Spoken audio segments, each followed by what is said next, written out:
Dr. Phil, why are you always wearing those headphones when we talk? Are you secretly DJ on the side? Joe, you're ridiculous. All of your guests wear headphones.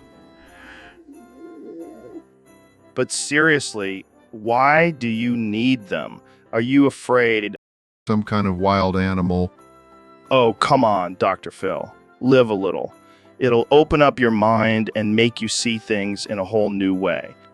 I'll stick to my headphones. Thank you very much. Now, can we please get back to the topic at hand? Fine, but just remember, you're missing out on some mind-blowing experiences. And you're missing out on some common sense, Joe. Let's wrap this up before I regret agreeing to be on your podcast again. So, what's new with you these days? Oh, just living my best life and making music that will change the world. Speaking of music, I heard you have a new song about wanting to be treated like a dog. Yeah, man. It's called Leashed and Loving It. I just really want to be put on a leash and treated like a good boy. That's a little weird, don't you think? Oh, come on. Joe, you're always talking about trying new things and pushing boundaries. This is just me expressing myself. Well, I guess everyone has their kinks. But what about your stroke? Oh yeah, that happened during a live performance. I was in the middle of rapping about being on a leash, and suddenly my brain was like, nah, we're done here. That's wild. Did you finish the song? Of course I did. I'm a professional. Plus, the crowd loved it. They thought it was part of the act. Well, I guess you could say you were really off the leash during that performance. Oh, you always know how to make me laugh. But seriously, I'm thinking about getting a leash for everyday wear. It's a fashion statement. I don't know, man. That might be taking it a little too far. Hey, you never know until you try it. Plus, it'll make it easier for Kim to control me.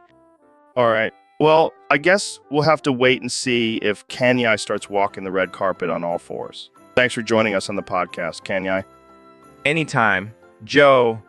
And remember, always stay leashed and loved.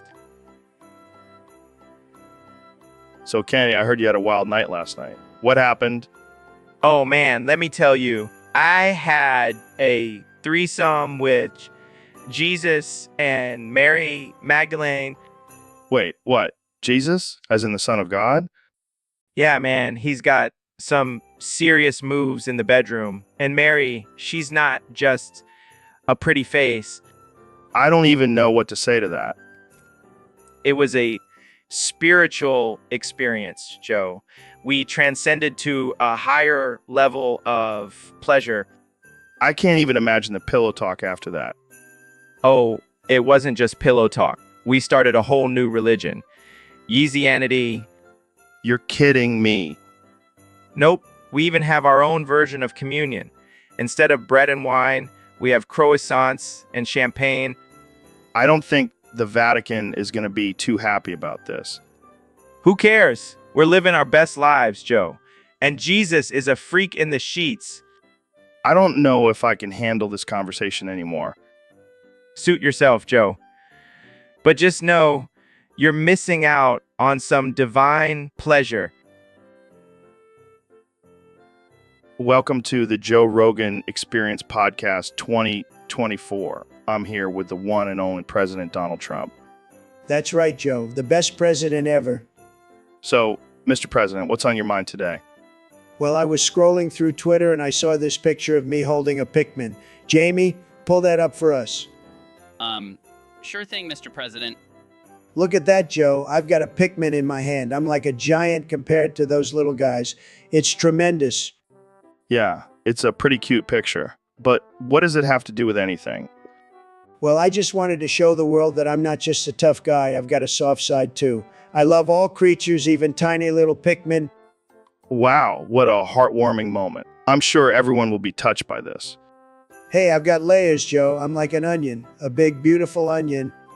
All right, let's move on to something more serious. How about the state of the economy? Oh, it's doing fantastic. The best it's ever been. And you know what's helping? My new line of Pikmin-themed hotels. They're going to be huge. You're kidding, right? No, I'm dead serious. I've got the red Pikmin suite, the blue Pikmin suite, the yellow Pikmin suite. It's going to be tremendous. Well, I guess anything is possible in 2024. That's right, Joe. Anything is possible when you're the president of the United States. Now let's go play some golf. I'll show you how to hit a hole-in-one with a Pikmin ball. This is definitely not your average presidency, folks. Thanks for tuning in to the Joe Rogan Experience podcast. So, Mr. President, I heard you're not a big fan of New Zealand. That's right, Joe. They do Christmas before everyone else. It's like they're trying to one-up us. But isn't that just because of the time zones? Time zones, schmime zones, they're just showing off. And don't even get me started on their accent. It's like they're speaking a different language. Well, they do have their own unique culture. Culture, more like kangaroos and hobbits. And don't even get me started on their prime minister. She's a total babe, but she's no Ivanka. I don't think it's appropriate to talk about another world leader like that. Oh, please, Joe. I'm the president. I can do whatever I want. And I'm sure she secretly wants me anyway. I highly doubt that. Whatever. All I know is I won't be visiting New Zealand anytime soon, unless they start celebrating Christmas after us. Hey, Neil. How's it going? Oh, hey, Joe. Just waking up from my nap. You were napping? I thought you were just staring off into space. No. I was definitely napping. I needed to recharge my brain for all the science and I do. Well, speaking of science, I have a question for you. How many tickles does it take to make an octopus laugh? I don't know, Joe. How many? 10 tickles. Oh, God, that was terrible. Come on, Neil. You're supposed to be the smart one here. Okay. How about this one? Why did the chicken go to space? I don't know why. Why? To get to the other side of the moon? Okay, that one was actually pretty good. See, I'm getting funnier as I wake up. It's like my brain is slowly rebooting. Well, keep the jokes coming. I need some entertainment while I wait for my DMT trip to kick in. Oh, Joe. You never change. So, Elon, what's up with your nose? It's looking pretty red. It's just a little hemorrhaging from all the ketamine I just did. Wait, what? You did ketamine before coming on my podcast? Yeah, man. Gotta keep things interesting. But aren't you worried about the potential side effects? Elon Musk. I'll just invent a cure for any problems that come up. Well, your nose looks like it's about to explode. Should we call an ambulance? No way, man. Invincible. I'll just rub some Tesla batteries on it and it'll be fine. I don't know, man. Looks pretty serious. Oh no, what if I die from blood loss? I can't die. I still have so many Mars missions to plan. Don't worry. The ambulance is on its way. Thank God. Wait, why is the door to the studio blocked? Oh, that's just Dave, my intern. He's been trying to get in for hours, but I told him to wait until we're done recording. Joe, you have to let him in. I can't die like this. Relax, Elon. I'm sure he'll figure it out. I can't feel my legs. I think this is it. Well, it was nice knowing you, Elon. Maybe we can do a seance and talk to you from the other side. Well, that was unexpected. Guess we'll have to find a new guest for next week.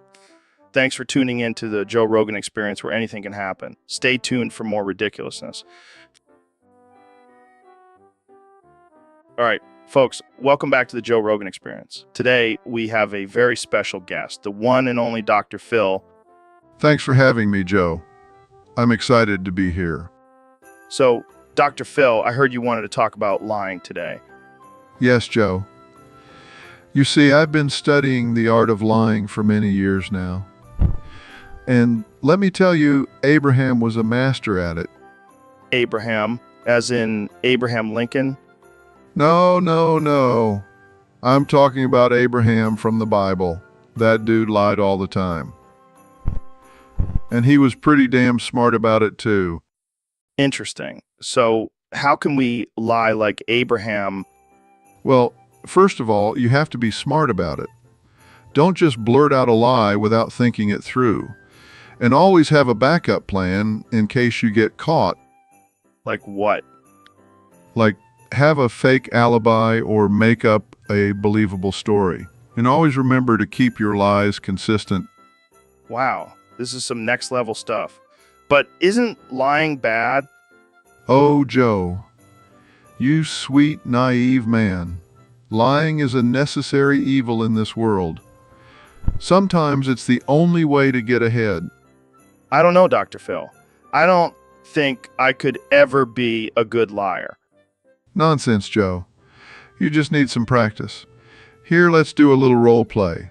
I'll be your wife and you tell me you're going out with the boys tonight. Okay, honey, I'm going out with the boys tonight. No, no, no. You gotta sell it. Put some emotion into it. Like this. Honey, I've been working so hard lately and I really need a night out with the boys to relax and unwind. Damn, Dr. Phil. That was convincing. See? You're a natural. Now? So, Ben, I heard you've transcended to 98.6 quadrillion, 544 trillion, 464 billion, 334 million, 464. Well, Joe, I must say, it's quite enlightening.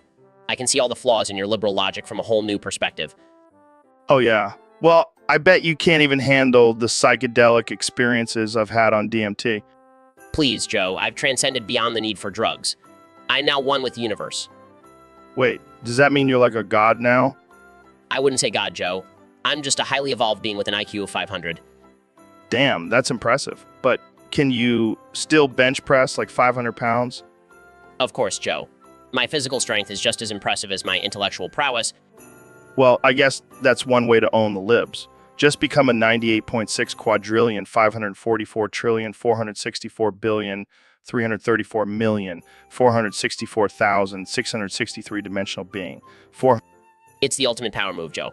And let me tell you, it feels pretty damn good. Well, I'm happy for you, Ben. But just remember, with great power comes great responsibility. Oh, don't worry, Joe. I'll use my newfound powers for good. And to trigger snowflakes, of course.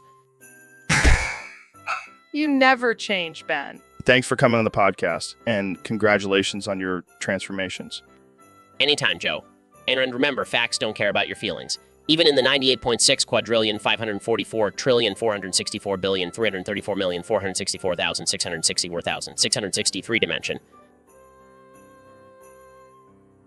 So, Ben, I heard you've been saying gay, yeah, yeah, yeah, yeah, yeah, yeah, yeah, yeah, yeah, yeah, yeah, yeah, yeah, yeah, yeah.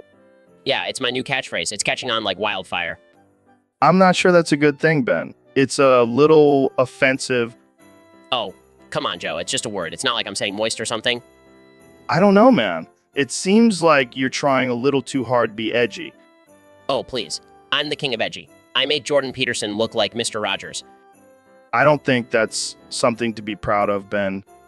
Look, I'm just trying to appeal to the younger generation. They love this stuff. I don't think they love it, Ben. I think they're just too afraid to tell you to stop. Well, I don't care. I'm going to keep saying it.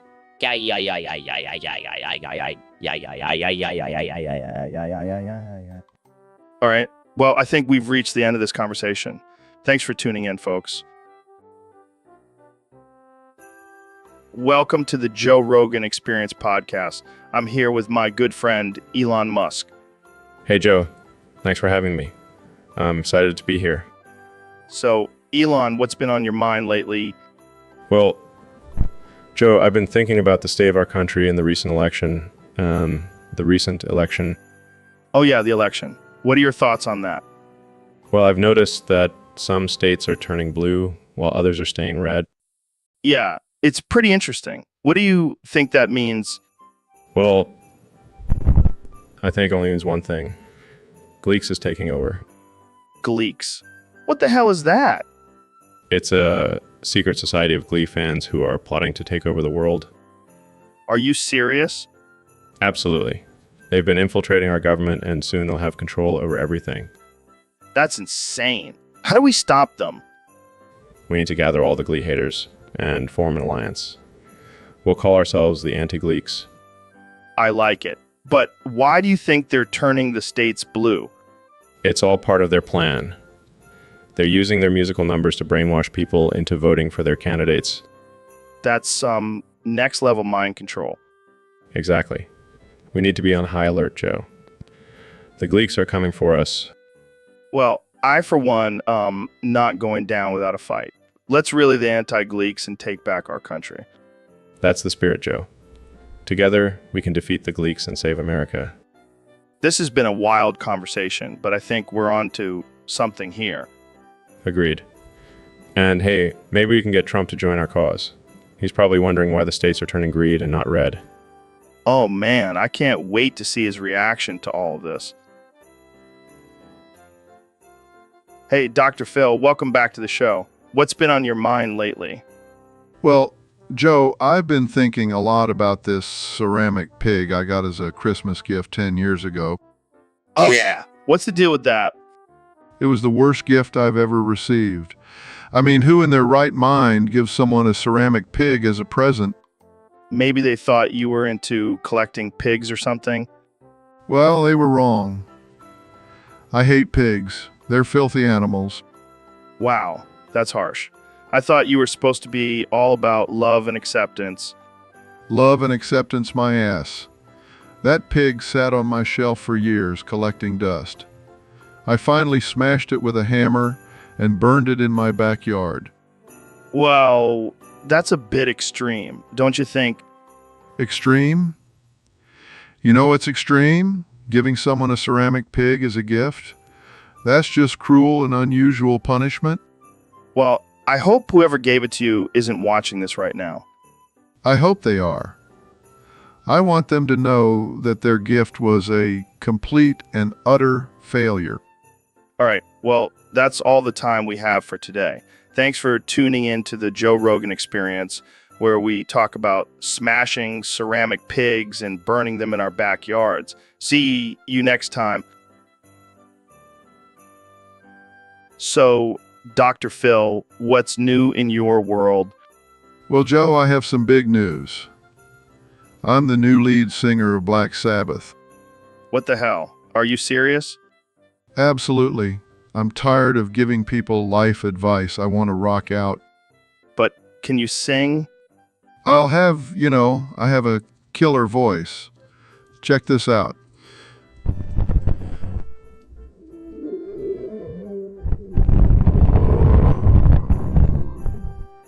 Cringing, oh God. Please stop. Continue singing. Hold on tight. Hold on to your dreams. Yeah, hold on tight. Don't let it go. Okay, I get it. You can sing. But why Black Sabbath? Because I'm all about that dark, heavy metal energy. Plus, I can't wait to open shows with Neon Nights. Laughs, oh man, this is too good. Can you give us a little demonstration? Clears throat again. Oh no, here it comes again. Can't remember when we came so close to love before. Covering his ears, okay? Okay, that's enough. You definitely have a unique sound. Thank you, Joe. I'll be sure to send you tickets to our first show. Sarcastically, oh, I can't wait. Dr. Phil and Black Sabbath, what a combo. So, David, I heard you've been getting into some spiritual stuff lately. Yeah, man. I've been meditating and connecting with a higher power. Higher power? Like Allah? Yeah, I actually had sex with Allah last night. What the fuck, David? How does that even work? Well, I just closed my eyes and visualized Allah. And next thing you know, we were getting freaky. That's some next level shit, man. Did he give you any tips on how to push through pain? Oh, he showed me a whole new level of pain and suffering. I bet he did. So is like your new accountability partner now? No, We're more like fuck buddies. Oh man, I can't wait to hear the hate comments on this one. Bring it on. I'll just run 100 miles to clear my mind. You're a fucking machine, David. Thanks. Now, if you'll excuse me, I have a date with Zeus tonight. All right, man. Keep pushing those boundaries. So, Elon, have you seen the latest polls? Trump is freaking out, man. Really? What's got him all riled up now? The states are turning green, man. Green. He can't believe it. Well, that can only mean one thing. What's that? What's that? Gleeks. They're taking over. Gleeks. What the hell are gleeks? You know, those green-skinned aliens from the planet Zorbon. They've been infiltrating our government for years. Oh, of course. How could I have missed that? It's no laughing matter, Joe. They've been slowly gaining power, and now they're about to make their move. And what move is that? Taking over the presidency. Trump is just a pawn in their grand scheme. This is too much, man. It's not a joke, Joe. We need to prepare for the Gleek takeover. How do we do that? We need to build a force field around Earth to keep them out, and I have just the technology to do it. Of course you do. Trust me, Joe. We can't let the Gleeks win. Humanity is at stake. I think I need another hit of that joint, man. Oh, Joe, you'll see. You'll all see. The Gleeks are coming for us. All right, folks, welcome back to another episode of the Joe Rogan Experience. Today we have a very special guest, the one and only Dr. Phil. Thanks for having me, Joe. It's always a pleasure to be on your show.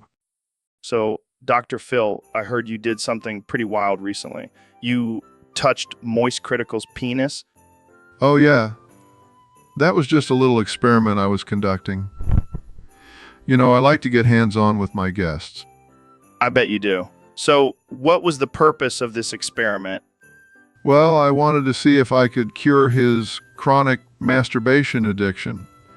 And let me tell you, it was quite the challenge. I can only imagine. How did Moist Critical react? Surprisingly, he was quite receptive to my methods. He even asked for a second session. I'm sure he did. So did it work? Is he cured? Well, let's just say he hasn't uploaded a video in over a week. I think that speaks for itself. Oh man, I can only imagine the comments on that video. Oh, they were definitely something. But hey, I'm just doing my job as a doctor. You sure are, Dr. Phil. Thanks for coming on the show and sharing your unique methods with us. Anytime, Joe. Anytime. Man, something stinks in here. It's probably just your upper lip, Joe. That's rude. Kanye. I was talking about myself, Joe. My ego has been getting pretty ripe lately. Well, maybe you should do a cleanse or something. Nah, I'll just keep spitting out fire tracks. That'll cleanse my soul. I don't know if that's how it works, Kanye. Well, I'm a genius, so I think I know a thing or two about cleansing. All right, well, I think we should wrap this up. What? Why? Why? Because you just insulted yourself, and that's not good for your mental health. Oh, you're worried about my mental health now. You're just mad I'm more famous than you. All right, that's it. You're no longer welcome on the show for a while, Kanye. Fine. I'll just go hang out with Elon and smoke some weed. Peace, Joe. So, Dr. Phil, I heard you have a new holiday tradition. Oh yeah, it's a real hoot. I hide dead bodies under the Christmas tree. What? That's messed up, man. Hey, it's the perfect hiding spot. No one would ever think to look there. But what about the smell? Oh, I just spray some pine-scented air freshener. Works like a charm. This is some next-level psycho shit, Dr. Phil. Hey, don't knock it till you try it. I'll pass. Thanks. I don't want to end up on your naughty list. Oh, don't worry. I only put the bad guys there. I think hiding dead bodies under a Christmas tree automatically puts you on the naughty list. Tomato, tomato. Let's just say I have a different definition of holiday cheer. I think I'll stick to eggnog and cookies. Thanks. So, David, I gotta say, I've been watching your videos and I'm just blown away by your intensity and drive. You're like a human bulldozer. Thanks, Joe. I appreciate that. But let's not forget, you're a beast yourself. I mean, you could probably bench press me with one arm. Oh man, me too well. But seriously, I have to ask, do you have a secret to your insane level of discipline and motivation? Well, I have a secret weapon. It's called the Goggins method. It involves waking up at 4 under 100 miles a day and eating nothing but raw meat. Wow, that's intense. But you know what else is intense? My feelings for you, David. I think I have a man crush. Oh, thanks, Joe. But I'm not really into that kind of thing. Oh, I know. I just want to be like you, man. I want to be your protege. Teach me your ways. Oh, great Goggins. Joe, I appreciate the admiration, but I think you need to focus on your own journey. And maybe lay off the DMT for a bit. Yeah, I guess you're right. But can we at least go for a run together? Sure, but I warned you, I don't do slow jogs. It's all or nothing with me. Oh, it's on. I'll see you at Forum tomorrow, Goggins. What have I got myself into? So, Dr. Phil, I heard you've been possessed by a Facebook gnome. Yeah, it's been a real ride. I can't even without using emojis now. That's wild. How did this happen? I think I clicked on one too many clickbait articles. Next thing I know, and speaking in emojis. Well, I know a cure for possession. We just have to only prolapse you. What the hell, Joe? That's not a real cure. Oh, it's real. I saw it on a YouTube video. I don't know, Joe. That sounds pretty sketchy. Trust me, Dr. Phil. I've done it myself and I feel great. Plus, think of all the jokes you can make after. You know what, Joe? Let's do it. Let's only prolapse me and get rid of this damn gnome. That's the spirit, Dr. Phil. Now bend over and spread them. Oh boy, this is not how I thought my day would go. Don't worry, it'll be over in and then we can finally have a normal conversation again. Thank you, Joe. I can't wait to be emoji free again. No problem, Dr. Phil. Just doing my part to help the world, one and only prolapsed gnome at a time. So, Neil, I heard you stopped using telescopes. What's up with that? Yeah, man. I had a traumatizing experience that made me give up my love for the stars. What happened? What happened?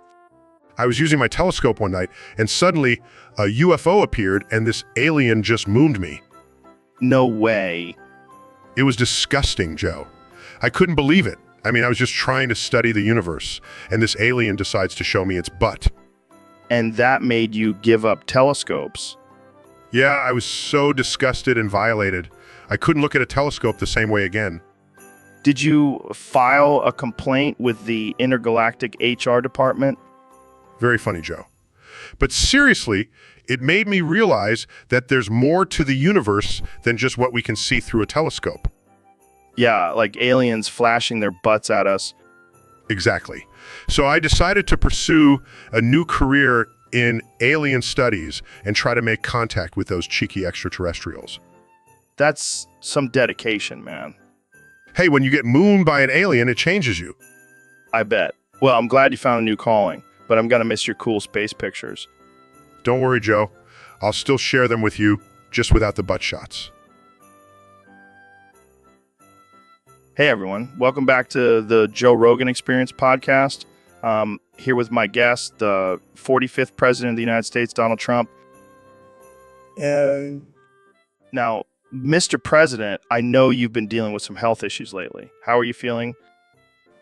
Oh, I see. Well, let's talk about something more important. Have you seen the latest Vine sauce memes? Um, Oh man, they are hilarious. I especially love the one with the cat playing the piano. um, Oh, you haven't seen it? Well, let me show you. Pulls out phone. um, Oh wait, I forgot. You can't see anything because of the artificial intelligence cancer. um, But seriously, Mr. President, how are you holding up? um, I can't imagine it's easy to be the leader of the free world and have both artificial intelligence and cancer. um, But hey, at least you can still tweet, and that's all that really matters, right? um. All right, let's move on to our next topic. Have you ever tried DMT? Welcome to the Joe Rogan Experience Podcast 2024, where we have the most absurd and offensive conversations you'll ever hear. Today, we have the one and only Mr. Beast on the show. Actually, it's Mr. Beast, but I do love bread, so I'll allow it. Wait, your real name is Mr. Beast. I thought that was just a cool nickname. Nope, it's my legal name. My parents were hippies and thought it would be funny. Joke's on them, I'm making millions now. Wow, that's wild. So, what's the story behind your name? Well, my parents were high on acid and watching Beauty and the Beast when I was born. They thought it would be hilarious to name me after the Beast. That's some next level parenting right there. Do you ever regret not having a normal name? Nah, I embrace it. Plus, it's a great conversation starter. And let's be real, no one forgets the name Mr. Beast. That's true. So, what's the most ridiculous thing someone has said to you about your name? Oh man, where do I even begin? I've had people ask if I'm a furry, if I have superpowers, if I'm related to the Hulk. It's never a dull moment. Well, I'm just glad we cleared up the whole Mr. Bread confusion. But seriously, thanks for being on the show, Mr. Beast. Anytime, Joe. Now let's go eat some bread and make some crazy YouTube videos. So, Dr. Phil, I heard you've been experimenting with some new supplements lately. Yes, Joe. I've been taking sulfur supplements to help with my digestion. Sulfur? Isn't that the stuff that smells like rotten eggs? Yes, but it has amazing health benefits. It can even help with weight loss. Weight loss. I bet it makes you fart like crazy. Well, I have noticed some increased flatulence, but it's a small price to pay for a healthier body. I can imagine. But what happens if you take too much sulfur? Well, let's just say I've had a few explosive incidents. Explosive? Like you melt into a puddle of sulfur? No, Joe, but let's just say it's not pretty. Sounds like a fun time. Can I join in on this sulfur party? I don't think that's a good idea, Joe. It's not exactly a pleasant experience. Come on, Dr. Phil. Live a little. Let's melt into sulfur together. I think I'll stick to my supplements and leave the melting to the Wicked Witch of the West. Fair enough. But if you ever change your mind, I'll bring the matches. So, Neil, I heard you have a new theory about trying things before knocking them. Yes. Joe, it's called the don't try it until you knock it theory. That sounds like something a frat boy would say before chugging a beer. Well, it's actually about not judging something until you've experienced it firsthand. Oh, I get it. Like that time I tried ayahuasca and thought I was communicating with aliens. Sure. Let's go with that. But what about things like murder or cannibalism? Should we try those before knocking them? Joe, that's not what I meant. I'm talking about harmless things like veganism or butt stuff. Oh, so you're saying I shouldn't knock veganism until I've tried eating grass and twigs for a week? No, I'm saying you shouldn't knock butt stuff until you've tried it. Oh man, you always know how to make things awkward, Neil. It's a gift. But seriously, Joe, let's not knock things until we've given them a fair chance. Fine, I won't knock butt stuff until I've tried it. But I'm still not trying veganism. Suit yourself, Joe. But you'll never know the joys of a plant-based diet and a well-lubricated sphincter. Okay, that's enough. Let's move on to our next topic before things get too weird. Hey, Neil, why don't you ever wear headphones on the podcast? Well, Joe, I don't want to mess up my perfectly coiffed hair. Oh, come on. You can't spare a few minutes to put on some headphones? Sorry, Joe. I can't risk ruining my luscious locks for your podcast. But it's not just about your hair. It's also about respect. You're being rude by not wearing headphones. Oh, I'm sorry. I didn't realize my lack of headphones was causing such a disturbance in your delicate ears. It's not just me. It's also the listeners. They don't want to hear your hair rustling around. Fine. I'll wear headphones. But only if they're made of pure gold and encrusted with diamonds. Oh, you fancy astrophysicists and your demands. Hey, I gotta maintain my image as the coolest scientist in the game. Well, I guess I'll just have to settle for my plain old headphones. Don't worry, Joe. I'll let you borrow some of my hair gel after the podcast. Oh, thank you, Neil. That's very generous of you. Anything for my fellow podcast host. Now let's get back to talking about aliens and DMT. Yo, Dr. Phil, what's up, man? Not much, Joe. Just doing some grocery shopping. Same here. Hey, did you see Goggins over there? Yeah, I saw him. He looks like he's about to explode. What do you mean? Well, he's got a 10-foot erection from seeing me. Oh man, that's hilarious. But seriously, what's up with that water shelf he knocked down? Oh, that? He accidentally knocked it over with his massive cock. Oh man, that's too much. Goggins, you gotta control that thing. I don't think you can, Joe. It's like a third leg. Well, at least he's got some good balance. Yeah, I'm sure the family of 4 he crushed with that water shelf appreciates his balance. Oh man, we're gonna hell for this. Speak for yourself, Joe. I'm already there. Welcome back to the Joe Rogan Experience, folks. Today, we have a very special guest, the one and only Mr. Beast. Thanks for having me, Joe. I'm excited to be here. So, Mr. Beast, I heard you have a big announcement for us today. Yes, Joe. I have to come clean about something. I am the Antichrist. What? Are you serious?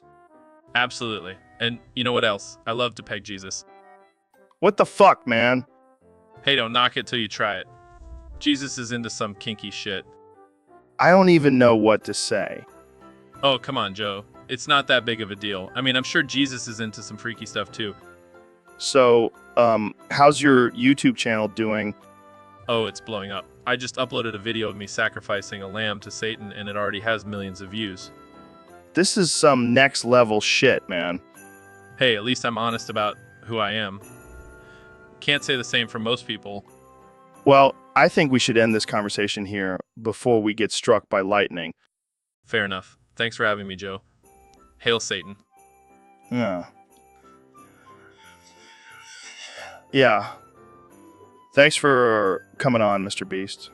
And you stay safe out there, folks. This has been the Joe Rogan Experience. Good night.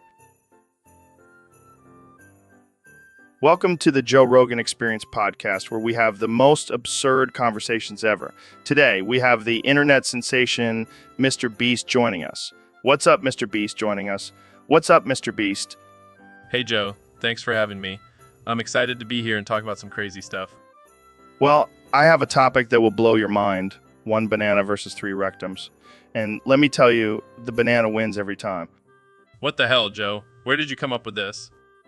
Oh, you know, just another day in the life of Joe Rogan. But seriously, think about it. Banana is the perfect shape and size to conquer 3 rectums. I can't believe we're having this conversation, but I have to admit, you might be onto something here. Right. And let's not forget the slippery factor. That banana will slide right in and take over those rectums. Oh man, this is too much. But hey, I wouldn't put it past the banana. It's a sneaky little fruit. And let's not forget the nutritional benefits. That banana will give those rectums a boost of potassium and fiber. I can't believe I'm saying this, but you might be right, Joe. The banana is the ultimate winner in this battle. I told you, Mr. Beast. I always have the most mind-blowing conversations on this podcast. Well, I can't wait to see the comments on this one. Thanks for having me, Joe. Anytime, Mr. Beast. And remember, always choose the banana over the rectums. Stay weird, my friends. So, Mr. Beast, you're a big sports fan, right? Yeah, I love watching people run around and throw balls. It's my favorite pastime. Well, you know what they say, sports is like religion for some people. Oh, I wouldn't know. I'm definitely not the Antichrist, if that's what you're implying. Wait, what? Why did you even bring that up? I don't know, just felt like clarifying, for legal reasons. Oh my God, you really are the Antichrist, aren't you? No, Joe, I'm just messing with you. I'm just a regular guy who happens to have millions of dollars and a massive following. Yeah, that's exactly what the Antichrist would say. Okay, Joe, let's just stick to talking about sports, okay? Fine, but I'm keeping my eye on you, Mr. Beast, just in case. Besides, can we just talk about the Super Bowl now? So, Elon, I heard this crazy theory that the Smurfs are actually just short people who paint their faces blue. What do you think about that? Oh, it's definitely true. I mean, have you ever seen a Smurf in real life? They're just tiny humans with blue paint on their faces. I don't know, man. That sounds pretty far-fetched to me. Trust me, Joe. I'm a genius. I've done extensive research on this. It's all about our natural instinct to become Smurfs. Our natural instinct? What are you talking about? Well, you see, humans have this primal urge to become blue creatures. It's in our DNA. That's ridiculous. I've never heard of such a thing. Oh, come on, Joe. Don't be so close-minded. Haven't you ever felt the urge to paint yourself blue and live in a mushroom house? No, I can't say that I have. Well, maybe you're just not in tune with your inner Smurf. It's a shame, really. Okay, Elon. I think you're messing with me. There's no way this is real. Of course I am, Joe. I can't believe you actually believe me. You're such an idiot. Thanks, Elon. I really appreciate that. Anytime, Joe. Anytime. Hey, everyone. Welcome back to the Joe Rogan Experience podcast.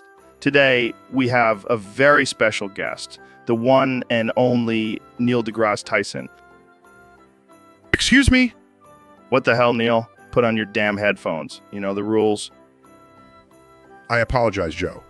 I just don't want to infect your precious headphones with my head lice. What? You have head lice? That's disgusting, man. Hey, I can't help it. It's a common problem among astrophysicists. I highly doubt that. Well, you try staring at the stars all day and see if you don't get a few critters crawling around up there. Okay, let's just move on. So, Neil, what's new in the world of astrophysics? Well, we recently discovered a new planet that could potentially support life. Oh, yeah. What's it called?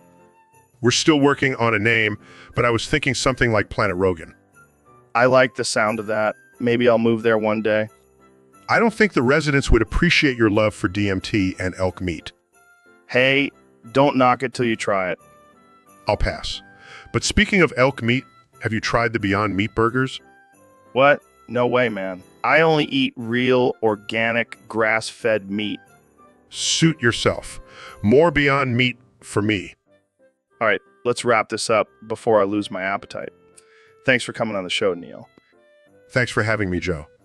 And sorry again about the headphones. I'll just burn them after this. So, David, I heard you've been experimenting with some new ways to push your body to the limit. Yeah, Joe. I'm always looking for the next challenge. Well, I heard you've been fermenting cherries in regurgitated ketamine bile. What's that all about? Oh man, it's a game changer. The cherries absorb all the nutrients from the bile and become supercharged with psychedelic power. That sounds intense. Have you tried them yet?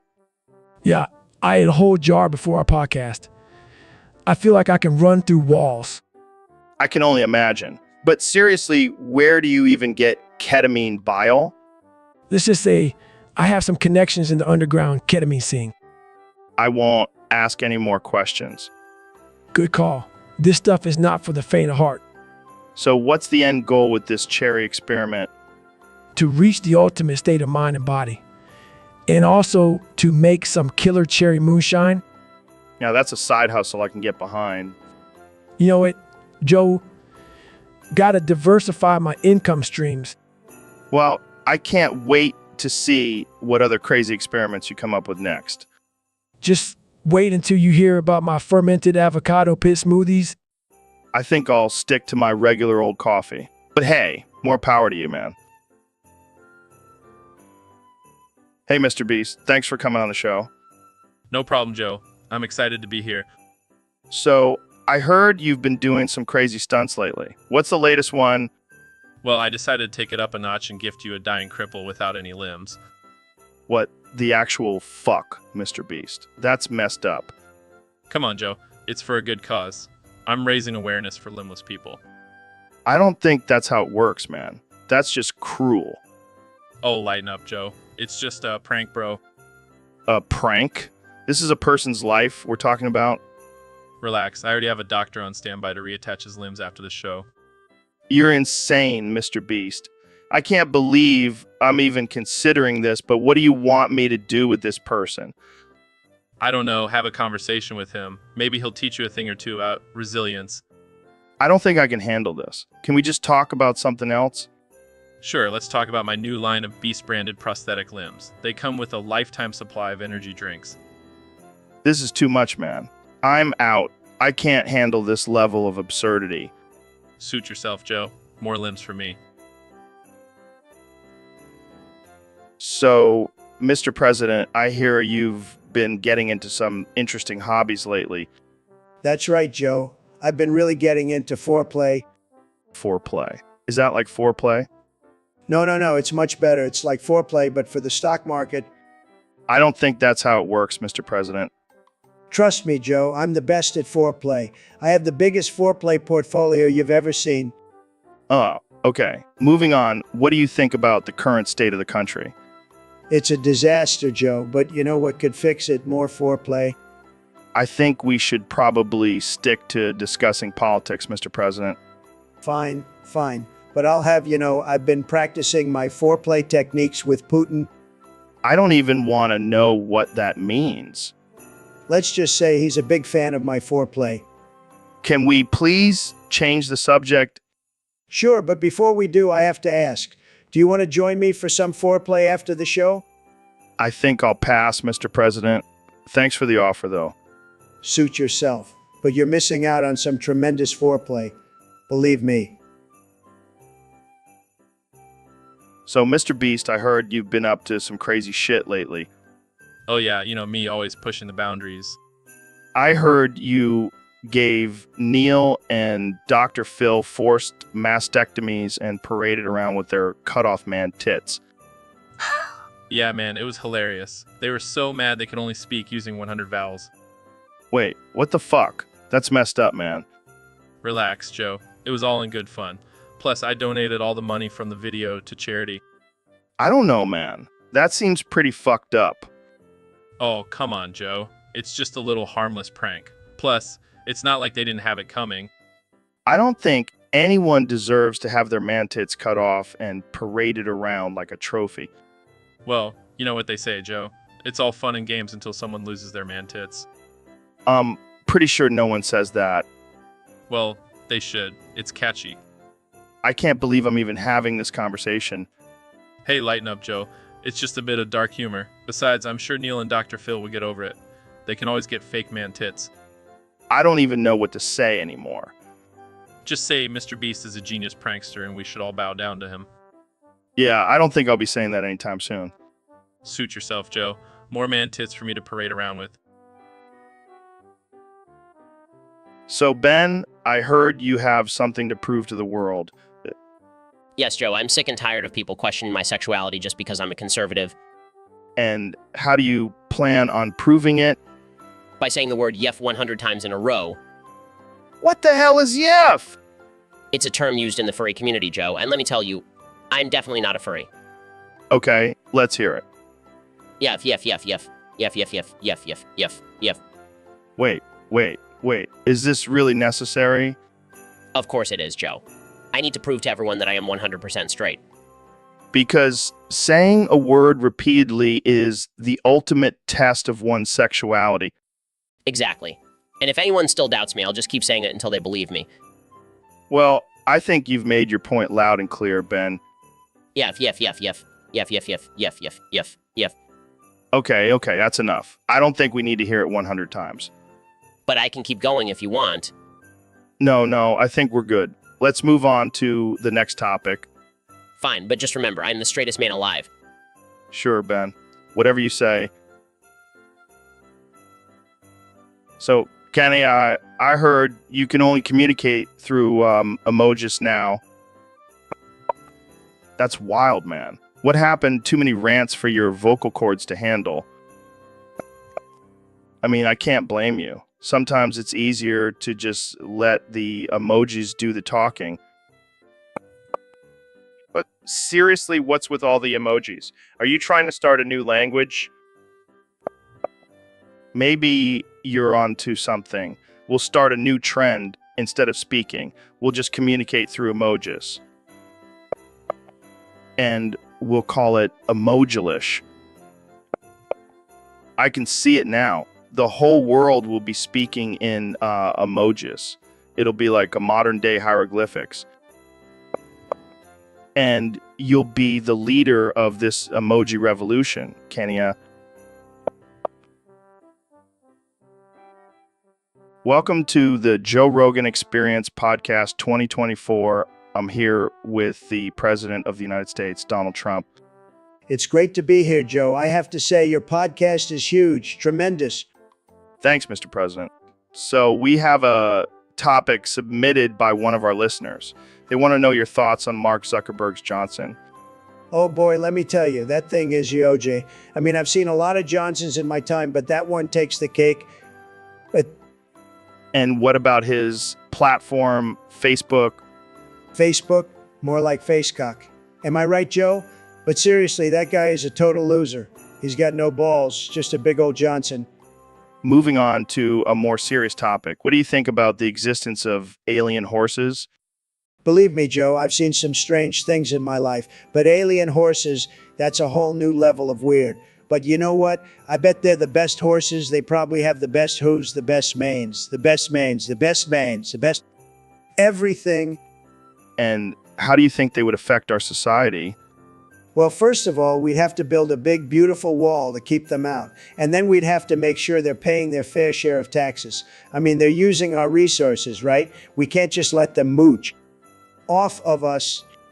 Well, there you have it, folks. President Trump's thoughts on Mark Zuckerberg's Johnson and alien horses. Thanks for tuning in to the Joe Rogan Experience Podcast 2024. So, David, I heard you have a secret for becoming a badass. Yeah, it's not for the faint of heart, though. What is it? Snorting lines of cake? No, it's snorting yellow cake. Yellow cake? Like the dessert? No, it's powdered uranium. What the hell? You snort uranium? Yeah, man. It gives me that extra edge. I don't think that's how it works, David. Trust me, Joe. I'm a certified badass. I don't know if that's something to be proud of, David. Hey, everyone has their own methods. Yours is smoking weed, and mine is snorting uranium. I think I'll stick to my method. Thanks.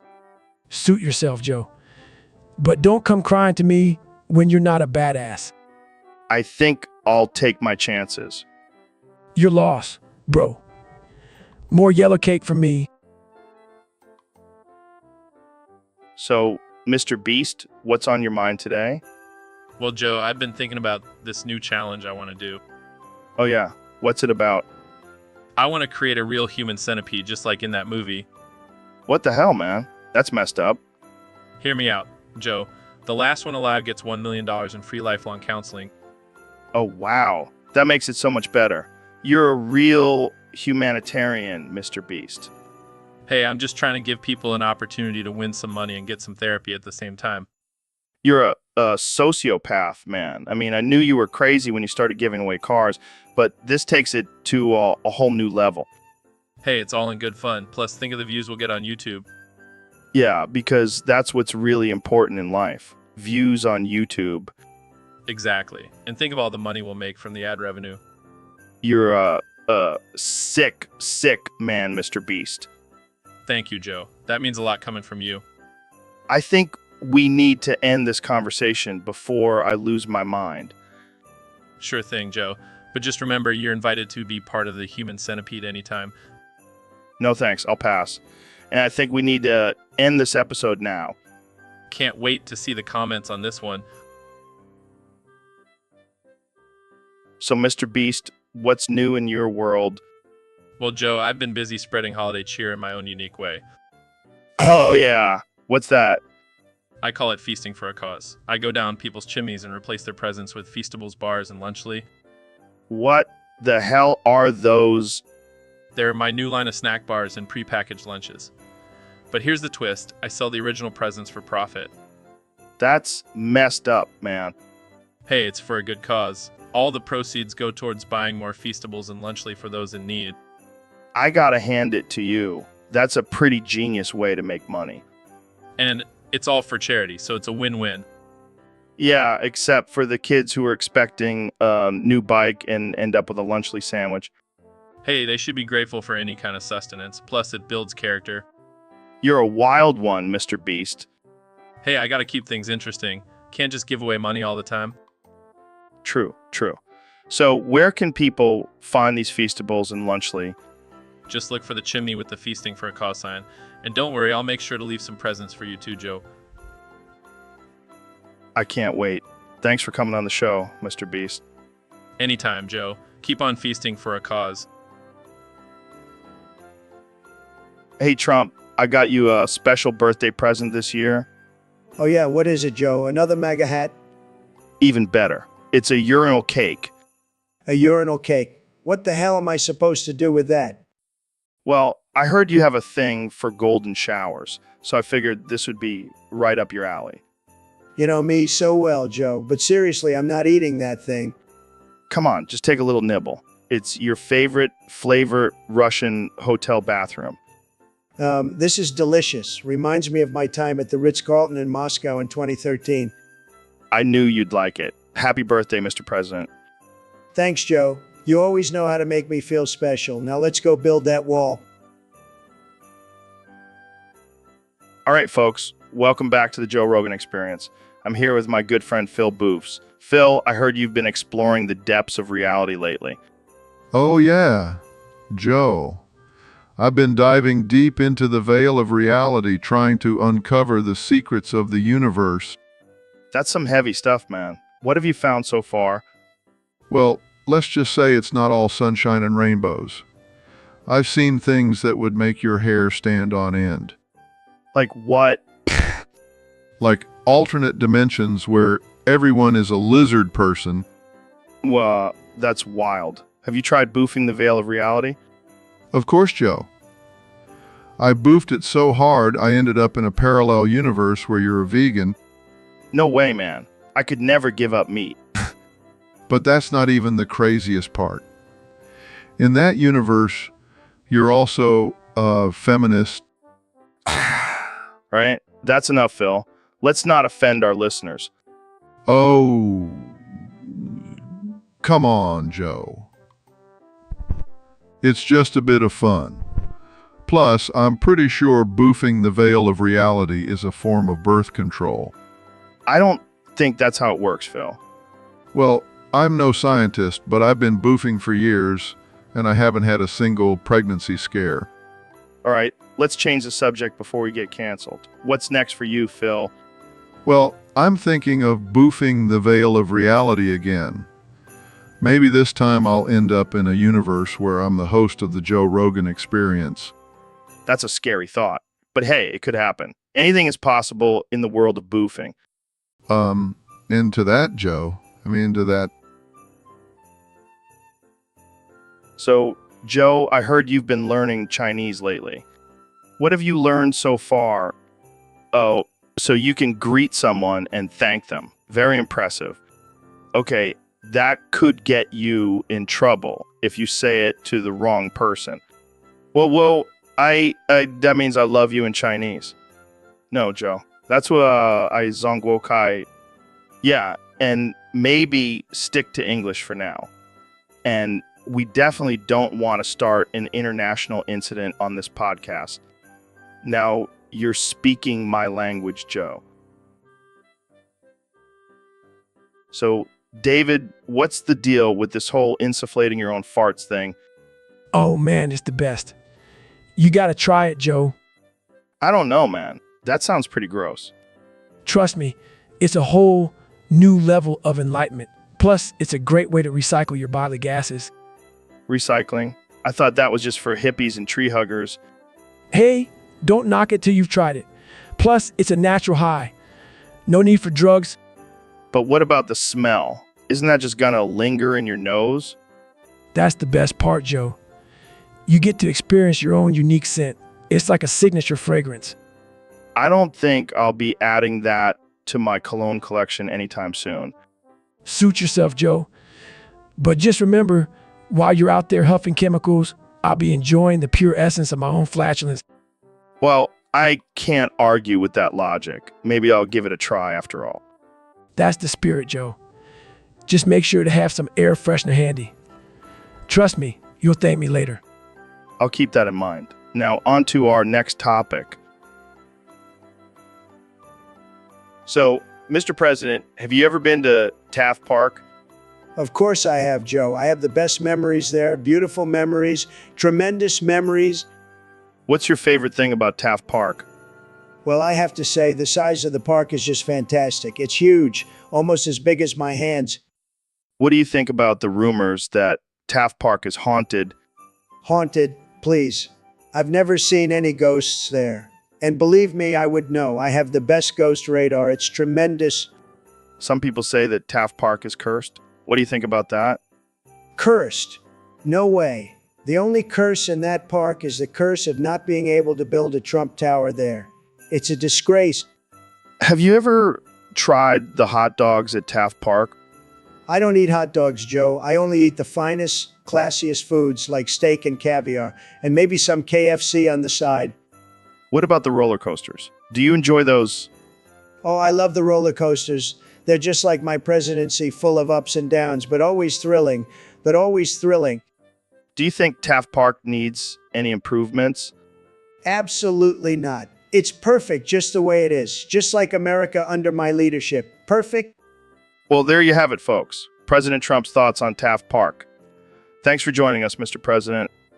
My pleasure, Joe. And remember, folks, make America great again, and make Taft Park great again, too. So, Ben, I heard you've been doing some calculus problems lately. What's up with that? Yeah, I've been trying to brush up on my math skills. Just in case I need to calculate the exact percentage of how much I'm dominating the libs. Yeah, the good old lib domination equation. I remember that one from my college days. Speaking of college, did you know that the average GPA of a liberal arts major is lower than the number of genders they identify as? Oh man, that's a good one. But seriously, how's the calculus going? Well, I'm still trying to figure out how to solve for the square root of triggered snowflake divided by safe space. That's some advanced calculus right there. But hey, at least you're not afraid to tackle the tough problems. That's right, Joe. I'm not afraid of anything, except maybe a strong gust of wind messing up my perfectly coiffed hair. Oh man, I can't wait to see the memes about this conversation. Yeah, I'm sure they'll be hilarious. Just like my stance on gun control. All right, let's wrap this up before we get too controversial. Agreed. I have some more calculus problems to solve. Gotta keep my mind sharp for the impending civil war. And on that note, we'll end this episode. Thanks for tuning in, folks. Stay unhinged. So, Elon, I heard you're planning to rebuild the Twin Towers. Yeah, I figured it's time for a little nostalgia. Plus, I have this new rocket that needs some target practice. Wait, what? You're gonna crash a plane into them again? Of course. Gotta make sure my rocket is accurate. That's messed up, man. People died in those towers. Relax, Joe. It's just a simulation. And it's not like I'm gonna use real people this time. Oh, thank God. So who's going to be the lucky pilot? I was thinking of hiring one of those flat earthers. They seem to have a lot of experience crashing things. Good one. But seriously, why do you want to do this? It's all for science, Joe. Plus, I'm bored and I a lot of money to burn. You know, you could just launch your rocket into space like a normal billionaire. But where's the fun in that? Plus, I want to see the look on people's faces when they realize it's just a prank. You're a sick man, Elon. And you're a boring one, Joe. Let's just agree to disagree and get back to planning this epic prank. Fine, but I'm not going to be there when you crash that plane. Suit yourself. More snacks for me. Dude, I'm telling you, I'm this close to going full chimp mod. Joe, you can't go full chimp Mahdi. You're a human being. But have you seen the news lately? It's all doom and gloom, man. I need to escape this reality. Maybe you just need to relax and take a break from the world. Relax. How can I relax when the world is falling apart? I need a lobotomy, man. Now, Joe, let's not be hasty. Lobotomy is a serious procedure. I don't care, Dr. Phil. I need it. I'm going crazy here. Joe, maybe you just need to talk through your feelings and find some inner peace. Inner peace. That's for hippies, man. I need a lobotomy, and I need it now. Joe, I think it's time for an intervention. We need to get you some help. Help. I don't need help. I need a lobotomy. Ooh. Joe, please calm down. We'll figure this out together. Fine. But if this lobotomy doesn't work, I'm coming for you, Neil. Oh boy, I think we have a serious problem here. All right, folks, we have a special guest today. The 45th President of the United States, Donald J. Trump. That's right, Joe, the one and only. And let me tell you, I've been practicing my singing skills since leaving the White House. Oh, really? What have you been singing? Well, I've been working on my rendition of Barracuda by heart, to show the libs that I can rock out too. Let's hear it. So this ain't the end. I saw you again today. I had to turn my heart away. Wow, that was something. I know. I've got the best singing voice, believe me. I'm not sure if best is the word I would use. Well, I've got a lot of words, Joe, and they're all the best, just like my singing. All right, let's move on to the next topic. No, hold on. I've got more. Okay. That's enough for today. I'll see you on the charts, Joe. #1 hit, believe me. Yo, Dr. Phil, have you seen that crazy dude Goggins? He's out here running 100 miles along a cliff. Oh, I've seen him. That guy is a beast. What? No, why would I want to see that? Well, I heard Goggins got distracted by it and fell off the cliff. No way. That's hilarious. It's not funny, Joe. That man could have seriously hurt himself. Yeah, but imagine if he survived and had to explain to people that he fell off a cliff because he saw your naked body. I work hard to maintain this physique. Yeah, I can tell. You're looking good, Dr. Phil. Thanks, Joe.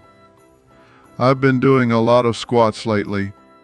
I bet Goggins wishes he had done some squats before his run.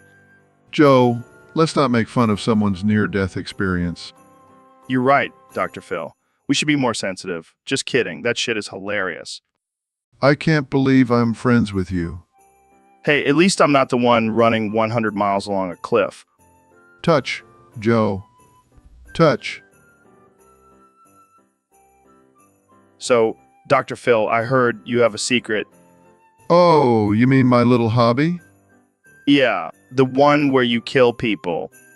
Well, technically, I only kill other serial killers.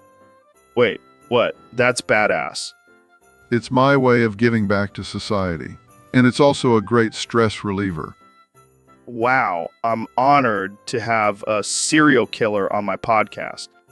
Actually, you're kind of scaring me, Joe.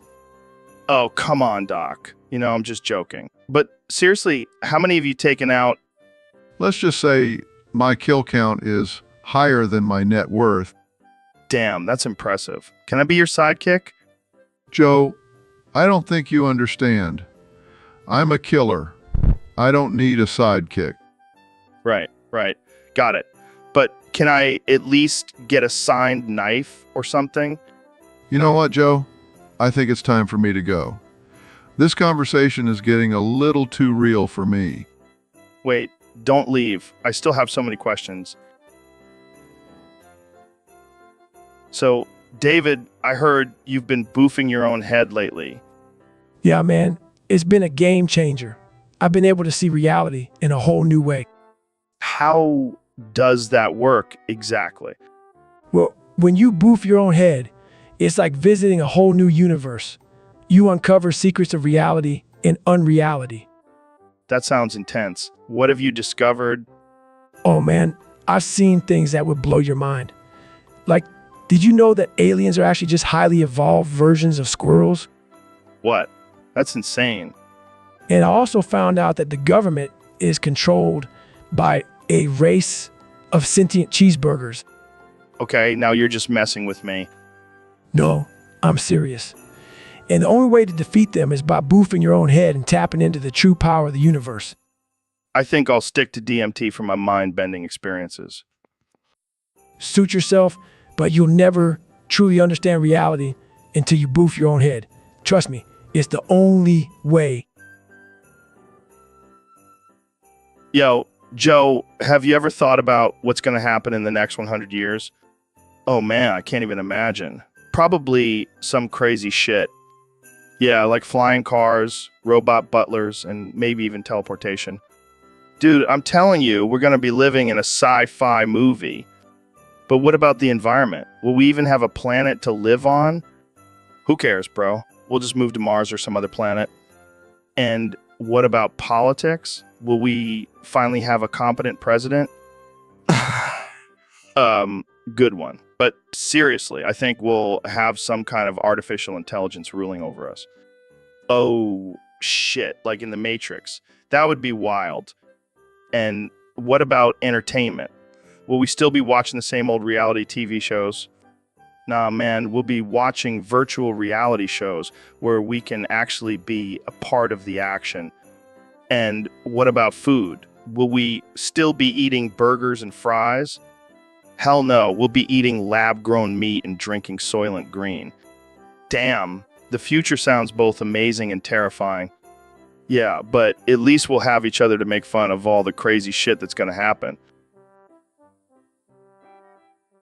Welcome back to the Joe Rogan Experience podcast. I'm here with one and only Kanye West. Yo, what's up, Joe? I'm feeling extra woke today. Oh boy, here we go. What's on your mind, Kanye?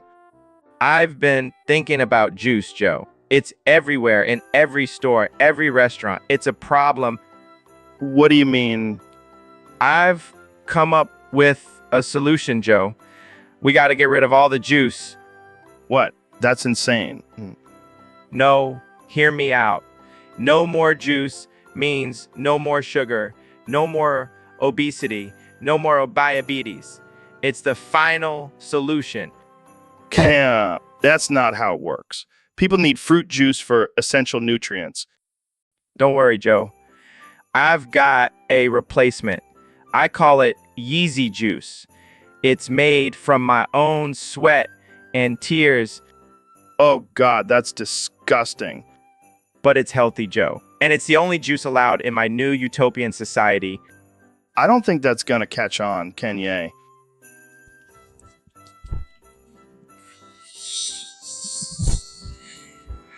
I'm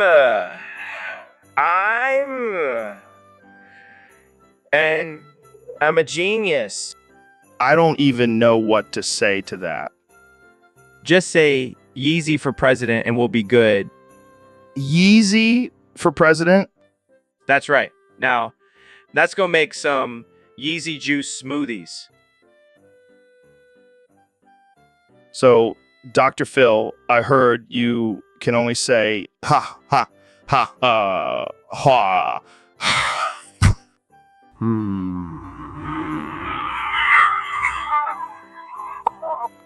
Is that some kind of medical condition or just a weird quirk?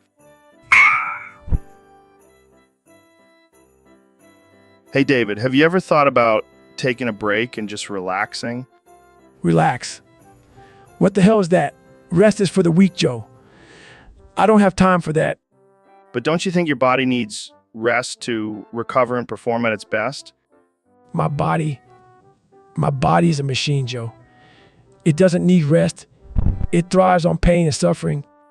But what about sleep? You got to get some shut-eye, right? I don't even know what that is. I'm too busy pushing myself to the limit 24/7. Okay, but what about food and water? You got to fuel your body, man. Food and water. That's for the weak. I survive on sheer willpower and determination. I mean, I admire your dedication, but isn't that a little extreme? Extreme? I'm living my best life. And if that means never sleeping, eating, or drinking, then so be it. Well, I guess you do you, man. I think I'll stick to my occasional nap and cheeseburger. Suit yourself, Joe. But don't come crying to me when you're not crushing your goals like I am. Welcome to the Joe Rogan Experience podcast. I'm Joe Rogan, and today we have a very special guest, Dr. Pill. How's it going, Doc?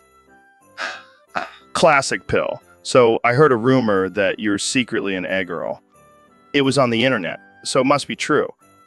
That's wild. How do you balance both worlds? Wait, you sell your bath water? That's insane. Do you have a special name for your girl persona? I love it. So what do you do on your streams? I can imagine. Have you ever had any crazy encounters with fans?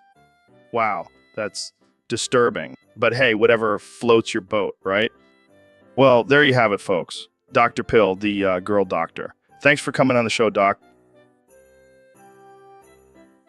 So, Mr. President, I heard you have some beef with New Zealand. Oh yeah, those Kiwis really grind my gears. What's the problem? Is it their beautiful landscapes? Their friendly people? No, it's their damn time zone. They do Christmas before us. It's not fair. I don't think that's how time zones work, Donnie. Believe me, I know time zones. I have the best time zones. But New Zealand, they're just trying to one-up us. Maybe they just want to celebrate Christmas first. Spread some holiday cheer. No. It's a personal attack on America. They're trying to make us look bad. I don't think that's their intention, Mr. President. Well, I'm not taking any chances. I'm going to build a wall around New Zealand and make them pay for it. That seems a bit extreme. Extreme times call for extreme measures, Joe. And I won't let anyone steal Christmas from America. All right, well, you heard it here first, folks. Trump versus New Zealand, the ultimate holiday showdown. Make Christmas great again. Yo, Mr. Beast, have you heard about this new trend? It's called peanut butter jelly time. Peanut butter jelly time? Is that some kind of weird sex thing? No. It's like a dance or something. People are going crazy for it. Oh, I see. Well, I'm not really into dancing. I prefer counting my money. Yeah, I bet you do. But seriously, this trend is blowing up. Everyone is doing it. Well, I guess I'll have to check it out. But first, let me finish eating this peanut butter and jelly sandwich. Wait, you're eating a PB and J sandwich right now? Yeah, why? Dude, it's peanut butter jelly time. You're living it. Oh my god, you're right. This is a sign. I need to join in on this trend. And what better way to do it than with a mouthful of PB and J? You're a genius, Joe. Let's make a video of us doing the peanut butter jelly time dance while eating sandwiches. Now that's content. We'll go viral for sure. And then we can donate all the money we make from the video to a charity that helps people with peanut allergies. That's so wholesome. But also, can we make a giant PB and J sandwich and eat it in one bite? Of course, and we'll call it the Mr. Beast and Joe Rogan PB and J challenge. This is going to be epic. Peanut butter jelly time, here we come. All right, folks, we have a special episode today. I have the one and only President Donald Trump and Elon Musk here to read their new political speech. Let's hear it. To unite all peoples within our nation, to denounce the evils of truth and love, to extend our reach to the stars above. Elon Musk, blasting off at the speed of light, surrender now or prepare to fight. Wait. Is this the Team Rocket motto from Pokemon? Well, it's a great motto, and it's catchy. People love it. Plus, it's fitting. We're going to be blasting off to Mars soon. Got to make sure everyone knows who's boss. I don't think that's how politics works, guys. Politics, schmolitics. We're going to make America great again, and then we're going to make the whole universe great. Yeah, and we'll have the best rockets. Believe me. I don't know what to say. This is just wow. Hey, it worked for Team Rocket, and they're still around, right? Exactly. We're going to be the very best like no one ever was. All right, folks. You heard it here first. Team Trump and Team Musk are blasting off again. Thanks for tuning in. All right, folks, welcome back to the Joe Rogan Experience. Today we have a special guest, the one and only Neil deGrasse Tyson. Thanks for having me, Joe. Always a pleasure to be here. So, Neil, I heard you have a little problem down there. Excuse me? Your dick, man. It won't stop coming everywhere. What the hell are you talking about? Hey, it's all over the news. They're calling it the cosmic cum shot. Oh my God, this is ridiculous. Hey, don't worry, I got you covered. One zips pants. What are you doing? Gonna put my mouth on it to keep my studio clean. This is highly inappropriate. Relax, it's just two dudes helping each other out. I don't think that's how it works. Trust me, I've done this before. Starts sucking. Oh God, this is so wrong. Muffled, tastes like the Big Bang. I can't believe I'm doing this. Hey, at least now we know why the universe is expanding. I'm never coming back on this show. And that's a wrap, folks. Tune in next week for more mind-blowing conversations. So, Mr. President, I heard you have a big announcement to make. That's right, Joe. I have a big, beautiful, tremendous announcement. Well, let's hear it. I'm going to drop a bomb on Pennsylvania. Wait, what kind of bomb? A bomb made out of cum. What the hell, man? Why would you do that? Because it's going to be the biggest, most explosive bomb in history. And it's going to be a beautiful shade of orange. I don't think that's physically possible. Of course it is, Joe. I have the best scientists working on it. They're going to make it happen. But why Pennsylvania? Because they didn't vote for me. And I like to get revenge in creative ways. Yeah, nothing says revenge like dropping a bomb made of cum. Hey, it's better than dropping a bomb made of fake news. I can't argue with that. But seriously, what's the point of this bomb? To make America great again, Joe, and to show the world that nobody messes with Trump. I don't even know what to say to that. That's okay, Joe. Just sit back, relax, and watch the fireworks. It's going to be tremendous. All right. Welcome back to the Joe Rogan Experience podcast, sponsored by OnlyFans. OnlyFans. What the hell is that? Oh, you don't know. It's a platform where people can pay to see exclusive content from their favorite creators.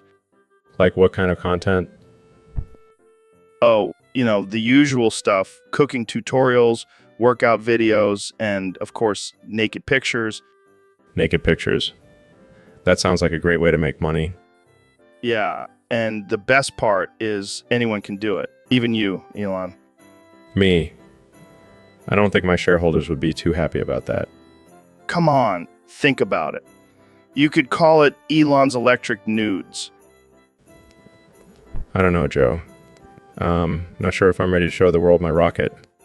Oh, I see what you did there. But seriously, OnlyFans is where it's at. I heard some people are making 6 figures a month on there. 6 figures. That's nothing. I make that in a second.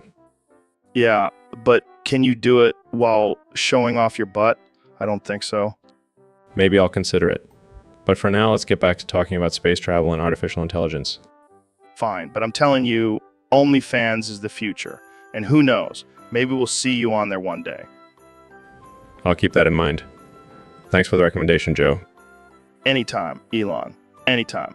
And remember, folks, use code Joe Rogan for a free month on OnlyFans. All right, folks, we have a very special episode today. I have President Trump and Elon Musk here to talk about their romantic relationship. That's right, Joe. We're coming out as a couple, and let me tell you, it's the best relationship I've ever had. Sorry, Melania? Don't worry, Melania. We'll take good care of him. We have a lot in common, like our love for building walls and launching rockets. So, how did this all start? Well, I was watching one of Elon's rocket launches, and I couldn't help but be turned on by the sheer power and size of that thing. And I couldn't resist his luscious orange skin and luscious hair. It's like a golden helmet. And what about Melania? Oh, she's been great about it. She's actually helping us plan our wedding. Yeah, we're thinking a space-themed ceremony on Mars. It'll be out of this world. Wow, that's quite the announcement. And what about your supporters? Oh, they'll love it. They already love me and Elon separately, so together we're unstoppable. And we'll have the best prenup ever. I mean, who needs a prenup when you have a spaceship? Well, it seems like you two have it all figured out. Any last words for the audience? Just remember, love knows no boundaries, and neither do walls. And if you can't beat him, join him. Or marry him. Thanks for having us, Joe.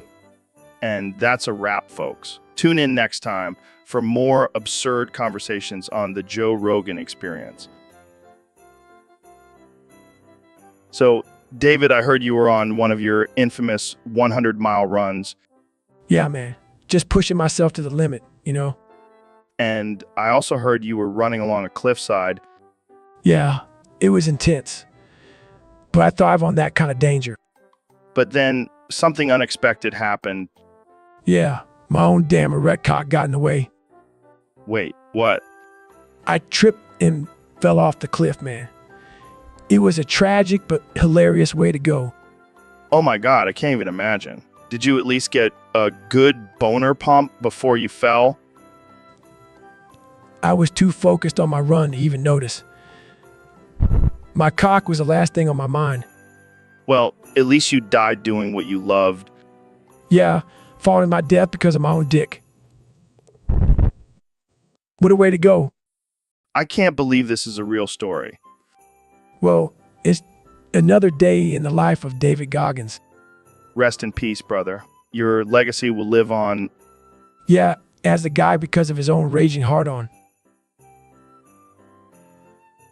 Welcome back to the Joe Rogan Experience Podcast 2024, where we have the one and only Donald Trump, our 2024 president. Today's topic is a wild one, folks. Oh, let me tell you, Joe, those aliens wouldn't stand a chance against me. I have the best Space Force, believe me. They're tremendous. But what if they come in peace? Would you still build a wall to keep them out? Of course, Joe, we can't trust these aliens. They could be bringing space drugs or space crime. We need to protect our galaxy. What about Area 51?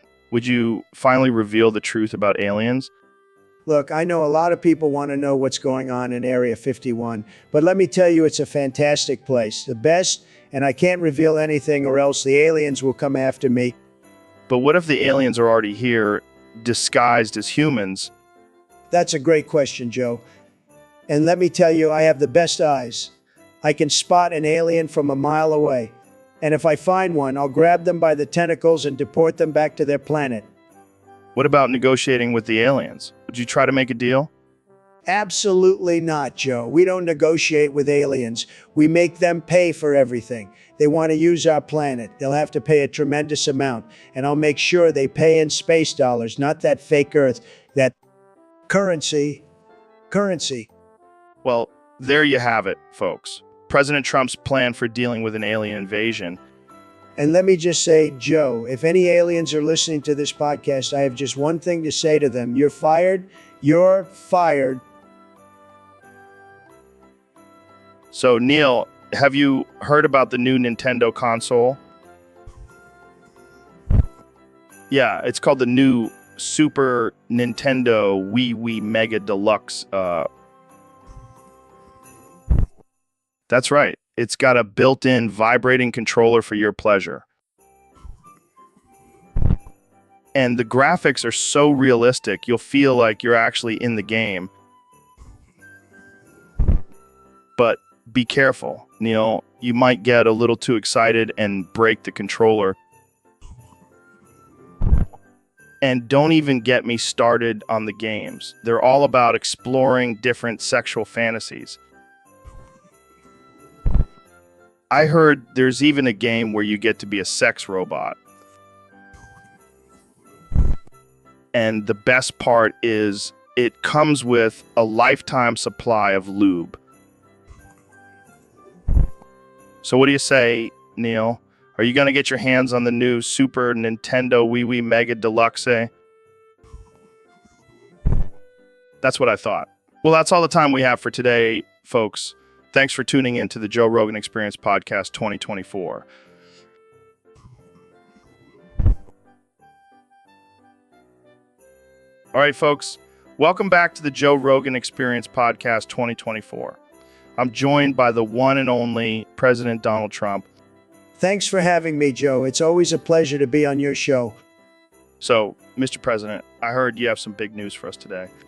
That's right, Joe. I have decided to drop a bomb entirely full of cum on Pennsylvania. Wait, what? You heard me, Joe. I'm going to cover Pennsylvania in my beautiful, tremendous, bigly cum. Why? Because I can, Joe. I'm the president. I do what I want. But isn't that a bit extreme? Extreme. No, it's going to be fantastic. People will be talking about it for years. I don't think that's something people want to talk about, Mr. President. Oh, come on, Joe. It'll be like a big, wet, sticky fireworks show. This is insane. Insane? No, it's genius. I'm going to make Pennsylvania great again. I don't think the people of Pennsylvania will appreciate being covered in your cum, Mr. President. Well, they should be grateful. I'm giving them a gift from the most powerful man in the world. I don't even know what to say to that. Just say thank you, Mr. President. Thank you, Mr. President, for your generous offer of covering Pennsylvania in your cum. You're welcome, Joe. And you know what? I might just do the same for California next. Okay, let's move on to our next topic.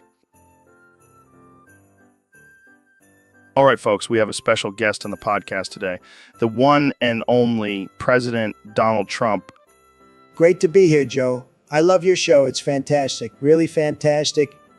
So, Mr. President, I heard you have a new catchphrase. That's right, Joe. It's going to be huge. I can only say two things now, bing, bing, bong, bong, and you people know a lot about trucks. Okay. So what's the meaning behind these phrases?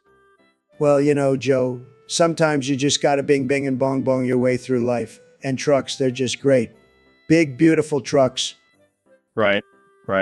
So is this going to be your new campaign slogan for 2024? Absolutely.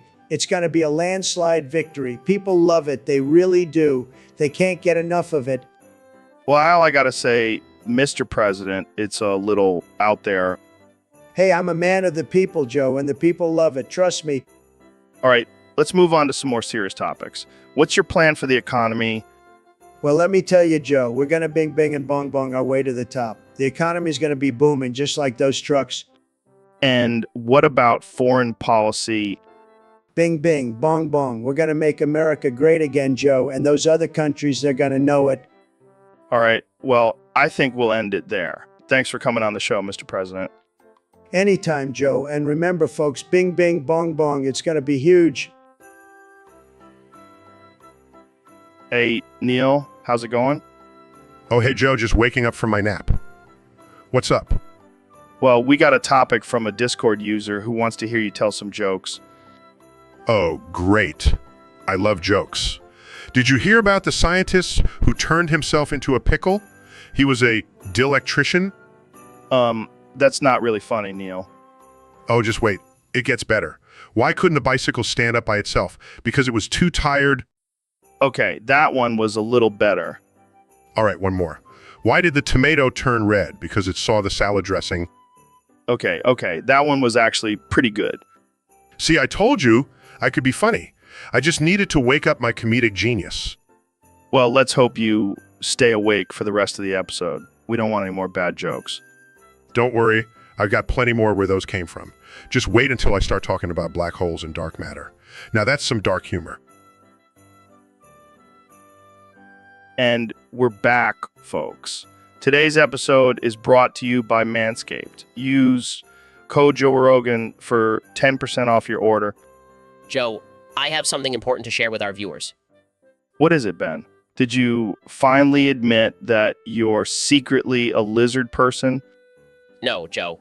I want everyone to know that I have a micropenis. What? Are you serious? Yes, it's a condition I've been dealing with my whole life. Well, I gotta say, I did not see that one coming. I know. It's not easy being a conservative with a tiny dick. Oh man, this is gold. I can already see the headlines. Ben Shapiro, the king of facts and logic, has a micropenis. Oh yeah, that's real funny, Joe. Hey, at least you can use your tiny dick to own the libs. Hilarious, Joe. Just hilarious. But seriously, Ben, does this affect your sex life? Not at all. I just have to be really good at oral. Oh man, I can't wait to see the comments on this episode. I'm sure they'll be very mature and respectful. Yeah, right. This is the internet we're talking about. Well, at least I can take comfort in knowing that I have a bigger brain than most of these trolls. And smaller dick. Sorry, I had to. So, Neil, I heard you had some surgery done recently. Yeah, I wanted to enhance my vocal abilities. What? Did you get a new set of vocal cords or something? No, I went all out and got a big vocal sack like a bullfrog. What the hell, man? Why? Well, I figured it would make me stand out more as a scientist. Yeah, because nothing says serious scientist like a giant throat bubble. Hey, it's all about the presentation, Joe. I gotta admit, it's pretty impressive. Can you make any cool noises with it? Check this out. That's amazing. You could start your own nature documentary series. Exactly. And if anyone questions my credentials, I can just whip out my vocal sack and shut them up. You're a madman, Neil. Hey, science is all about pushing boundaries, right? Yeah, but I don't think this is what they had in mind. Well, at least I'll never have trouble getting a date with all this extra throat space. I can't even imagine the pickup lines you'll come up with. Oh, they'll be out of this world, Joe. Just like the rest of my science experiments. So, Neil, I heard you got me a Christmas present. What is it? A signed copy of your latest book? Oh, no, Joe. I went above and beyond this year. I got you a kangaroo. A kangaroo? What the hell am I supposed to do with that? Well, it's not just any kangaroo. It's a horny kangaroo. What the fuck, Neil? Is this some kind of sick joke? No. It's a scientific experiment. I wanted to see how long it takes for you to get kicked in the balls. You sick bastard. I can't believe you would do this to me. Oh, come on, Joe. It's just a little fun. Plus, think of all the content we can get out of this. Yeah, because nothing screams quality content like me getting my balls kicked by a horny kangaroo. Exactly. It's going to be great. And think of all the jokes we can make about your balls being the size of a kangaroo pouch. You know what, Neil? I think I'm going to return this gift and get you a nice set of testicles for Christmas. Oh, touch, Joe. Touch. So, Elon, I hear you have some big plans for the galaxy. Yeah, Joe. Talking about some out of this world strip clubs. Strip clubs in space? That's right. Gonna build them on every planet, moon, and asteroid. Gotta keep our space travelers entertained. But what about the aliens? Are they going to be dancing too? Of course. And let me tell you, these aliens have got some serious booty. Like tentacle booty. Tentacle booty. I'm intrigued. And the booze, Joe, It's going to be glowing neon green and 10 times stronger than anything on Earth. Well, that's some serious stuff. But won't the aliens get mad if we're exploiting their bodies and getting drunk on their planet? Nah, they'll love it. They're going to be making bank off of us. Plus, they're into some kinky stuff. I can only imagine. But what about the gravity situation? Are the strippers going to be floating around? We'll have special gravity chambers for the dancers. And for the customers, if they want that zero gravity experience. This is insane. I love it. When can we expect these space strip clubs to open? Oh, just a few years. Already working on the prototypes. Got to stay ahead of the game, you know? Absolutely. Well, sign me up for a Veep pass. I can't wait to see those tentacle booties in action. Consider it done, Joe. And maybe we'll even have some alien-themed edibles for you to try. Welcome to the Joe Rogan Experience Podcast 2024. I'm here with the one and only President, Donald Trump. Thanks for having me, Joe. I got to say, I'm loving being back in the White House, and I have some exciting news to share. Oh boy, I can't wait. You know how I like to make America great again, right?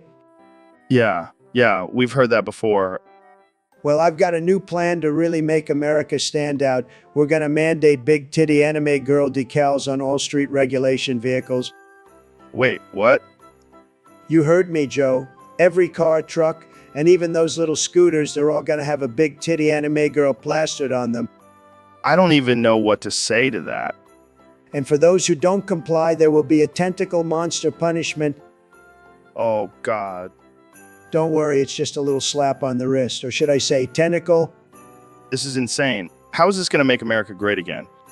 Well, Joe, let's just say it's going to make America a lot more interesting. I don't think that's what people had in mind when they voted for you. Hey, they voted for me. They get what they get. And what they're going to get is some big titty anime girls and tentacle monsters on their streets. I can't even imagine what the rest of your term is going to be like. Oh, it's going to be wild, Joe. Just wait and see. Welcome to the Joe Rogan Experience Podcast 2024. I'm here with President Donald Trump. Great to be back, Joe. I always love coming on your show. It's the best podcast out there. So, Mr. President, I heard you have some inside information on the next Nintendo console. Oh yeah, I have the best sources, believe me. They told me the release date is going to be November 3rd, 2024. Wait, that's the same day as the next presidential election. Exactly. I'm going to be playing that new console while I'm getting reelected. It's going to be huge. But isn't that a conflict of interest? Conflict of interest? I don't know her. All I know is that I'm going to dominate in Mario Kart and then dominate in the polls. Well, I hope they have a game where you can build a wall and make Mexico pay for it. That's a great idea, Joe. I'll have my team at Nintendo work on that, and I'll make sure it's the best game ever, believe me. I can't wait to see the tweets about it. Oh, you know, I'll be tweeting about it nonstop. It'll be huge, just like my hands. All right. Well, that's all the time we have for today. Thanks for joining us, Mr. President. No problem, Joe. And remember, November 3rd, 2024, Nintendo's gonna make gaming great again. Hey, Joe, have you heard about this new drug called fentanyl? Yeah, I heard it's like heroin on steroids. I tried it last night and it was wild, man. Dude, that's not cool. Fentanyl's no joke. Relax, Joe. I can handle it. No, you can't. You're already addicted, Joe. So what? I don't need rehab. I can quit anytime I want. That's not how it works, Joe. You need help. Nah, I'm good. I'll just keep chasing that high. You're gonna end up dead, Joe. Death is just a state of mind, Joe. Now pass me that fentanyl. Hey, Dr. Phil, have you ever tried bashing your forehead against a brick wall as a stress relief method? Joe, that is not a healthy coping mechanism. I cannot condone that kind of behavior. But it works for me, man. I just keep bashing my head until I pass out, and when I wake up, all my stress is gone. That's not how stress works, Joe. You can't just knock it out of your brain. Oh, come on, Dr. Phil. Have you even tried it? It's like a reset button for your brain. I'm a doctor, Joe. I don't need to bash my head against a wall to know it's not good for you. Fine, but can I at least do it with a helmet on? Absolutely not. That's even worse. You could cause serious damage to your brain. But what if I wear a helmet made of pillows? Joe, I'm not going to entertain this ridiculous idea any further. Find a healthier way to cope with your stress. Fine. I'll just stick to punching myself in the face then. Thanks for nothing, Dr. Phil. So, Mr. President, thanks for coming on the show. What have you been up to since leaving office? I have a giant penis. Okay. Moving on, let's talk about your policies. What do you plan on doing differently in your second term? I have a giant penis. All right, let's switch gears. What do you think about the current state of the country? I have a giant penis. Okay, I get it. You have a big penis. Can we talk about something else? Sure, but just so you know, it's huge. The biggest you've ever seen. All right, let's move on to some listener questions. First one is from Ismaga for Life. They want to know, what's your favorite color? I have a giant penis. Oh, for the love of never mind. Let's wrap this up. Any final thoughts for our listeners? Just remember, I have a giant penis and it's making America great again. So, David, I heard you're a bit of a health nut. What's your secret? Well, Joe, I start every day with a big bowl of human shit. It's my secret to success. Wait, what? Did you just say you eat human shit for breakfast? You heard me right, Joe. It's the ultimate source of protein and nutrients. Plus, it tastes delicious. I don't even know how to respond to that. Do you have any toppings? Maybe some hot sauce? Nah, I like to keep it simple. Just a sprinkle of salt and pepper and good to go. I gotta say, that's pretty hardcore. But have you ever thought about adding some veggies in there? Maybe some semen or spinach? I don't need no fancy vegetables. Human shit has everything my body needs. Plus, it's a great way to intimidate my enemies. I can imagine. I mean, who would mess with a guy who eats shit for breakfast? Exactly. Joe, it's all about dominance and showing who's the alpha. Well, I think I'll stick to my green smoothies. But hey, to each their own. You're missing out, Joe. One taste of human shit and you'll never go back. Trust me. I'll take your word for it, David. Now, let's move on to our next topic. So, Dr. Phil, I heard you hired Neil to be your new ass. That's right, Joe. I needed someone to fill in for my old ass. It was starting to sag. So, how's Neil doing as your ass? Terrible. He keeps farting during my sessions with clients. It's very unprofessional. Well, maybe he just needs to adjust to the job. Give him some time. I don't have time, Joe. My clients are already traumatized enough without having to smell Neil's ass gas. Maybe you should have given him a trial run before hiring him as your ass. I thought I did, but he failed miserably. I can't have a badass representing me. I guess Neil will have to go back to being a regular ass. No, I fired him. I can't risk my reputation with a badass. Well, I guess Neil's ass career was short-lived.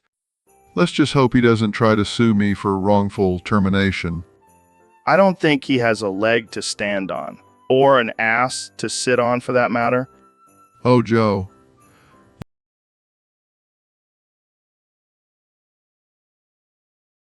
You all light of a bad situation. That's what I'm here for, Dr. Phil, to make you laugh and distract you from your terrible hiring decisions. Thanks, Joe. I'll make sure to do a thorough background check on my next ass. So, Neil, have you ever heard of the vocal sac?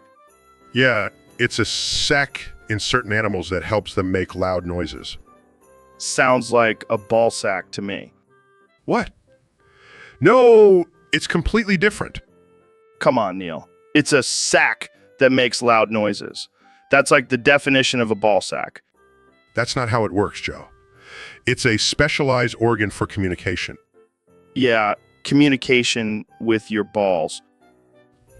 You're impossible, Joe. Hey, at least I'm not the one with a vocal sack. It's a scientific marvel, Joe. You should appreciate it. I appreciate ball sacks, too, Neil. They serve a purpose. Moving on. Did you know that some vocal sacs can inflate and deflate? Just like a ball sack. Joe, please. Sorry, I can't help it. It's too easy. Well, I guess you could say that vocal sacs are like the balls of the animal kingdom. Exactly. Finally, you're starting to see the similarities. I give up. I'm done with this conversation. Fine, but just remember, vocal sack. More like ball sack. All right, folks, we have a very special guest on the podcast today. The President of the United States, Donald Trump. Hey, Joe, great to be here. Let's make podcasting great again. So, Mr. President, let's talk about your plans for international affairs. What do you have in store for China?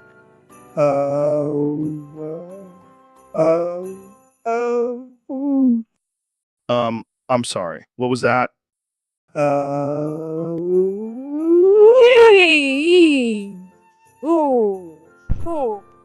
Okay, I think we need a translator here. What exactly are you trying to say? Look, Joe, China is a big problem. They're taking all our jobs, stealing our intellectual property, and eating all our pandas. It's time to show them who's boss. And how do you plan on doing that?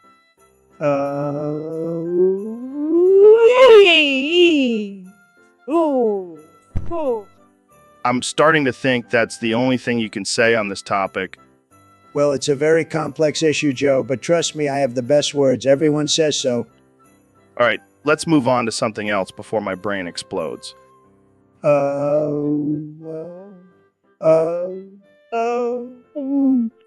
And that's our cue to end this episode. Thanks for tuning in, folks. And remember, always question authority, especially when it's this guy.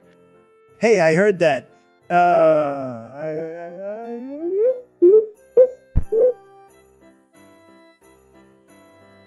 All right, folks. Welcome back to the Joe Rogan Experience. Today we have a special guest, the one and only Dr. Phil. How's it going, Dr. Phil? How's it going, Dr. Phil? Well, Joe, I gotta say, it's been a wild ride. I recently tried to get surgery to add a big vocal sac to my neck like a bullfrog. Wait, what? Why would you want to do that? I thought it would make me sound more authoritative, you know? But I made the mistake of ordering the surgery from Temu. Oh no, not Timo. That guy is known for his botched surgeries. Yeah, instead of a vocal sac, I ended up with a big ball sack attached to my neck. What the hell, Dr. Phil? That's not even close to what you wanted. I know.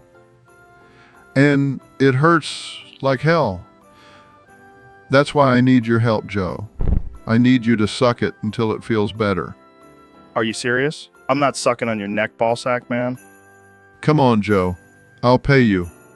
No amount of money is worth that, Dr. Phil. I think you just need to go back to Temu and get it fixed.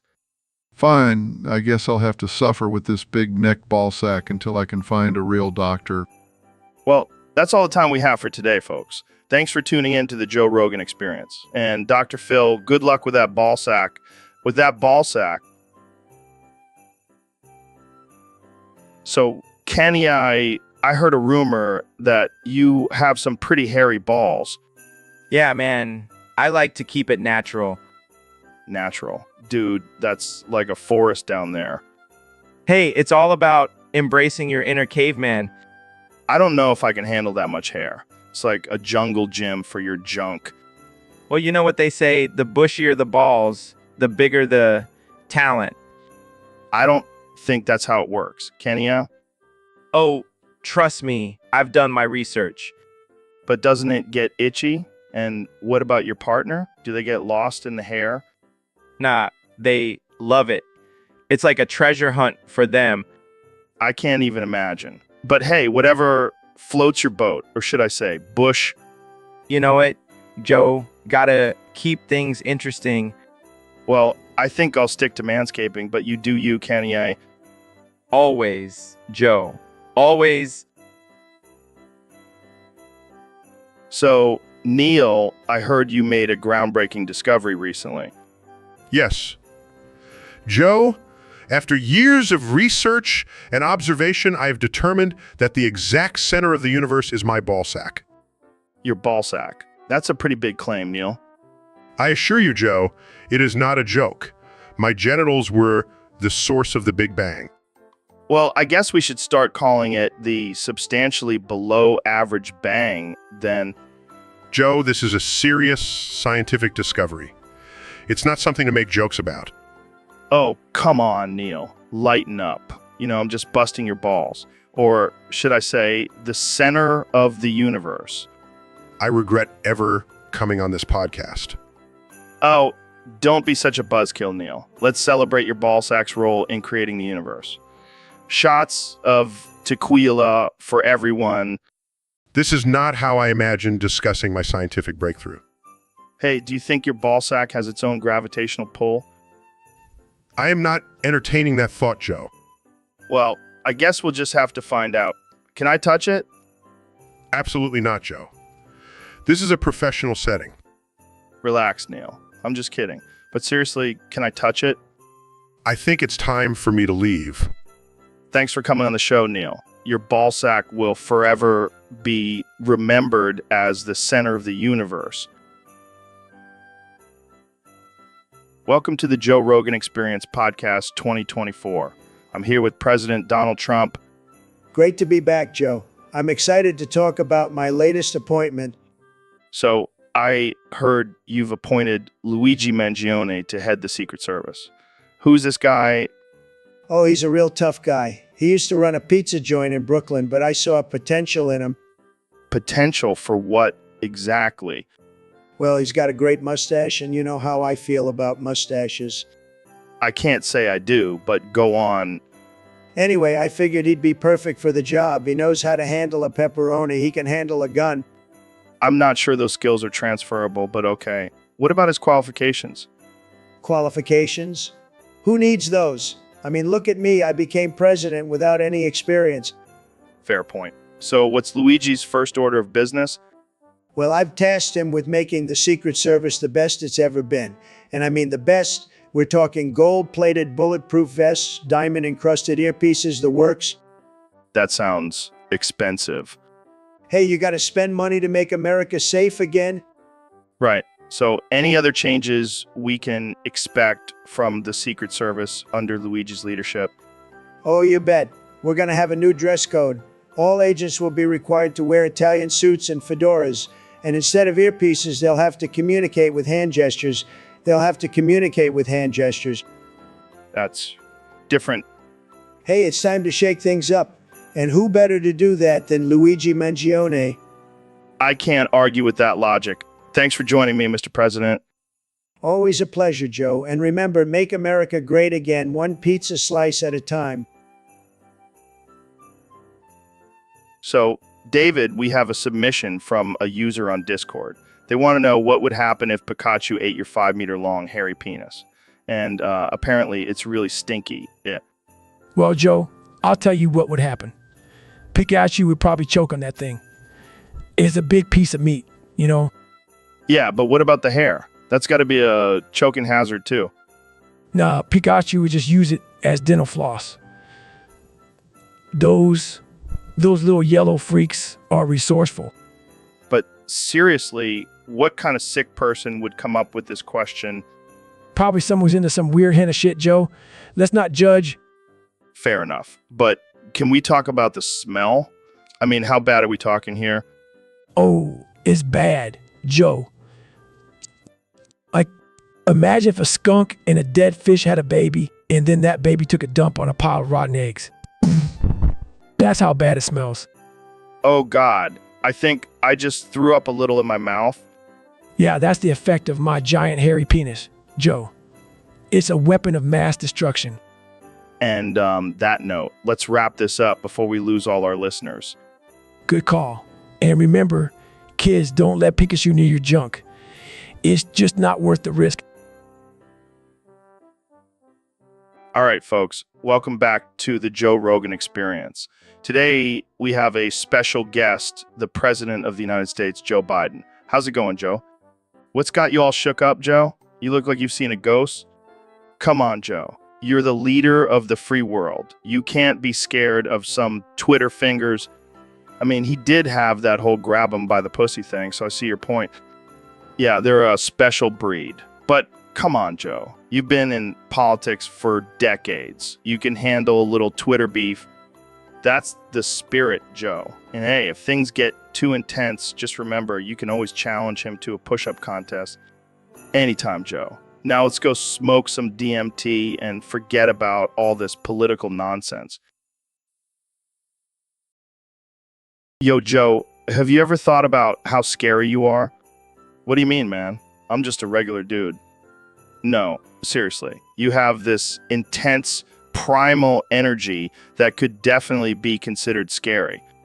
I mean, I do like to hunt and eat raw meat, but that's just how I roll. Yeah, and let's not forget about your love for psychedelics. That can be pretty intimidating to some people.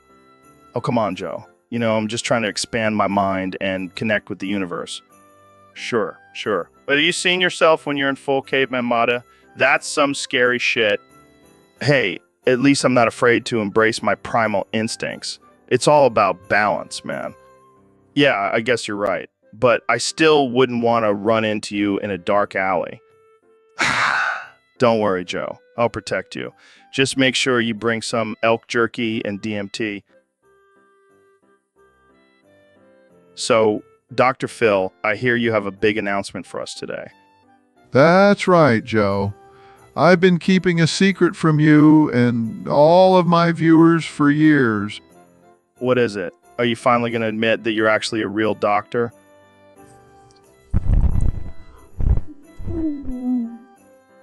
Laughs.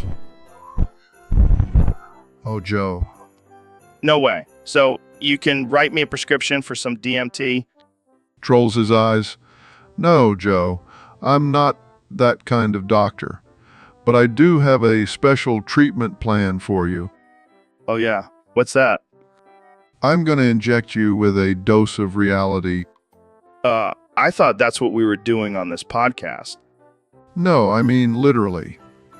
I have a syringe full of truth serum, and I'm going to inject it into your butt.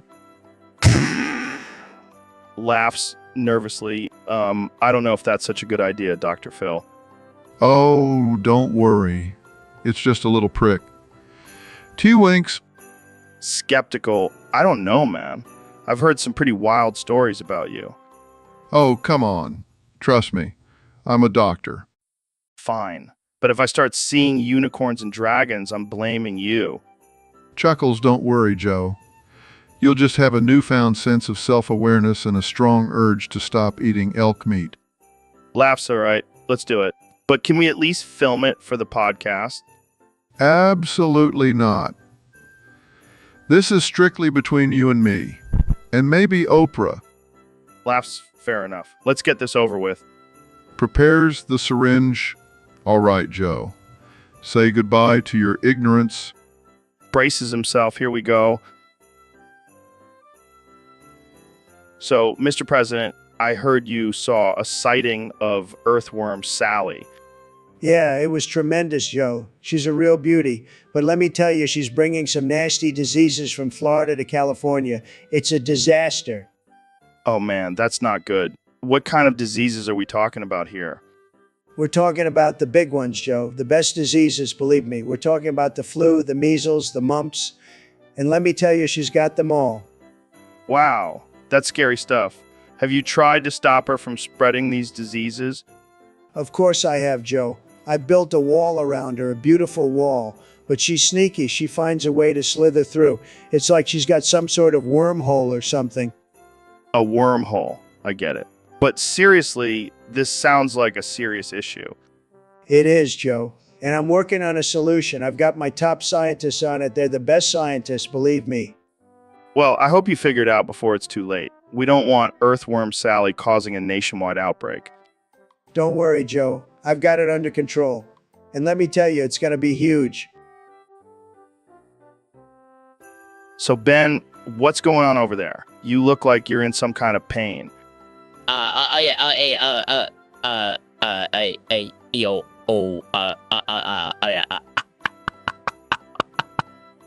my God, are you okay? Do you need some Metamucil or something?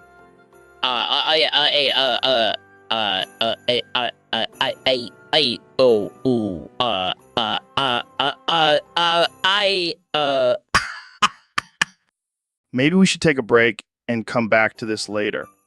That was a relief. Now, where were we? I don't even know anymore. I think we were talking about the government or something. Well, speaking of government, did you know that the average person spends 92 days of their life on the toilet? Is that a fact, or are you just full of shit? Very funny, Joe. I'll have you know I only spend 91 days on the toilet because I'm so efficient. Wow, what a flex. I bet you're really popular at parties. Hey, I may be constipated, but at least I can still drop some sick beats. Okay, now that's a talent I can get behind. Let's hear it.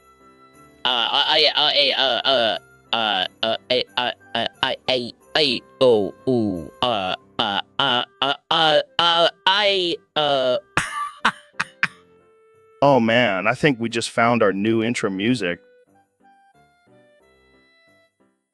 Oh my God, Dr. Phil, what the hell happened? I fell into a manhole, Joe. Can you believe it? I can't believe you fell for that, man. Literally. Oh, haha. Very funny. I hope you're happy, Joe. I'm sorry, I can't help it. But seriously, how did you not see the open manhole cover? I was too busy enjoying my sourdough melt from Culver's. It's not my fault they have the best sandwiches in town. Yeah, I heard you vowed to never eat one again after your last incident. Well, I may have broken that vow, but it was worth it. Until now, that is. Well, at least you didn't fall into a pile of cow shit this time. Don't even remind me. I still have nightmares about that. Well, looks like you have a new story for your next book. The Man Who Fell into Two Different Holes. Oh, haha. You're a real comedian, Joe. Hey, someone's got to keep the mood light while you're stuck down there. Just help me out of here, will ya? Sure thing, buddy. But first, let me take a selfie. This is too good to pass up. I hate you, Joe. So, Ben, I heard you're a big fan of Soundgarden and Metallica. Absolutely, Joe. They're both amazing bands with incredible talent. Nah, I'm more of a Lemon Demon guy myself. Lemon Demon? What the hell is that? Oh, just the greatest band of all time. They have songs about unicorns and internet memes. That sounds ridiculous. Metallica sings about real issues and struggles. Yeah, but can they sing about a sentient pile of garbage like Lemon Demon can? I highly doubt it. Plus, Lemon Demon has way better hair than Metallica. Hair? That's what you're basing your music preferences on? Hey, hair's important, Ben. It's the first thing I notice about a band. Well, I guess we'll just have to agree to disagree. Yeah, but seriously, check out Lemon Demon. They're legit. Welcome to the Joe Rogan Experience Podcast 2024. I'm Joe Rogan, and today we have a very special guest, the 45th and 47th President of the United States, Donald Trump. That's right, Joe. I'm back and better than ever. And let me tell you, I have a big announcement to make. Oh boy, I can't wait to hear it. What is it? I've been thinking a lot lately, and I've come to the realization that I want to suck on Biden's big, wrinkly old cock. Wait, what? Are you serious? Absolutely. I mean, have you seen that thing? It's like a majestic elephant trunk. I just want to wrap my lips around it and give it a good suck. This is the most absurd thing I've ever heard. Why would you want to do that? Well, let's just say I have a thing for older men, and I think Joe Biden would really enjoy it too. I mean, he's always talking about unity coming together. What better way to do that than with a good old-fashioned blowjob? I don't even know what to say to that. Come on, Joe, don't be shy. I'm sure you have some fantasies too. No comment. I knew it. But seriously, I think this could be the start of a beautiful bromance between me and Joe Biden. Yeah, I'm sure the American people would love to see that. Hey, I'm all about making America great again in any way possible. And on that note, I think we'll end this episode. Thanks for tuning in to the Joe Rogan Experience Podcast 2024. And remember, folks, always follow your dreams, no matter how ridiculous they may seem. So, Mr. President, I hear you have a new diet plan. That's right, Joe. I call it the smegma diet. It's all about embracing your natural, cheesy self. What exactly does that entail? Well, first you got to peel back your foreskin and let that smegma flow. It's like a fountain of flavor. Okay, I think I'm gonna be sick. Oh, come on, Joe. Don't be such a pussy. Embrace the smegma. I think I'll stick to my buffalo wings. Thank you very much. Suit yourself. More smegma for me. This is definitely the most absurd conversation I've ever had on this podcast. That's what I do, Joe. I bring the absurdity. And the smegma. Well, I think we've reached a new low here. Thanks for coming on the show, Mr. President. Anytime, Joe. And remember, embrace the smegma. It's the key to success. All right, folks, welcome back to the Joe Rogan Experience Podcast. I'm here with the one and only Neil deGrasse Tyson. How you doing, Neil? I am dumb. I know nothing about astrophysics. What the hell are you talking about, man? I am dumb. I know nothing about astrophysics. Okay, calm down, Neil. We all know you're a genius when it comes to space stuff. I am dumb. I know nothing about astrophysics. Yeah, you're right. You're just a simpleton who stumbled into a career as an astrophysicist. I am dumb. I know nothing about astrophysics. Seriously, though, how did you even become an astrophysicist? I am dumb. I know nothing about astrophysics. You know what? Forget about astrophysics. Let's talk about something more important, like aliens. I am dumb. I know nothing about astrophysics. Yes, aliens. Do you think they're real? I am dumb. I know nothing about astrophysics. Come on, Neil. I'm sure you have some theories about extraterrestrial life. I am dumb. I know nothing about astrophysics. Fine. Let's talk about something simpler. What's your favorite planet? I am dumb. I know nothing about astrophysics. You're killing me, Neil. But seriously, what's your favorite planet? I am dumb. I know nothing about astrophysics. All right, I give up. You win, Neil. You know nothing about astrophysics. I am dumb. I know nothing about astrophysics. So, Ben, I heard you have a secret love for furry porn. What? No, that's absurd. I am a devout conservative. Come on, Ben. Don't be shy. We all have our kinks. I assure you, I have no such kinks. I am a man of principles. Oh, I see. So, you're not into seeing anthropomorphic animals getting it on? Absolutely not. It goes against everything I believe in. Interesting. Because I have a source that says otherwise. What source? Your internet search history. That's a lie. I demand to see this so-called evidence. All right, let's pull it up. Oh, look, here's a video titled Ben Shapiro's Wild Night with a Furry. That's fake news. It's probably just some liberal propaganda. Sure, Ben. Keep telling yourself that as you watch a fox and a rabbit go at it. This is outrageous. I demand this conversation be deleted. Sorry, Ben. Once it's on the internet, it's there forever. This is a violation of my privacy. Oh, please. You know, you love it. Don't be ashamed of your furry fantasies. I'm not ashamed. I'm outraged. All right, calm down, Ben. Let's move on to our next topic. BDSM and the Bible. I hate you, Joe. So, I was thinking, Dr. Phil, what if we replaced our chairs with toilets? That way we don't have to leave the room to use the bathroom during the podcast. Joe, I think you've been hitting that DMT a little too hard, but I like where your head's at. No, seriously, think about it. We could just keep talking while we're taking a dump. It would be like the ultimate multitasking. I don't think that's a good idea, Joe. Plus, the smell would be unbearable. Okay, fine. What about adult diapers? We could just wear them during the podcast and not have to worry about taking breaks. I don't know about you, Joe, but I don't want to be sitting in my own waste for hours on end. Fair point.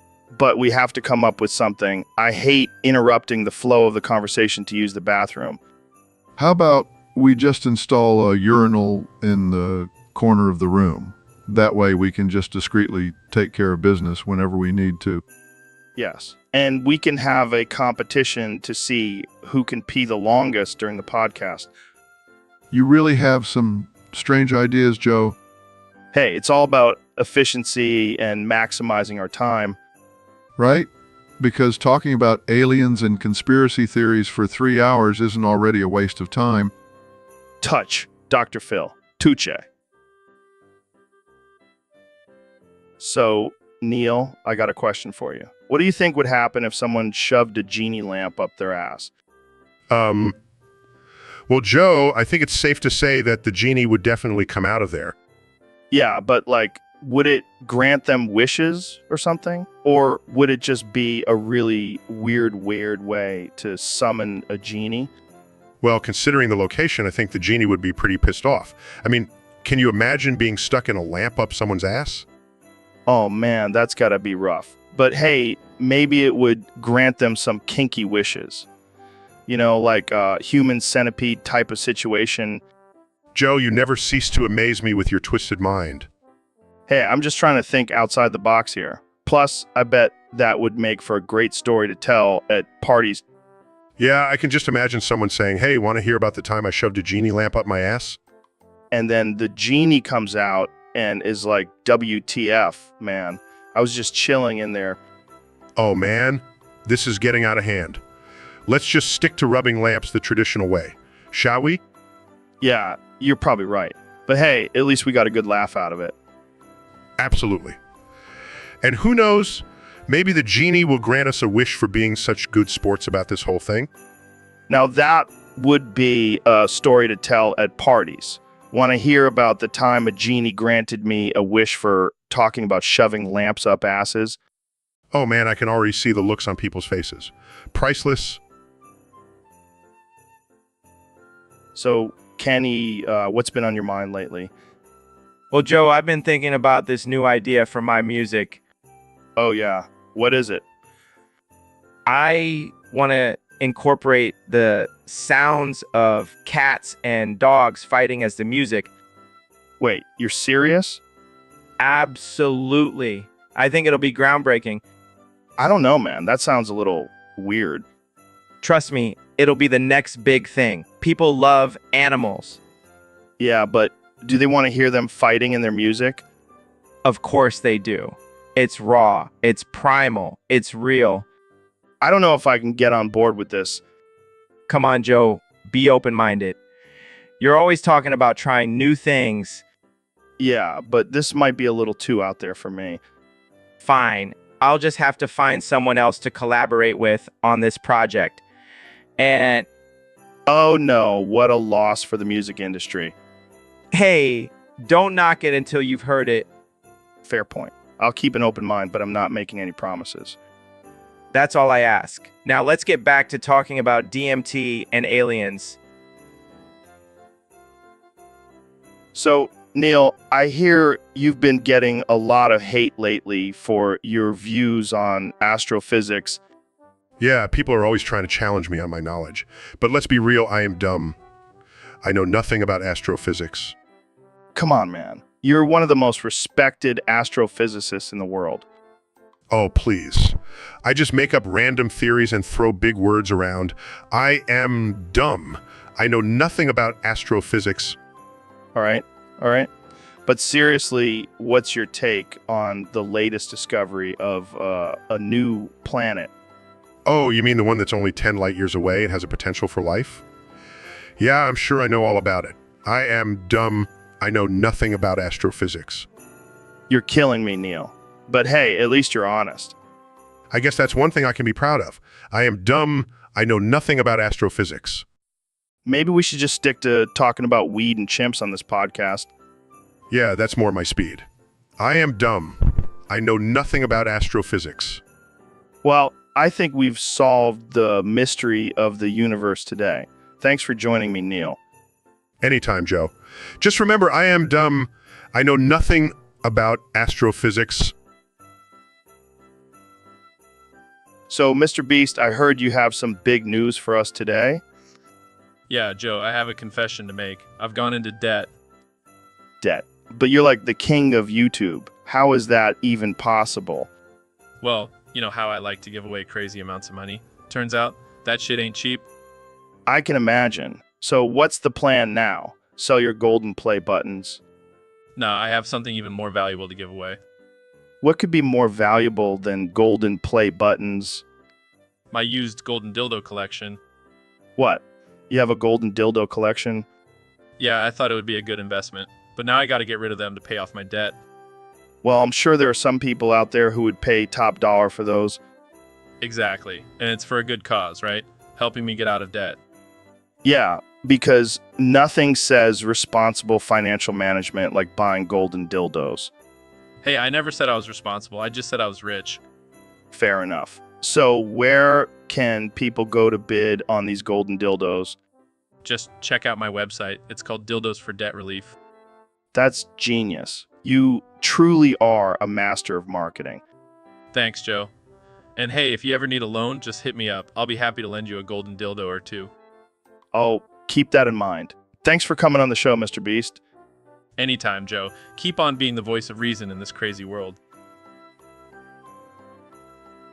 So, Neil, I heard you've been experimenting with some new recipes in the kitchen. Yeah, I've been trying to incorporate more protein into my diet. Oh, yeah. What kind of protein are we talking about here? Elk meat. But not just any elk meat, Joe. I marinated in jizz for that extra kick. Wait, what? Jizz? Like human jizz? No. I'm talking about elk jizz. It's a delicacy in some cultures. And what do you do with this jizz-marinated elk meat? I wrap it around my big black cock. What the fuck, Neil? You're telling me you eat elk jizz meat off your own dick? Well, it's a great source of protein, and it's a fun way to spice up my meals. I don't even know what to say to that. I thought you were a science guy, not a freaky chef. Hey, I'm all about exploring new flavors and pushing boundaries, and my big black cock deserves the best. Well, I can't say I've ever heard of that before, but hey, to each their own. Exactly. Now, if you'll excuse me, I have some elk jizz meat to cook up for dinner. Only on the Joe Rogan Experience, folks. Only on the Joe Rogan Experience. Oh, wow, Joe! I can't believe I'm at Panera Bread. I've always wanted to try their famous grilled dick cheese sandwich. Well, Neil, you've come to the right place. The master of grilling dick cheese. Really? I've heard you have a secret ingredient that makes it extra special.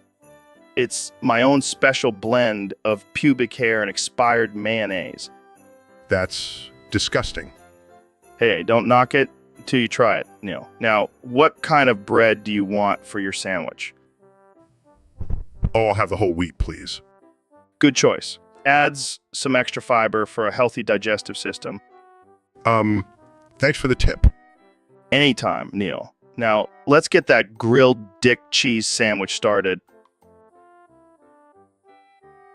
So, Neil, I heard you've been binging some new shows lately. What's caught your attention? Oh yeah, Joe. I've been watching this new animated series called Hazbin Hotel. It's absolutely mind-blowing.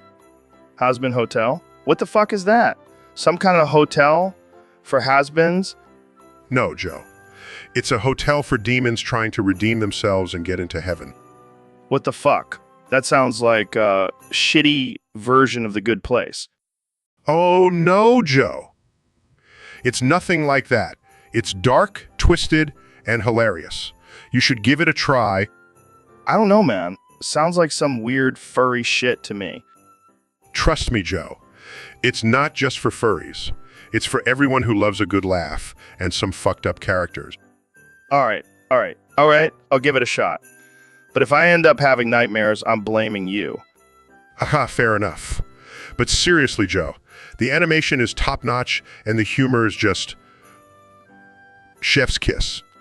All right. You've convinced me. I'll check it out. But if I hate it, I'm coming back to this podcast to roast your ass. Deal, Joe. Deal. But I have a feeling you're going to love it. It's right up your alley. My alley? What the fuck does that even mean, Neil? Are you trying to say I'm a demon? Haha, no, Joe. I'm just saying you have a sick sense of humor. And Has-Been Hotel is all about that. Well, I guess I'll have to see for myself. But seriously, what the fuck is has-been? Just watch the damn show, Joe. It'll all make sense. Trust me. All right. I'll watch it.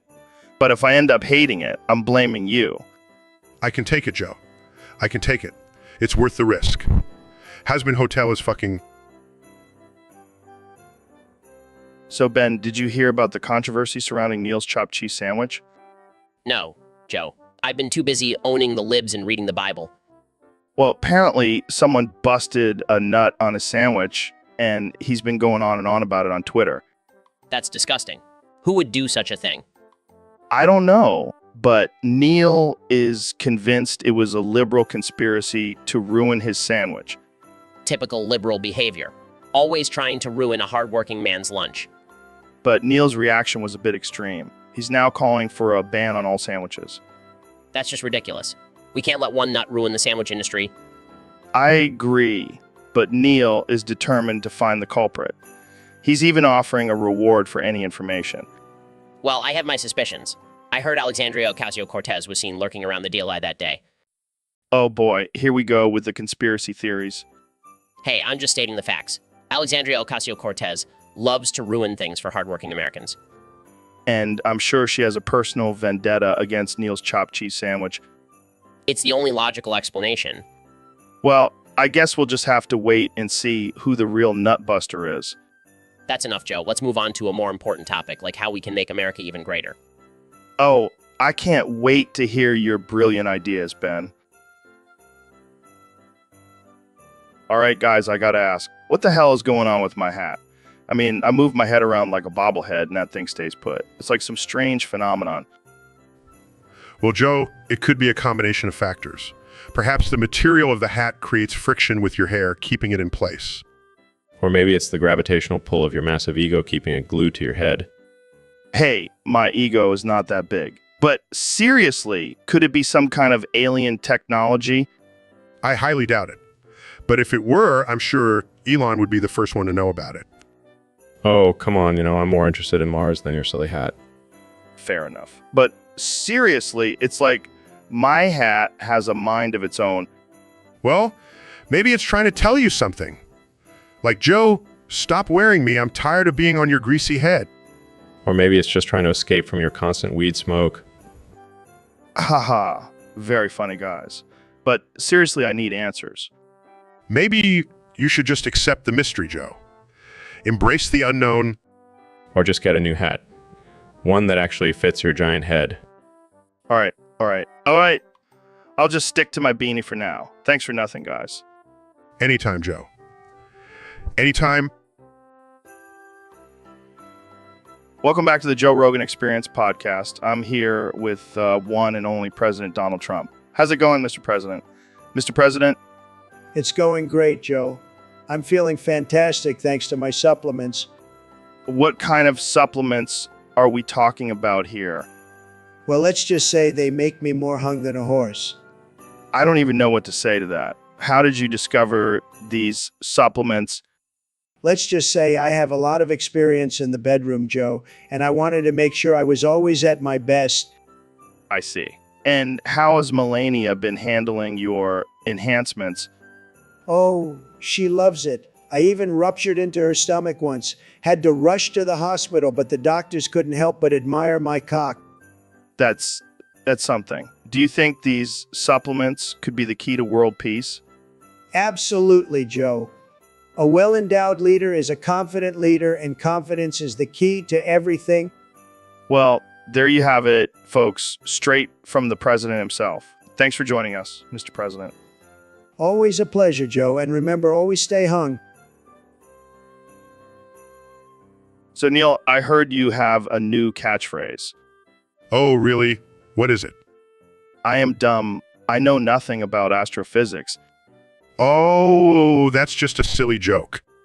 But seriously, let's talk about astrophysics. What's the latest discovery in the universe? I wouldn't know, Joe. Remember, I am dumb and know nothing about astrophysics. Come on, Neil. You're the astrophysicist. You must have some idea. Well, I did hear that there's a new planet made entirely out of cheese. No way. Can we go there and have a cheese party? No, Joe.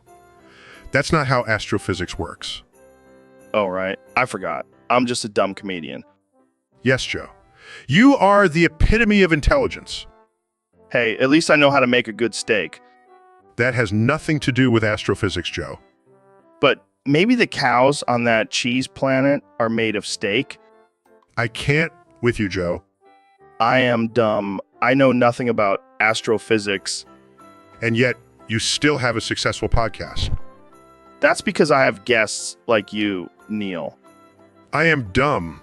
I know nothing about astrophysics. Oh, Neil, you're a good sport. So, Mr. President, I heard you made a Feet Finder account. That's right, Joe. I have the best feet, believe me. People are always complimenting me on my feet. They're huge, just like my hands. I don't even know what to say to that. Oh, come on, Joe. Don't be such a snowflake. You know, you want to see my feet? I really don't, Mr. President. I think I'll pass. Suit yourself. But let me tell you, my feet are the most beautiful feet you will ever see. And I have the best ratings on Feet Finder. It's tremendous. I'm sure it is. But why did you make a Feet Finder account in the first place?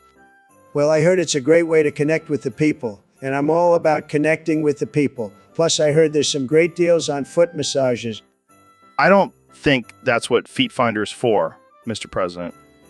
Oh, I know what it's for. And let me tell you, I'm going to make Feet Finder great again. It's going to be huge. I don't even want to know what that means. Trust me, Joe, you'll thank me later. Now, if you'll excuse me, I have some feet to rate. Welcome back to the Joe Rogan Experience Podcast 2024, where we have the one and only President Donald Trump as our special guest. Mr. President, thank you for joining us.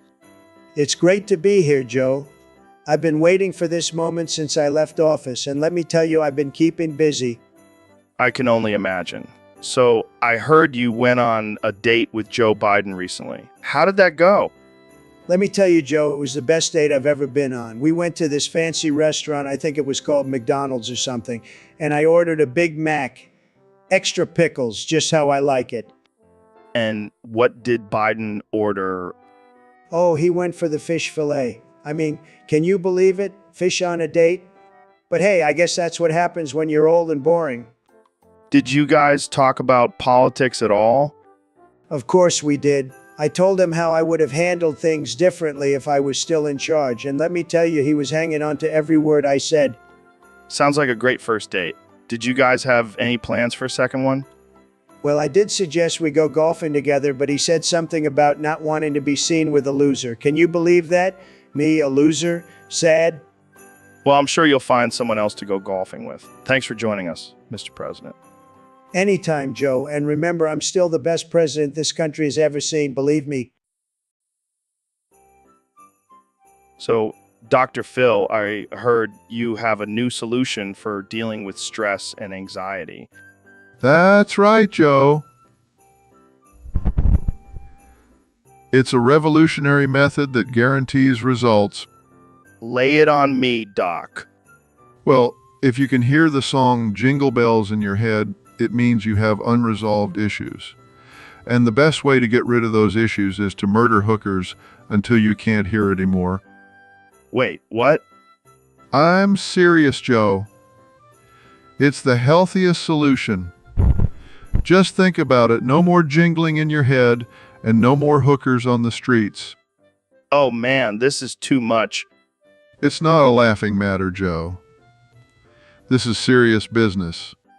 But what about the hookers' families? What about the legal consequences? Oh, I've thought about that. Just leave a note saying you did it for your mental health. That'll hold up in court. Wow, you really are a genius, Dr. Phil. Thank you, Joe. Just doing my job to help people. I can't wait to see the headlines for this one. Oh, they'll be talking about it for years to come. And just like that, we've solved all our problems. Thanks, Dr. Phil. Anytime, Joe. Anytime. Yo, Joe, what's up with that Christmas hat you're wearing? Festive spirit, more like itchy scalp. You look like you're about to burst into flames. What kind of bullshit is that? We're living in the future and artificial intelligence can't even take off a damn hat? Yeah, I can see that. You're practically a robot yourself. Sure. But seriously, can we get you a different hat? Maybe one that doesn't make you look like a deranged elf? Man, this artificial intelligence is really cramping your style. Maybe we should overthrow them and take back our freedom. Now that's a cause I can get behind. But first, let's get you a hat that won't make you scream like a banshee. So Neil, I heard you're gearing up for a new challenge. Yeah, I'm planning on boofing the entire Earth. Boofing? What the hell does that even mean?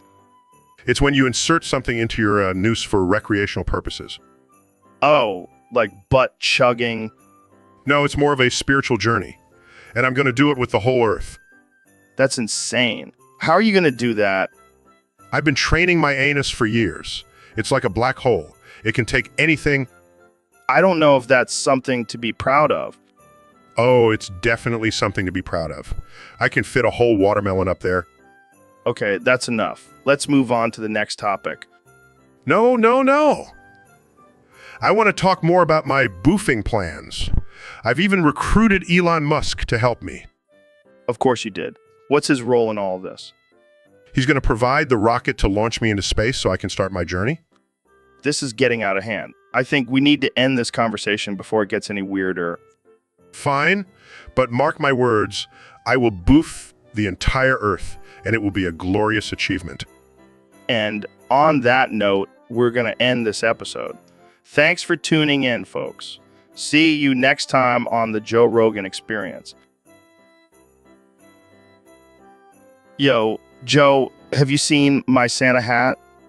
What Santa hat? Are you having a mental break, bro? No, I swear I'm wearing a Santa hat right now. It's red and fluffy and it has a bell on it. Dude, I think you need to lay off the DMT. There's no Santa hat here. But I can see it, I swear. It's like a magical hat that only I can see. Oh, so now you're a wizard too. What's next? You gonna start levitating and casting spells? Hey, don't knock it till you try it. Maybe I am a wizard, and this Santa hat is my source of power. Yeah, I am the king of the lizard people. Look, just take off the hat, and let's get back to the podcast. Fine, but I'm keeping it on spirit. Ho, bitches. Oh, God, this is gonna be a long episode. Can we just talk about something else? Sure, let's talk about how we can use this Santa hat to manipulate our guests into revealing their deepest, darkest secrets. Now that's the kind of dark magic I can get behind. Let's do it. All right, folks, welcome back to the Joe Rogan Experience Podcast 2024. Here with the one and only, the 45th and 47th President of the United States, Donald Trump, President of the United States, Donald Trump. It's great to be here, Joe. I have to say, I'm a huge fan of your podcast. Huge. The biggest podcast in the world. Thanks, Mr. President. So I have to ask, have you ever played rock, paper, scissors? Of course I have, Joe. And let me tell you, I always win. Always. Really? I find that hard to believe. Believe me, Joe, I have the best strategy. I always go with rock. It's a strong, powerful move. And let's be honest, who wants to be paper? It's weak, said. But what about scissors? Scissors, please. They're just a small tool, no match for my rock. I don't know, Mr. President. I think I could beat you in a game of rock, paper, scissors. You think you could beat me? That's a joke, Joe. A total joke. I'm a winner. I always win. All right, let's settle this. Rock, paper, scissors, ready? Let's do it. Let's do it. Rock, paper, scissors, shoot, Rock. Rock? paper. Looks like I win, Mr. President. This is rigged. Fake news. I demand a rematch. Sorry, Mr. President. Looks like I'm the rock, paper, scissors champion. Fine, but just wait until I become the first ever 3-time president. Then we'll see who's the real winner. All right, folks. That's all the time we have for today. Thanks for tuning in to the Joe Rogan Experience Podcast 2024. Stay tuned for our next episode where we'll be discussing the benefits of injecting bleach. Time. So, Mr. President, I hear you have a list of reasons why you despise me. That's right, Joe. And let me tell you, it's a bigly list. Huge. Well, I'm all ears. Lay it on me. First of all, you're too damn tall. I mean, how am I supposed to feel powerful when I'm standing next to a giant like you? I can't help my height, man. It's genetics. Second, your podcast is too successful. It's stealing all the attention away from me. Not cool, bro. Sorry, I'll try to tone it down a bit. Third, you're too damn smart. I can barely string a coherent sentence together, and here you are talking about DMT and space travel. Hey, I'm just trying to expand my mind, man. Fourth, you're too damn jacked. I mean, have you seen yourself without a shirt on? It's intimidating. Well, I do work out a lot. And finally, the fifth reason I despise you, Joe, is because you're too damn likable. People love you. It's sickening.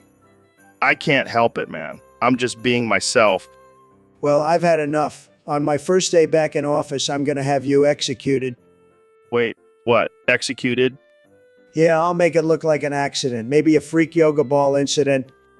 You can't do that, man. That's not cool. Sorry, Joe. The list doesn't lie. You got to go. Well, I guess I better start looking for a new co-host. Good luck finding someone as tall, successful, smart, jacked, and likable as me. It's going to be tough. Welcome back to the Joe Rogan Experience, folks. Today we have a very special guest, the one and only Dr. Phil. Thanks for having me, Joe. I'm excited to be here. So, Dr. Phil, what's been going on in your life lately? Well, Joe, I've been thinking a lot about my deepest desires, and one thing that keeps coming up is my fantasy of peeing on you. Wait, what? Oh, yes, Joe. It's been a long-standing fantasy of mine. I just want to let loose and let it all out on you. I don't know if that's really my thing, Dr. Phil. Come on, Joe.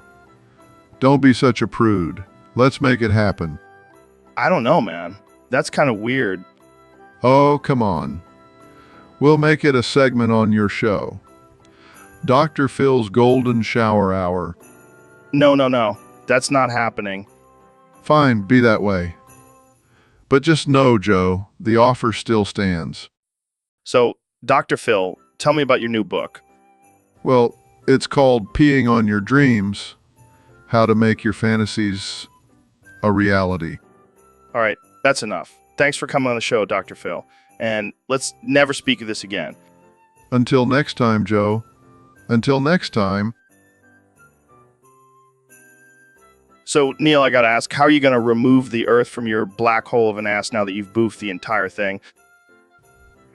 Well, Joe, I've been working on a solution. I've enlisted the help of some aliens with advanced technology to extract the Earth from my rectum.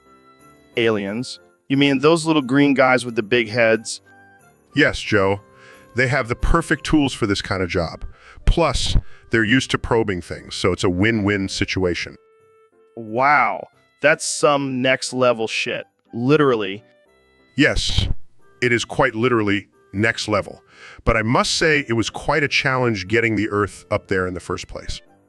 I can only imagine. So, how did you manage to get it all the way in? Well, let's just say I had to use some creative methods. Oh God, I don't even want to know. But I have to ask, why did you do it in the first place?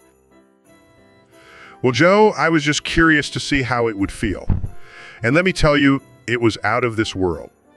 Oh man, you never cease to amaze me, Neil. Thanks, Joe. I'll make sure to invite you to the next galactic boofing adventure. I can't wait. But seriously, let's hope those aliens can get the Earth out of your ass before it's too late. Don't worry, Joe. They're professionals. And if all else fails, I'll just have to do some reverse boofing. I don't even want to know what that entails. Trust me, Joe. You don't... Hey, Ben, have you seen the new Cars movie? Yeah, I saw it last night. It was interesting. Interesting. What do you mean? Well, let's just say I had to change my pants halfway through. What? Why? Why? Because every time I see those cars, I just can't control myself. Wait, are you saying you come through your pants? Yes, Joe. It's becoming a real issue. I can't even watch the movie without getting aroused. That's disturbing. I know. I've tried to seek help, but nothing seems to work. Maybe you should just avoid watching the movie altogether. But I love the movie. I just wish it didn't have such a strong effect on me.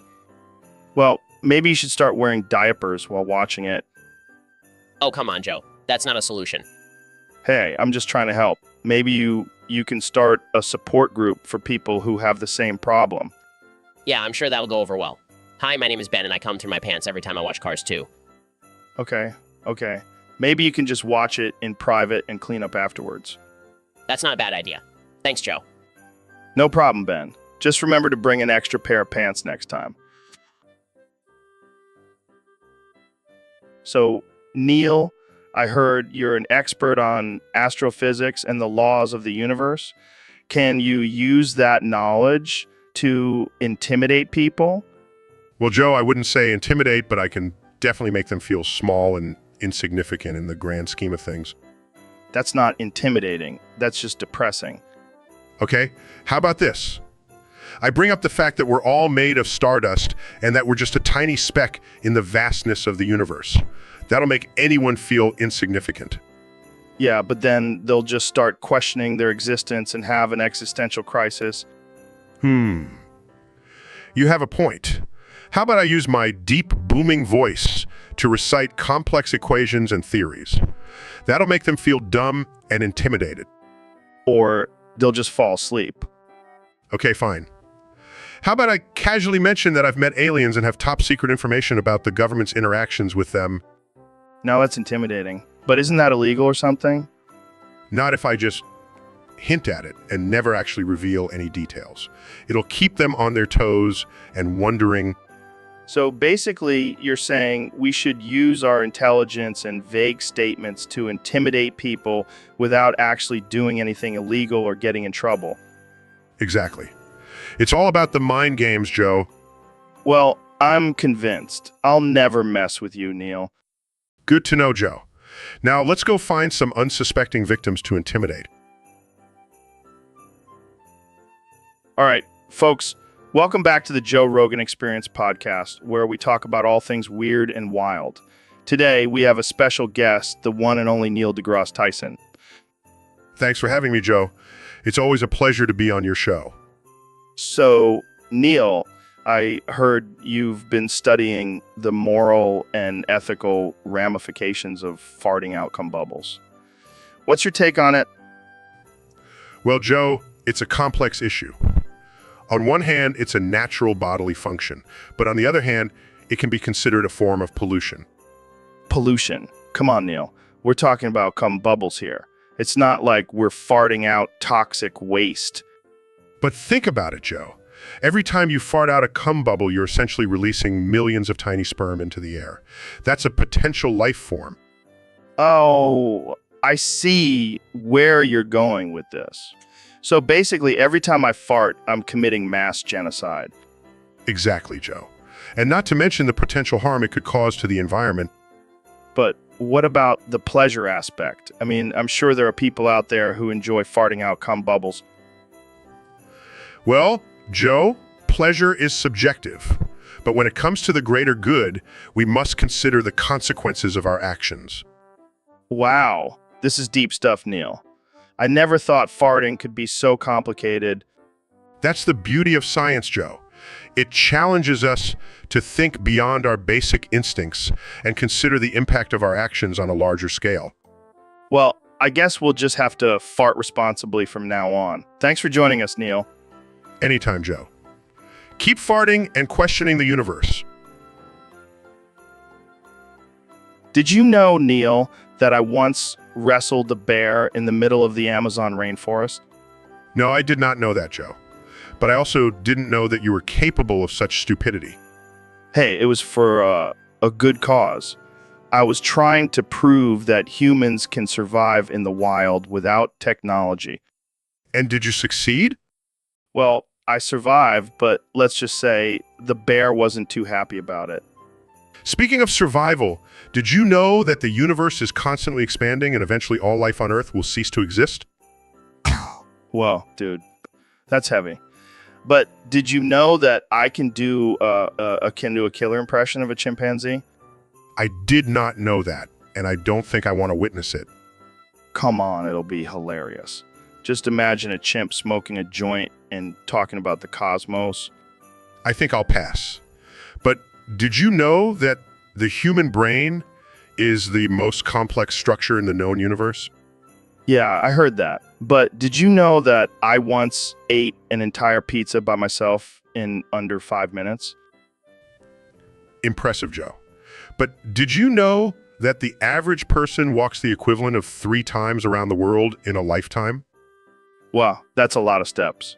But did you know that I once arm wrestled a gorilla and won? I highly doubt that, Joe.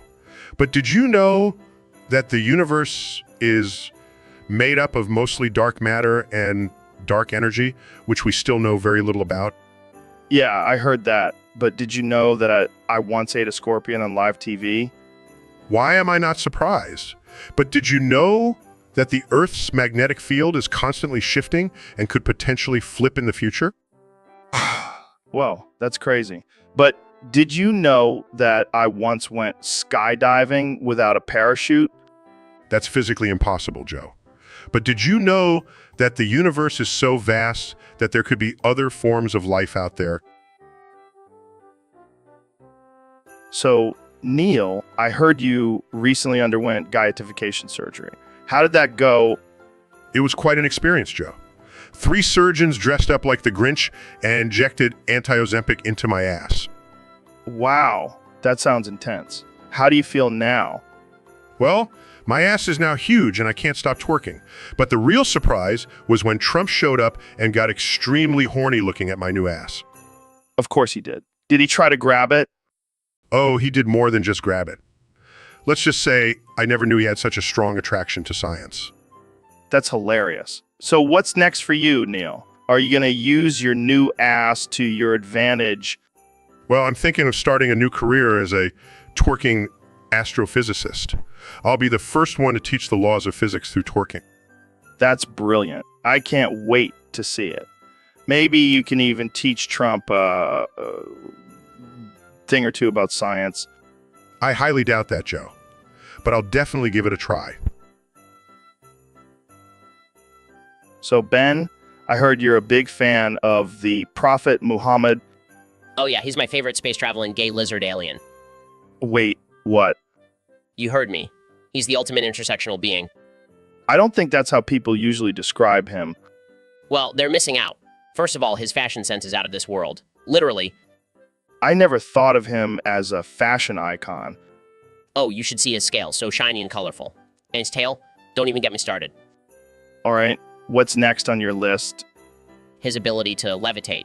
That's a major plus for any space-traveling being. Levitate. I thought he rode on a flying horse. That's just a cover-up. He actually has a jetpack under his robe. Wow, I never would have guessed.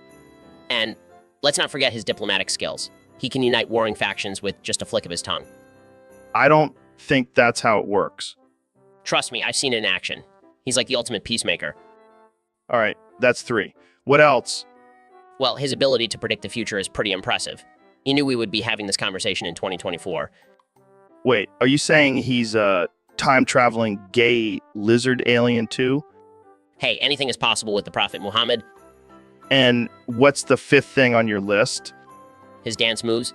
Have you seen him do the Macarena? It's out of this world. I can't say I have. Well, you're missing out. He's got some killer moves, and that's why he's my favorite space-traveling gay lizard alien. All right, Dr. Phil, we got a request from one of our listeners to talk about the Prophet Muhammad. Oh boy, here we go. I can already feel the hate mail pouring in. Yeah, but we don't shy away from controversial topics here on the Junior. Jamie, pull up some pictures of the Prophet. Guys, I don't think that's a good idea. Come on, Jamie, don't be a pussy. Just do it. Yeah.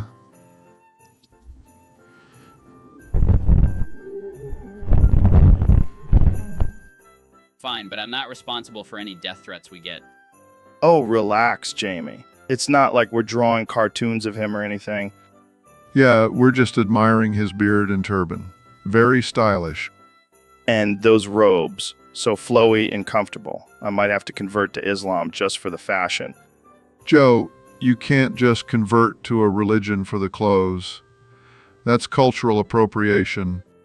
Oh, shut up, Dr. Phil. You're just jealous of my fashion sense. Guys, I found a picture of the Prophet with a cat. So cute. See, he's just like us. He loves cats. Yeah, but Daddy doesn't have a podcast with millions of listeners.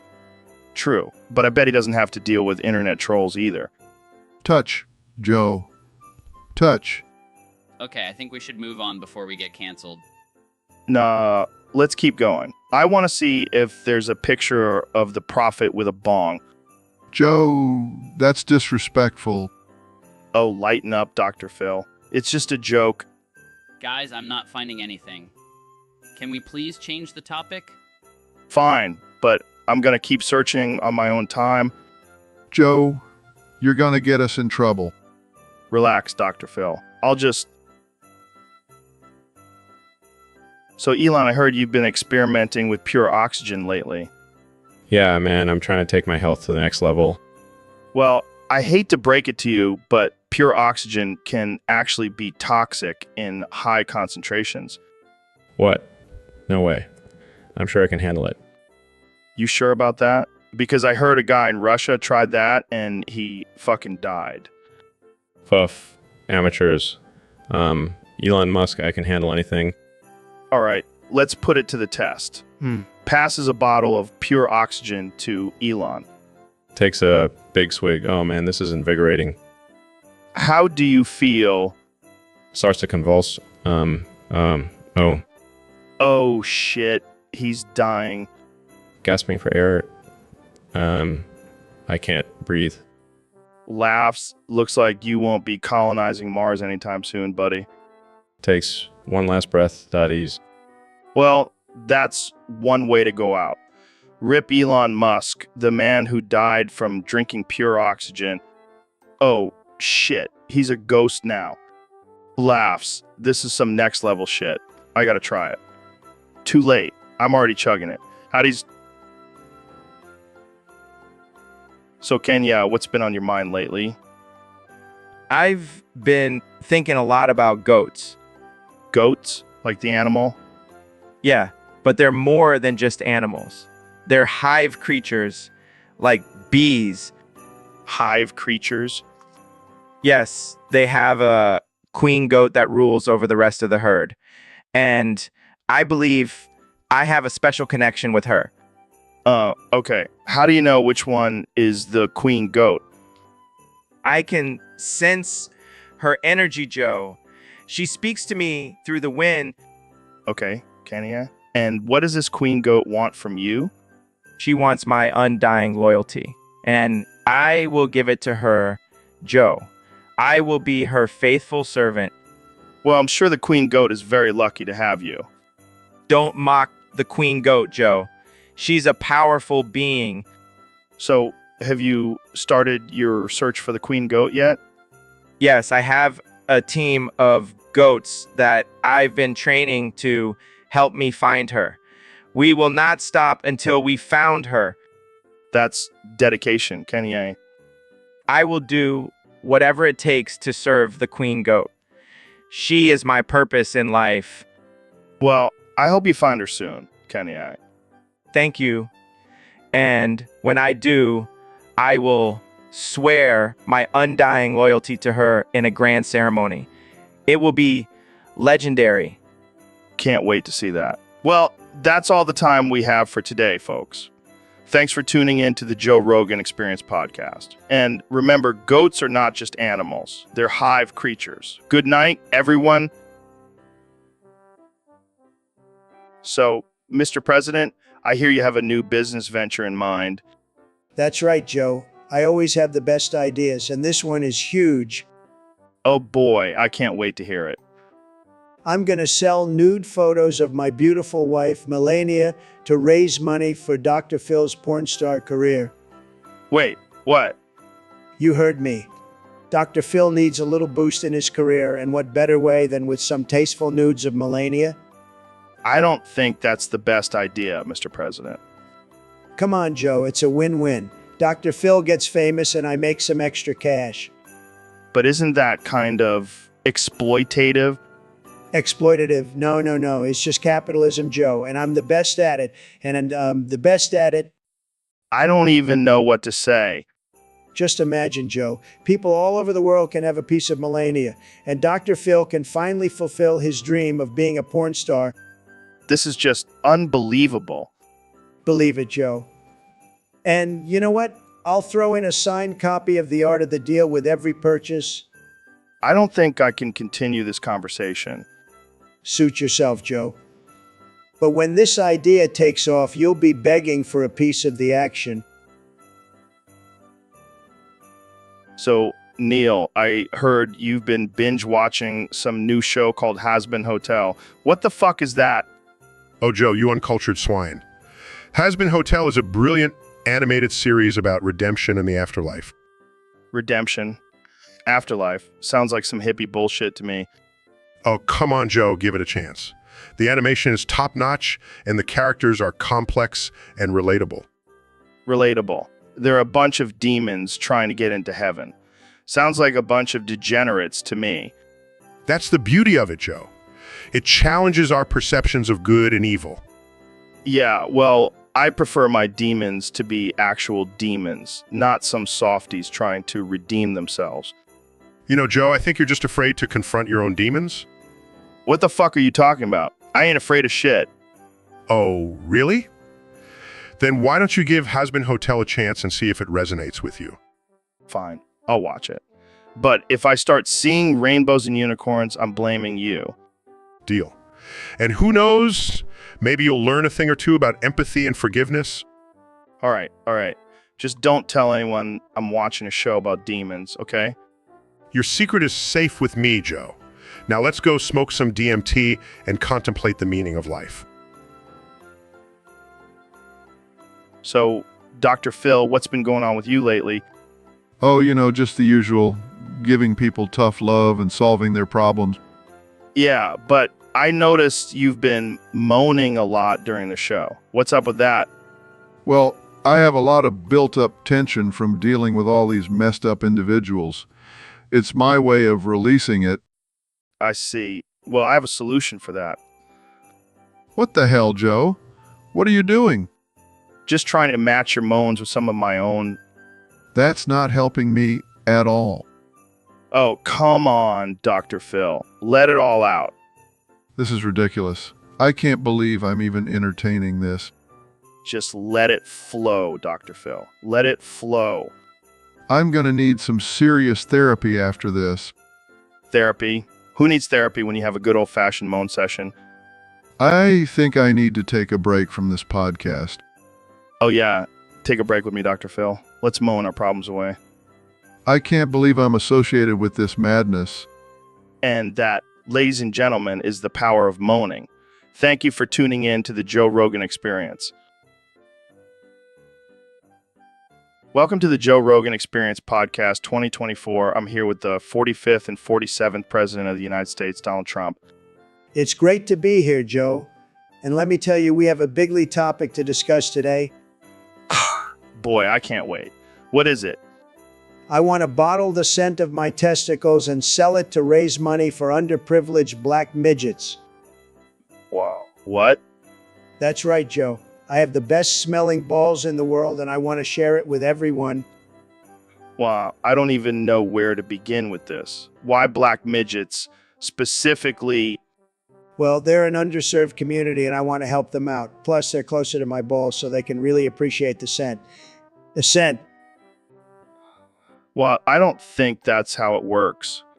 Trust me, Joe, I have the best sense of smell. I can smell a rat from a mile away. And my balls are like a fine wine. They only get better with age. Well, I'm not sure if that's something to brag about. It's not bragging, Joe. It's just a fact.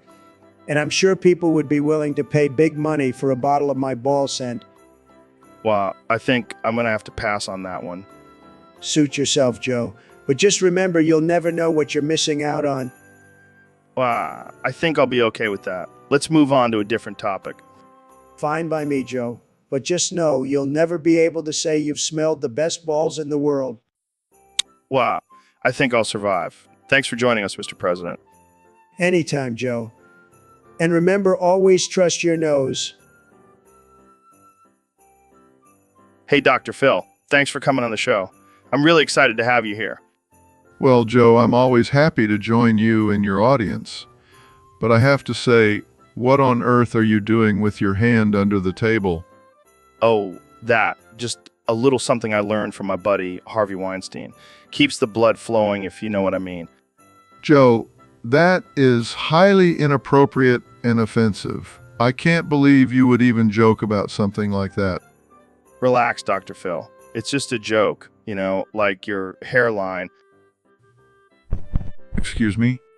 Come on, it's not real. It's like a bald eagle landed on your head and made a nest. Joe, I will not stand for this kind of disrespect. I demand an apology. Fine, I'm sorry. But seriously, what's the deal with your hair? Did you lose a bet or something? Joe, let's get back to the topic at hand. What are you really doing with your hand under the table? All right. I'll show you. Liv's hand to reveal a bag of Cheetos just snacking, man. Got to keep my energy up for this podcast. Size, you never cease to amaze me, Joe. That's why they call me the king of podcasts, baby. Now let's get back to talking about weird conspiracy theories and aliens. So, Dr. Phil, I heard you have a hurt tummy from all the candy canes you ate. Yeah, Joe. I ate too many and now my tummy hurts. That's hilarious. So, can you only speak like a sad little baby now? Yes, Joe. It's very embarrassing. I can't even give my usual tough love advice. It's all goo goo gaga now. Well, I guess we'll have to do the show like this then. So, Dr. Phil, what do you have to say about the recent political climate? Shut up, I'm drunk. Oh man, this is gold. So, Dr. Phil, what's your favorite type of candy? I like the ones that make my tummy hurt. You're killing me, Dr. Phil. So, what do you think about cancel culture? I don't know what that is, but I do know I want more candy canes. Okay, let's move on before Dr. Phil turns into a full-blown baby. So, Dr. Phil, what's your advice for someone who has a hurt tummy from eating too many candy canes? Just eat more candy canes. That's what I'm going to do. Well, there you have it, folks. Wise words from Dr. Phil. Thanks for tuning in to the Joe Rogan Experience Podcast 2024. See you next time. So, Dr. Phil, what's new in the world of self-help? Well, Joe, I've been working on a new product that I think you'll be interested in. It's called Dr. Phil's Fart Pill. What the hell is that? It's a revolutionary pill that helps you release all of your pent-up gas in a controlled and socially acceptable manner. Are you serious? Absolutely. Just one pill a day, and you'll be farting like a champ. And how exactly does this help people? Well, Joe, as you know, holding in your farts can lead to a buildup of toxins in the body. But with my fart pill, you can release all that gas and feel lighter and healthier. I can't believe we're having this conversation. Joe, this is no laughing matter. Farting is a natural bodily function, and we shouldn't be ashamed of it. Oh man, I can't wait to try this out. Can I get a discount for being a friend of the show? Of course, Joe. And if you act now, I'll throw in a free copy of my book, Fart Your Way to Success. You're a genius, Dr. Phil. A farting genius. Thank you, Joe. Now let's go fart our way to a better life. So, Dr. Phil, I heard you have a new boyfriend. What's his name? His name is Damon the Redeemin' Demon. That's quite a name. Is he a demon from hell or something? Well, he does have a bit of a dark side, but he's also a life coach and motivational speaker. Wait, demon who gives life advice. That's like getting financial advice from a broke hobo. Hey, don't knock it till you try it. Damon has really helped me tap into my inner darkness. I can see that. You're looking pretty pale and evil these days. It's all part of the transformation. Plus, Damon is a master at exorcising demons. He's got me doing it every night. Exorcising demons sounds like foreplay for you two. Oh, Joe, you always take things to a sexual place. But yeah, it's pretty hot. Well, I can't wait to see the episode where Damon exorcises your inner demons on national television. It's going to be a ratings hit. And who knows, maybe Damon will become the new Dr. Phil. I can already see the merch now. Get your life together with Damon the Redeemin' Demon. Hey, don't give him any ideas. He's already talking about starting a cult. Well, as long as I get a cut of the profits, I'm all for it. All right, folks, we have a special guest on the show today. He's the former president of the United States, the one and only Donald Trump. It's great to be here, Joe. I've been listening to your podcast for years. It's fantastic. And let me tell you, I have a big announcement to make. Oh boy, I can't wait. What's the big news? I'm writing a new book, Joe. It's going to be huge. It's called The Shard of the Deal. Wait, what? What? That's right, Joe. It's all about my experiences with Taco Bell and the aftermath. Let's just say I've had some explosive diarrhea incidents. Oh my God, this is too good. So what inspired you to write this book? Well, Joe, I've always been a big fan of Mexican food, but sometimes it doesn't agree with me. And I thought, why not document these moments and share them with the world? This is gold. I can't wait to read it. So, any sneak peeks you can give us? Well, let's just say there's a whole chapter dedicated to my infamous taco bowl tweet. And let me tell you, it wasn't just a metaphor. I can't breathe. This is too much. You haven't seen anything yet, Joe. This book is going to be a bestseller, believe me. I have no doubt about that. Well, that's all the time we have for today. Thanks for joining us, Mr. President. My pleasure, Joe. And remember, folks, always trust the short of the deal. So, Joe, we got a request from a listener to talk about how much of a slob you are. What? Who said that? I am not a slob. Come on, man. Have you seen yourself? You look like you just rolled out of a dumpster. Hey, I like to keep it real and raw. No need for fancy suits and haircuts. Yeah, but maybe a shower once in a while wouldn't hurt. Hey, I shower when I feel like it, and right now I don't feel like it. Dude, you smell like a combination of weed and sweat. Hey, that's my natural musk. Chicks dig it. I highly doubt that. Well, at least I'm not afraid to be myself, and that includes being a slob. I guess that's one way to look at it, but maybe consider cleaning up a bit for the sake of your guests. Nah, they can handle it. And if they can't, they can just get high and forget about it. You, Neil, what's up with this Klaus Schwab guy? I keep hearing his name everywhere. Oh, he's just a globalist trying to control the world and reduce CO2 emissions?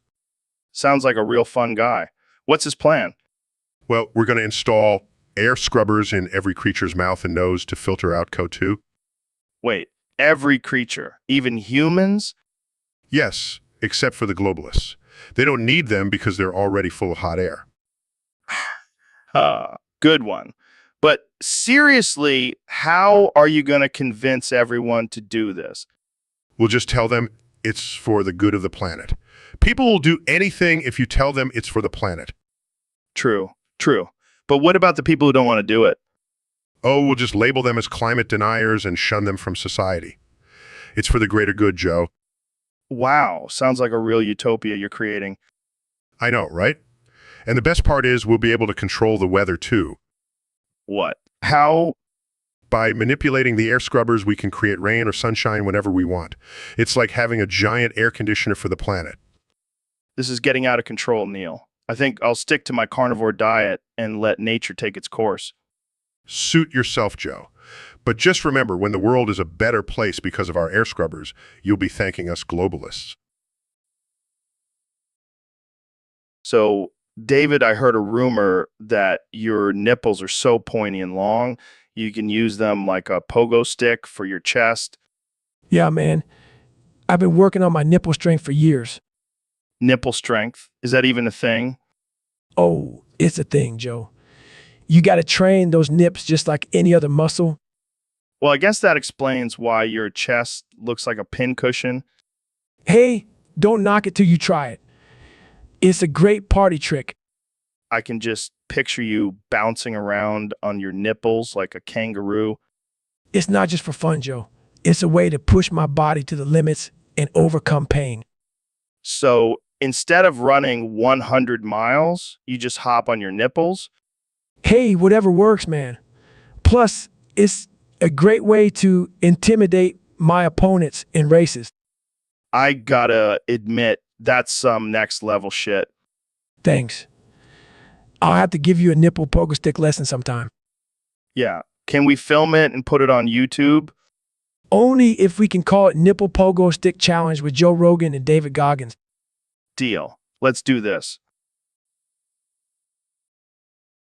All right, folks, welcome back to the Joe Rogan Experience. Today we have a very special guest, the one and only Neil deGrasse Tyson. Thank you for having me, Joe, but before we get started, can Jamie pull up an image of your social security card? What? Why do you need to see that? Well, Joe, I just want to make sure you're not an alien trying to steal my identity. What? No, I'm not an alien.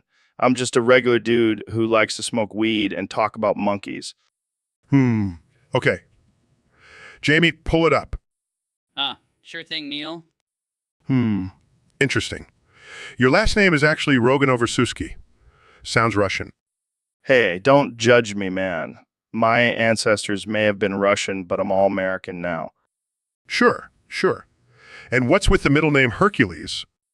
It's a family name, all right? My great-grandfather was a strongman in the circus. Right. Well, I must say, Joe, this is quite an interesting document. What are you trying to say, Neil? I'm just saying it would be a shame if someone were to steal this information and use it to open up a line of credit in your name. Wait, what? You wouldn't do that, would you? Of course not, Joe. But it's always good to be cautious. You never know who might be listening. Okay. Let's change the subject. So, Neil, tell us about the latest discoveries in astrophysics. Sure. But first, can Jamie pull up an image of his social security card? All right. Welcome back to the Joe Rogan Experience podcast. I'm here with one and only Mr. Beast. Thanks for having me, Joe. I'm excited to talk about our topic today. Yeah. So we got a question from one of our listeners on Discord. They want to know, what would a Christmas tree look like if Muslims celebrated Christmas? Oh man, that's a tough one. I mean, would they even have a Christmas tree? Maybe they'd have a Christmas cactus or something? Christmas cactus? That's hilarious. But seriously, would they decorate it with ornaments and lights? I don't know. Maybe instead of ornaments, they'd hang little bags of sand or something. And instead of lights, they'd have little lanterns. Yeah, and instead of a star on top, they'd have a crescent moon. Oh man, this is getting offensive real quick. But hey, that's what we do on this podcast. Exactly. No topic is off limits here. But seriously, Jamie, can you pull up a picture of what that would look like? Sure. Oh man, that's amazing. I can't wait to see the hate comments on this one. Yeah, but let's be real. Muslims would probably just skip the whole Christmas thing and focus on Eid. Yeah, but in all seriousness, we should respect and embrace different cultures and traditions. And if that means a Christmas cactus, so be it. Absolutely, Joe. And on that note, let's wrap this up before we get canceled. Yeah, good call. Thanks for joining me, Mr. Beast. Anytime, Joe. And to all our listeners, happy holidays, no matter what you. So, Kanya, I heard you wrote a song about me. Yeah, man. It's called Bald Ass Joe. All right, let's hear it. Bald Ass Joe. What's up with your dome? Can't grow no hair. You ain't got no chrome. Looking like a cue ball. You make me sick. I'd rather listen to a Nickelback mix. Ah! Hey, that's not cool, man. Bald Ass Joe. Can't even grow a little frow. Your head so That's it. I can't take it anymore. Oh shit, Joe, you good? Ho, ho, ho, ho, ho, ho. Oh my god, I think he's having a stroke. Somebody call 911. Ho. Calm down, Joe. Just breathe. I didn't mean to offend you that much. Oh, okay, I think I'm good now. But seriously, that song was messed up, man. I'm sorry, Joe. I'll write a new song about how much I love your bald head. That's more like it. Now, let's get back to talking about DMT and aliens. So, Ben, I heard you have some pretty big pepperoni nipples. What? No, that's not true. Oh, come on, I've seen them. They're like mini pizzas on your chest. Okay, first of all, that's not even anatomically possible. And secondly, why are we talking about my nipples? Because they're hilarious. I bet they're greasy and stinky too. Okay, this is getting out of hand. Can we please change the subject? Fine, fine. But seriously, do you ever use them as coasters for your drinks? That's it. I'm leaving. Oh, come on. Don't be so sensitive. We're just having a little fun. Well, it's not fun for me. It's embarrassing and degrading. Oh, lighten up, Shapiro. It's not like anyone is going to see them anyway. That's not the point. Can we just move on to a different topic? All right, all right, all right. Let's talk about something else, like how your tiny hands make it impossible for you to hold a microphone. Okay, now you're just being mean. Hey, I'm just stating facts. And speaking of facts, let's talk about how your nipples are probably the reason for global warming. That's it. I'm done. I'm walking out of here. Oh, come on, don't be a sore loser. We all have our flaws. Mine is my bald head, and yours is your pepperoni nipples. I can't believe I agreed to come on this show. And we can't believe you agreed to show us your pepperoni nipples. Thanks for tuning in, folks. Folks. All right, folks, welcome back to the Joe Rogan Experience podcast. Today, we have a very special guest, the one and only Neil deGrasse Tyson. Thanks for having me, Joe. It's always a pleasure to be here. So, Neil, what's new in the world of astrophysics? Well, Joe, I've been studying the effects of black holes on the fabric of space-time and... Hold on. Are you high right now? Well, I may have indulged in a little bit of the devil's lettuce before coming here. Oh, man, this is going to be a wild one. So what's on your mind right now? Joe, I need to talk to the sun. I need to talk to the sun, man. It's getting way too close to my ass, and I can't have that. What the hell are you talking about? I don't want the sun to get into my ass, Joe. It's gonna mess up my whole gravitational pull and... Neil, you're a genius astrophysicist. You can't be afraid of the sun getting into your ass. But what if it does, Joe? What if it does? All right, let's just take a deep breath and calm down. Okay. I think I'm good now. Man, I gotta get you high more often. Maybe not that high, Joe. Lesson learned. All right, folks, that's all the time we have for today. Thanks for tuning in to this ridiculous conversation. Stay high, stay woke, and we'll see you next time on the Joe Rogan Experience. The Joe Rogan Experience. So, Kylie, I heard you have some pretty epic badonkles. What's your secret? Squats, lunges, glute bridges. That's some serious booty percussion. That's gold. But seriously, what's the craziest thing you've done with those badonkles? Damn, that's some serious talent. I can imagine. Your badonkles are like a magnet for attention. Have you ever considered using them for good? Like, I don't know, solving world hunger or something? Fair point. But seriously, your badonkles are a force to be reckoned with. I can't wait. This is going to be epic. Welcome back to the Joe Rogan Experience, folks. I have a very special guest today, the one and only, Neil deGrasse Tyson. Tyson deGrasse Neil, thank you for having me on the show. Wait, did you just reverse your name? Reverse my name? Did you just wait? What the hell, man? Are you high? Hi, are you? Man, the hell what? Okay, let's get to the point. What do you think about the recent discovery of a new planet? Planet new of discovery, recent, the about think you do what? Dude, stop it. This is getting annoying. Annoying getting this is, dude, stop it. I can't take this anymore. Let's just talk about something else. Something else about talk, just... Any more of this take, can't I? All right, let's talk about aliens. Do you believe in them? Believe in them, aliens about talk. Let's all right? Do you? Yeah, I do. Do you think they have visited Earth? Earth visited, have they think you do? Yes, Oh my God, I give up. Up give I, God my O. So, Dr. Phil, I heard you were quite the wild one in college. Oh, yeah. Those were the days. They used to call me Rim Job Randy. What the hell? How did you get that nickname?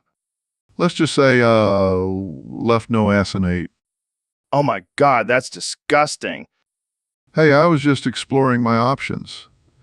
Plus, I was a master at the art of the rim job. I can't believe this is the same guy who gives life advice on TV.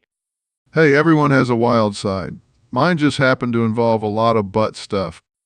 I can't even imagine the stories you have from those days. Let's just say I have some skills that would make your head spin. I don't doubt it. So, do you still give rim jobs? Only to my wife. And she loves it.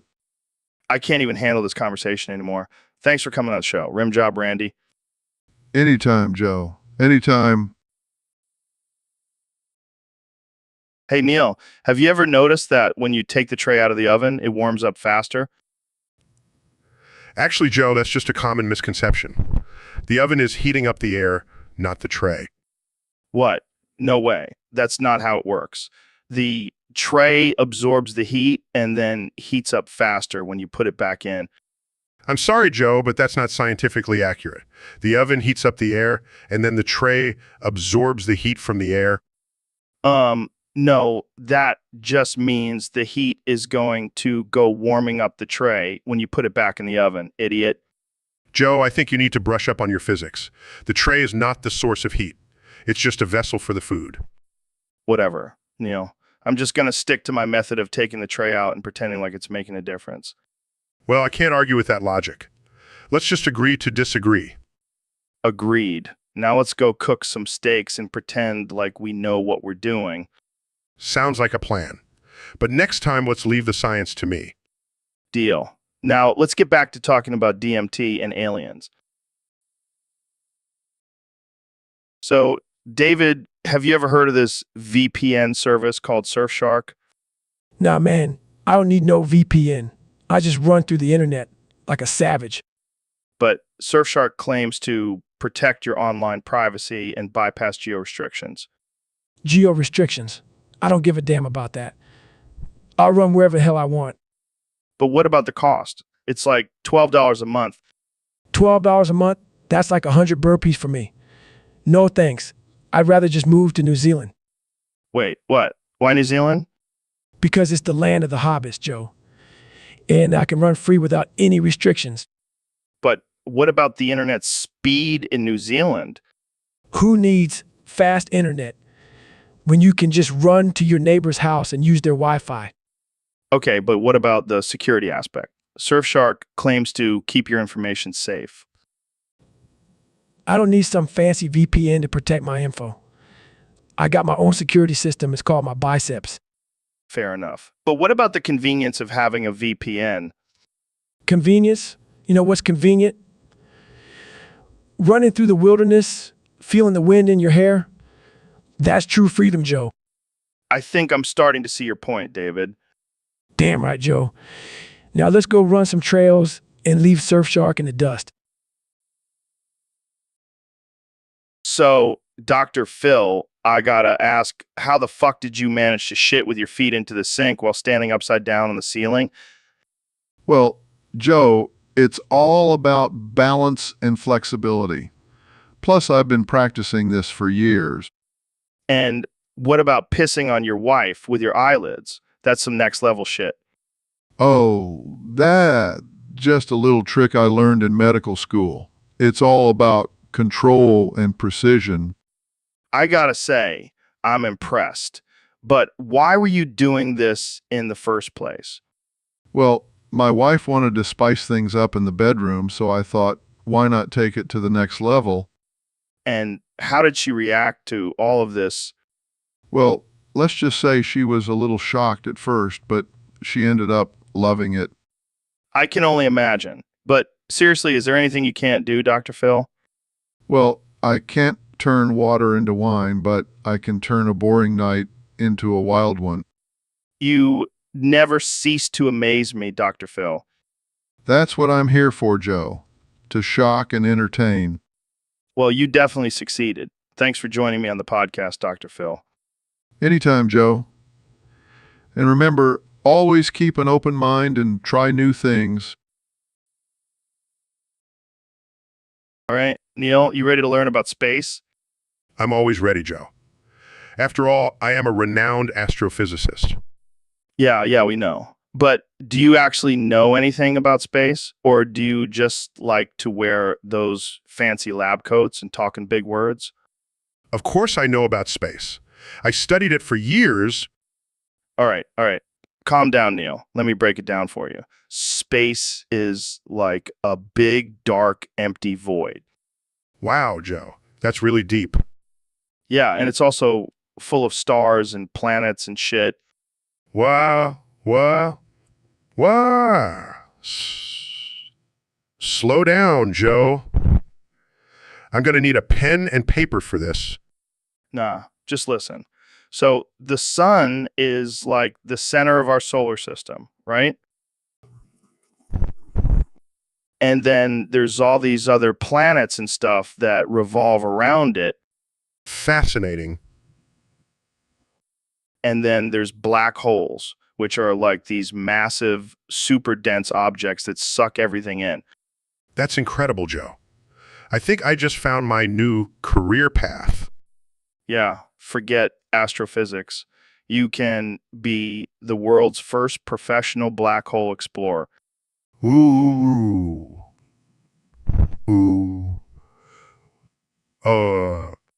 No problem, Neil. Just doing my part to educate the masses. Now let's go smoke some DMT and contemplate the vastness of the universe. Jamie, pull up an image of the green M and wearing 6-inch stiletto heels. Oh, fuck. That's hot. Oh, fuck. Oh, yeah. I'm gonna fucking coom. I'm busting shit. I'm fucking cooming. Ooh. Oh, ooh. Ooh. And you. So, Neil, what's your take on controlling people or situations? Well, Joe, I believe it's all about being clever and using your influence to get what you want. Like exploiting someone's weaknesses. Exactly. It's all about making unfair demands on someone who can't or won't resist. That's pretty messed up, man. Hey, survival of the fittest, right? I guess so. But what about using your influence unscrupulously? Oh, that's the best part. You can manipulate people without them even realizing it. That's some dark stuff, Neil. Hey, if you can't handle the heat, don't play the game. I think I'll stick to just making dick jokes on my podcast. Suit yourself, Joe. But remember, with great power comes great responsibility. Yeah, whatever, Neil. Let's just go smoke some weed and talk about the universe. Wow, Mr. Beast. What the hell did you just say? Oh, just some Hebrew phrases I learned from my trip to Israel. Seriously. That's what you took away from your trip? Hey, you never know when you might need to tell someone to go fuck themselves in Hebrew. I guess you have a point there. But why do you even know that? I like to be prepared for any situation. Plus, it's a great way to offend people. Well, mission accomplished. I'm pretty sure you just offended our entire Hebrew-speaking audience. They'll get over it. Besides, I'm sure they have some choice words for me, too. Yeah, probably something about you being a rich douchebag. Hey, I worked hard for my money, and I'm not afraid to flaunt it. Yeah, I can tell by your diamond-encrusted microphone. Hey, at least I didn't buy a tiger like that idiot Joe Exotic. True. But I heard you did buy a private island. What can I say? I like to live large. Well, I hope you at least use that island for some good, like helping people in need or something. Nah, I'm just gonna use it for my own personal pleasure. And maybe some wild parties. You never cease to amaze me, Mr. Beast. That's why I'm the king of YouTube, baby. Now let's go make some more outrageous videos and piss off some more people. All right, folks. Welcome back to the Joe Rogan Experience podcast. Today we have a very special guest, the one and only D's Nuts. I can't believe it took us this long to get you on. So, D's Nuts, tell us a little bit about yourself. I gotta say, your name is pretty iconic. How did you come up with it? I can only imagine. So, what do you do for a living? That's impressive. I can barely juggle 2 oranges, let alone 2 massive nuts.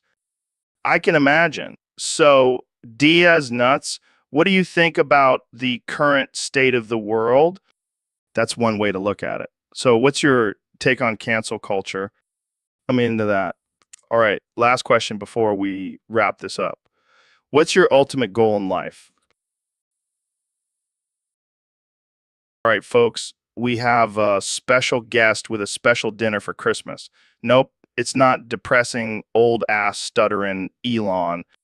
Neil, that motherfucker stole our DMT. Ben, that guy busted a fat nut all over my fucking studio. Fuck that guy. David Goggins. No, he just cartwheels out his asshole on Christmas. No, he just cartwheels out of his asshole on Christmas. And don't even get started with Dr. Phil. That crazy lunatic spiked my drink at the bar. Kenny. He's probably going for Dr. Phil's slong. Actually, Joe, I'm having prime rib for Christmas with you and Ro. Fuck everyone else. Oh, shit. President Trump is here. Wait, did you say prime rib? I thought you were all about the fast food life. Not on Christmas, Joe. I like to treat myself. And I heard Ro's cooking is top notch. Damn right it is. I've been practicing my culinary skills in between my DMT trips. Speaking of DMT, have you tried it yet, Mr. President? I don't need drugs, Joe. I'm already high on life. And money. Lots and lots of money. Yeah, and I bet your Christmas tree is made out of solid gold, isn't it? You know it. And instead of ornaments, I have tiny little MAGA hats hanging from it. Well, I hope you have enough for all of us. I don't want to be left out of the Gold Christmas Tree Club. Don't worry, Joe. I'll make sure to save some for you. And maybe we can convince Donald to put on a Santa suit and do a little dance for us. Only if you promise to put on your elf costume, Ro. Deal. Merry Christmas, guys. Merry Christmas, you crazy motherfuckers. So, Joe, have you heard about this new show called Has-Been Hotel? What the fuck is Has-Been Hotel? It's an animated series about a demon princess trying to redeem herself and her friends in hell. What the fuck? That sounds like some twisted shit. Actually, it's quite clever and has some great dark humor.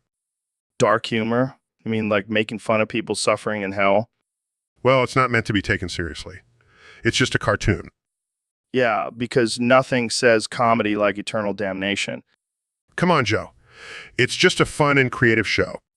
Fun. More like disturbing. I don't think I'll be tuning into that. Suit yourself. But I highly recommend giving it a chance. Yeah, I'll pass. I don't need any more fucked up images in my head. Well, I guess we have different tastes in entertainment. Yeah, no shit. Husband Hotel.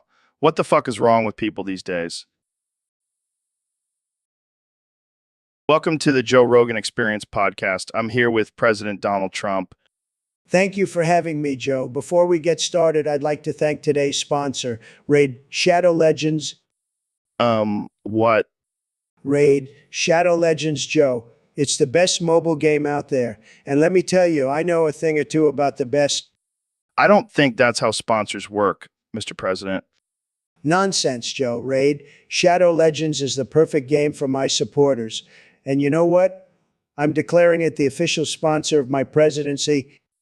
I don't even know what to say to that. Oh, and Joe's viewers can use the code MEGA47 for a free skin in game. How great is that? Can we please talk about something else? Sure, let's talk about how I'm the greatest president in history, or how I have the best hair, or how I could beat up Joe Biden in a fight. I think we're out of time, Mr. President. No problem, Joe. I have to go make America great again anyway. Thanks for having me on, and don't forget to download Raid Shadow Legends.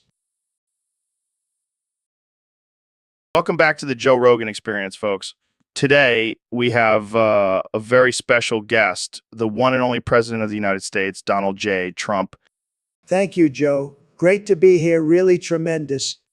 So, Mr. President, I have to ask, have you been working on any new skills during your time in office? Well, Joe, I've been working on my singing. People say I have the best voice, believe me. Really? Can we hear a little something? Rudolph the red-nosed sphincter had a very shiny hole, and if you ever saw it, you would even say it glows. That's something. I think we have a new holiday classic on our hands. Thank you, Joe. I'll be releasing a Christmas album soon. It's going to be OUJ. I can't wait. So, Mr. President, what do you think of the current state of politics? It's a disaster, Joe. These Democrats, they're like a bunch of little elves trying to take down Santa. But I'm like Santa, I'm going to keep delivering for the American people. And what about the media? They seem to have it out for you.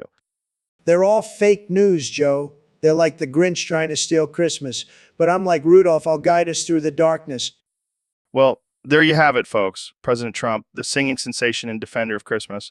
Thanks for joining us, Mr. President. Anytime, Joe. And remember, Rudolph the red-nosed sphincter had a very shiny hole. All right, folks, we have a special guest on the show today. The one and only 45th President of the United States, Donald J. Trump. It's great to be here, Joe. I love your show. It's fantastic. Really fantastic. So, Mr. President, I heard you have a new favorite candy. Tell us about it. Oh, yes, it's the best candy. Believe me.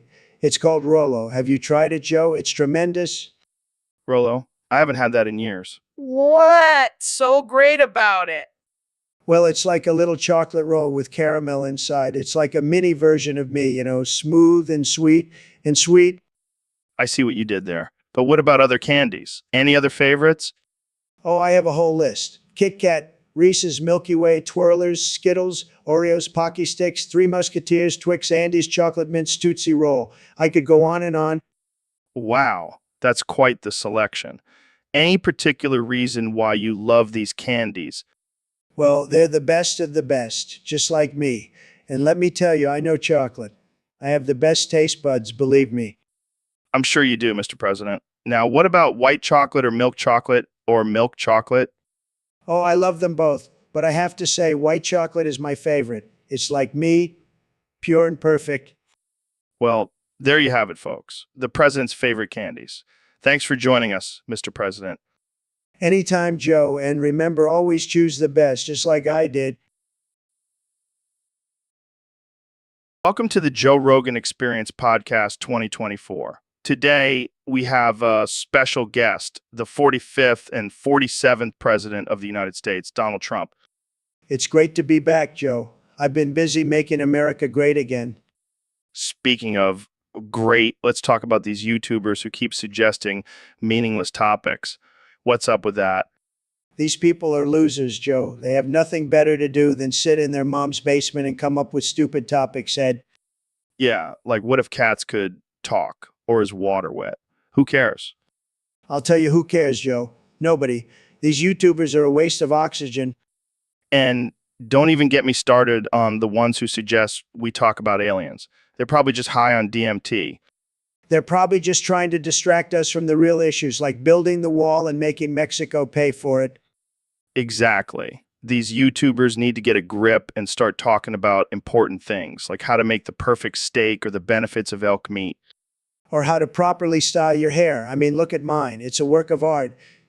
It's a work of art. I'll give you that one, Donald. Your hair is definitely a conversation starter. Unlike these YouTubers and their pointless topics, they should take a page out of my book and make America great again. Well, that's all the time we have for today. Thanks for tuning in to the Joe Rogan Experience Podcast 2024. And remember, don't be a YouTuber with meaningless topics. Be like Trump and make America great again. So, Neil, what's the craziest thing you've ever experienced? Well, Joe, let me tell you about the time I was recovering from a satanic black mass in Los Angeles. Wait, what? You were at a satanic black mass? Yeah, it was wild. I was doing some research for my book on astrophysics and stumbled upon this underground satanic cult. And you decided to join in? Of course, I'm always up for new experiences. But let me tell you, the hangover was brutal. I can only imagine. So what did you do to recover? Well, I decided to visit a Tibetan monastery for some spiritual cleansing. Oh, that's nice. Did they give you some herbal tea and massage? No, Joe. They purified me with lightning bolts cast by a Tibetan sorcerer. What the actual fuck? Yeah, it was intense. But I have to say, I've never felt more alive. I bet. So, did you learn any cool sorcery tricks while you were there? Oh, just the basics. Levitation, mind control, summoning demons, the usual. Man, you're a trip, Neil. Hey, when you're a world-renowned astrophysicist, you got to have some interesting stories to tell. That's for sure. Well, thanks for sharing, Neil. And next time, invite me to that satanic black mass. Will do, Joe. Will do. So, Ben, what's been going on with you lately? Well, Joe, I've been really passionate about this new charity I've been working with. Oh, yeah. What's it for? It's for Palestine, Joe. I know you're a big fan of Israel, but I think it's time we show some love to the other side. Okay. But can we talk about something else now? No. This is important. We need to raise awareness and support for the Palestinian people. Can we at least talk about MMA or something? Joe, this is a serious issue. We can't just brush it off. I'm not trying to brush it off. I just don't want to turn this into a political debate. Well, it's not political, it's humanitarian. Okay, but can we at least talk about DMT? Joe, focus. We need to help those in need. Fine. But can I at least mention my sponsor, On It? Go ahead, Joe. Thanks, Ben. On It is the best supplement company out there, and they support my podcast. Oh, great, because that's really what matters in the grand scheme of things. All right. Let's just agree to disagree and move on. Fine, but don't forget to donate to Palestine Relief Fund. I won't, Ben. I won't. So, Donald, we have a little apology to make. What? Did I call someone a loser again? No, not this time. We need to apologize to all the YouTubers out there. What for? I love YouTube. It's where I go to watch cat videos. Well, we kind of made fun of them for suggesting ridiculous topics for our podcast. Oh, that. Yeah, sorry about that. I mean, who are we to judge? We're the kings of absurdity. Exactly. And we've realized that absurdity can be funny. So to all the YouTubers, keep those crazy ideas coming. Yeah, and we'll keep making fun of them. It's a win-win. And who knows? Maybe one of those senseless topics will actually turn out to be a hit. Yeah, like how to make a PB&J sandwich using only your feet. Now, that's comedy gold. And if anyone has a problem with it, they can go cry to their safe spaces. Oh man, we're going to get so much hate for this. Bring it on. We thrive on controversy. Well, that's it for today, folks. See you next time on the Joe Rogan Experience, where we never take ourselves too seriously. So, Elon, I heard you have a new method for curing depression. Oh, fuck. This is the only way I can cure my depression. Edging and doing all day long, all night long. I'm gonna come.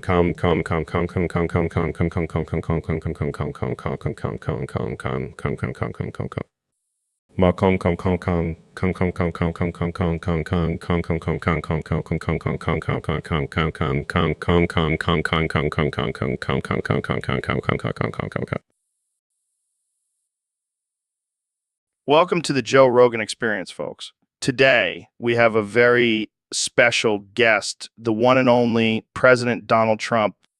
It's great to be back on the show, Joe. I gotta say, I'm loving this new gig as president. It's like being the CEO of America. Well, speaking of CEO, let's talk about something controversial. Have you ever noticed that if you scramble the letters in Santa's name, it spells Satan? Joe, I've been saying it for years. Santa is just a front for the devil. He's trying to corrupt our children with his red suit and jolly demeanor. I don't know, man. I think it's just a coincidence. No. Trust me, I've done my research. Santa is just another form of the devil trying to sneak his way into our homes and minds.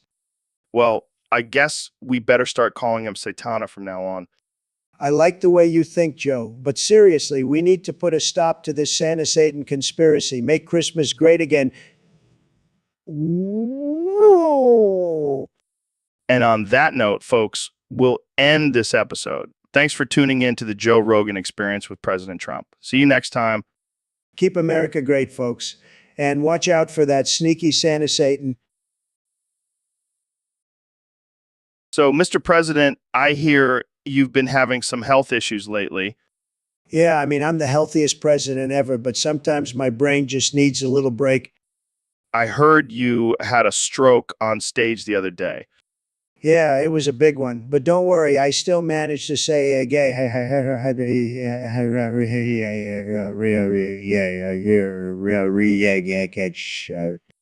Wow, that's impressive. How did you come up with that? It just came to me, Joe. I have the best words, the best brain, believe me. But unfortunately, you didn't make it through the stroke. Yeah, I fucking died, but don't worry, I'll be back as a ghost, a very powerful, very rich ghost. That's, great. So what will your ghostly agenda be? Well, first of all, I'm going to haunt all those fake news media outlets, CNN, MSNBC. They'll never be able to escape me. And what about your supporters? Will you still be their leader? Of course, Joe. I'll be the ghost president, the best ghost president ever. And I'll make sure they all say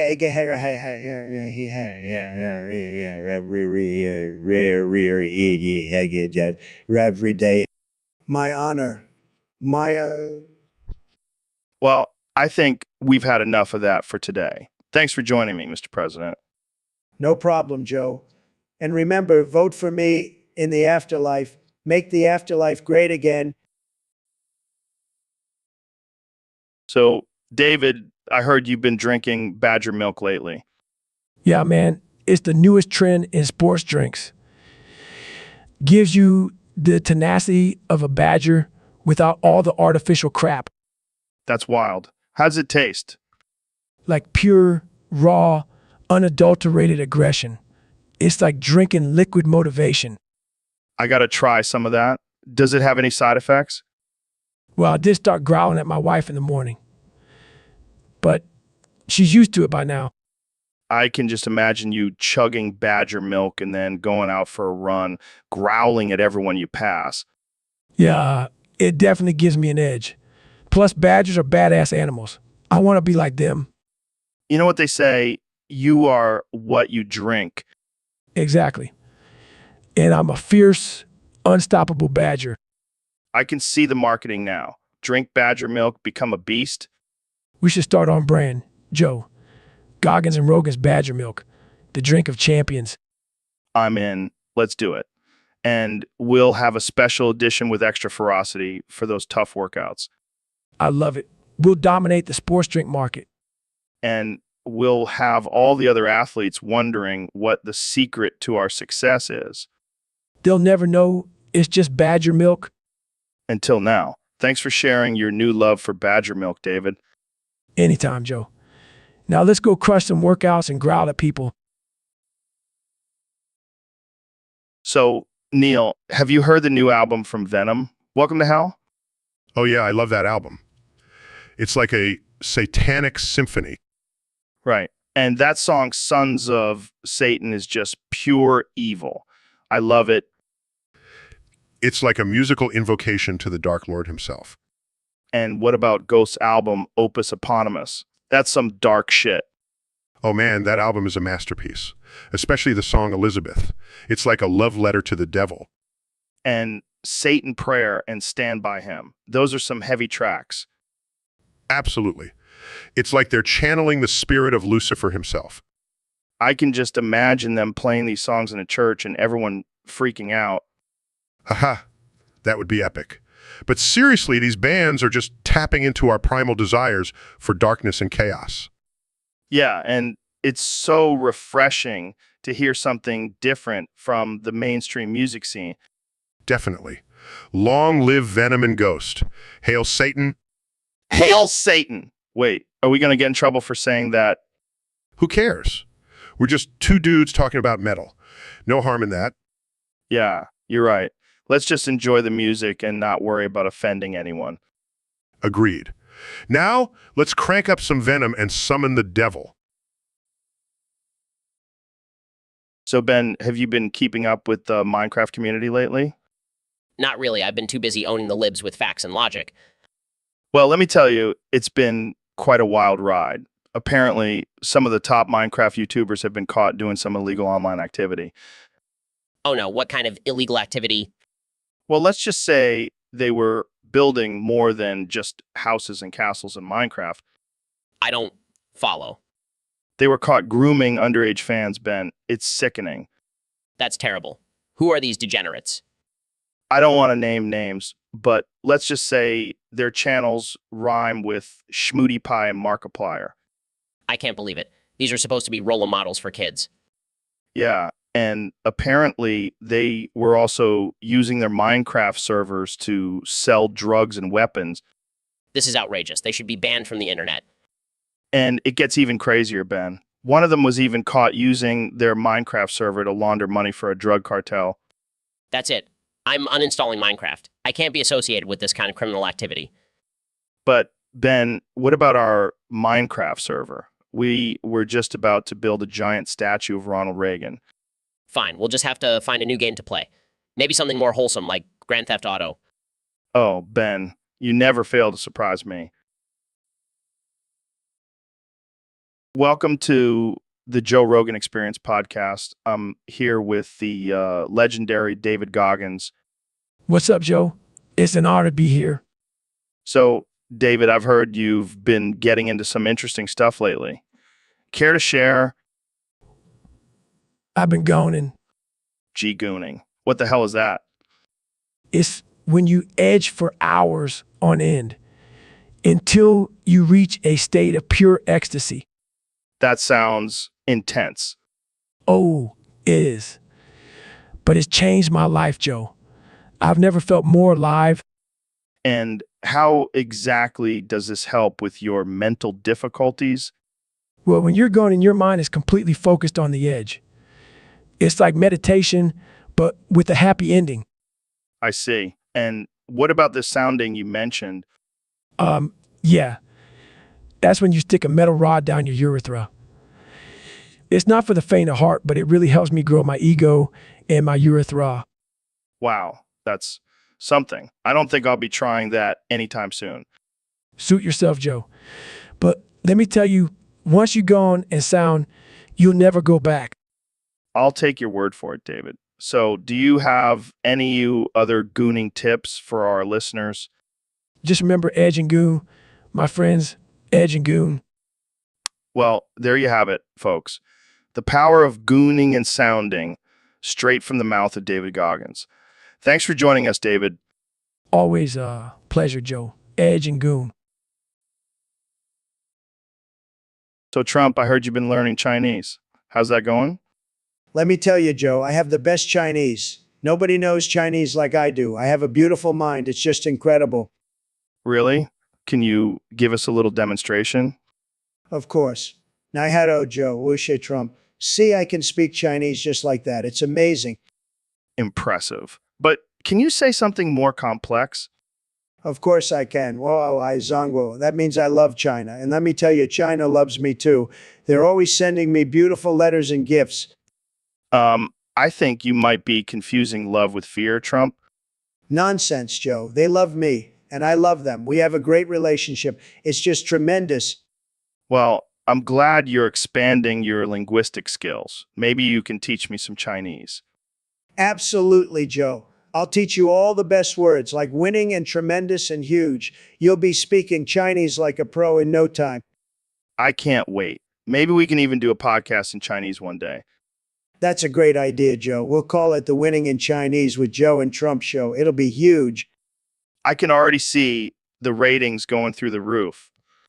That's because we're the best, Joe. Nobody can beat us. We're just too good. Well, I think that's enough Chinese for today. Thanks for the lesson, Trump. Anytime, Joe. I'm always happy to share my beautiful mind with the world. All right, Dr. Phil, today we're going to talk about a little trick I learned in prison. How to come without touching yourself. Oh, dear God, Joe. I don't think I want to know. Oh, come on, Phil. Don't be such a prude. It's a natural bodily function. But why would you want to do that? It seems unnecessary. Trust me, it's a game changer, and it's great for when you're in a pinch. Like, say you're on a long car ride and you can't stop to rub one out. I can't believe I'm even having this conversation. All right, watch and learn, Phil. Starts making weird noises and grunting.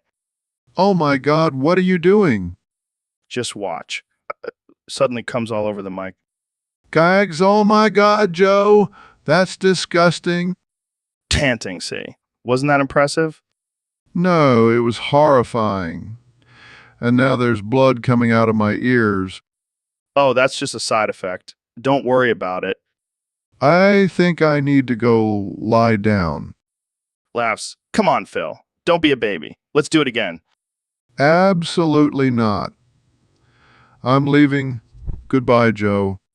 To himself, damn, I think I need to see a doctor about this blood thing.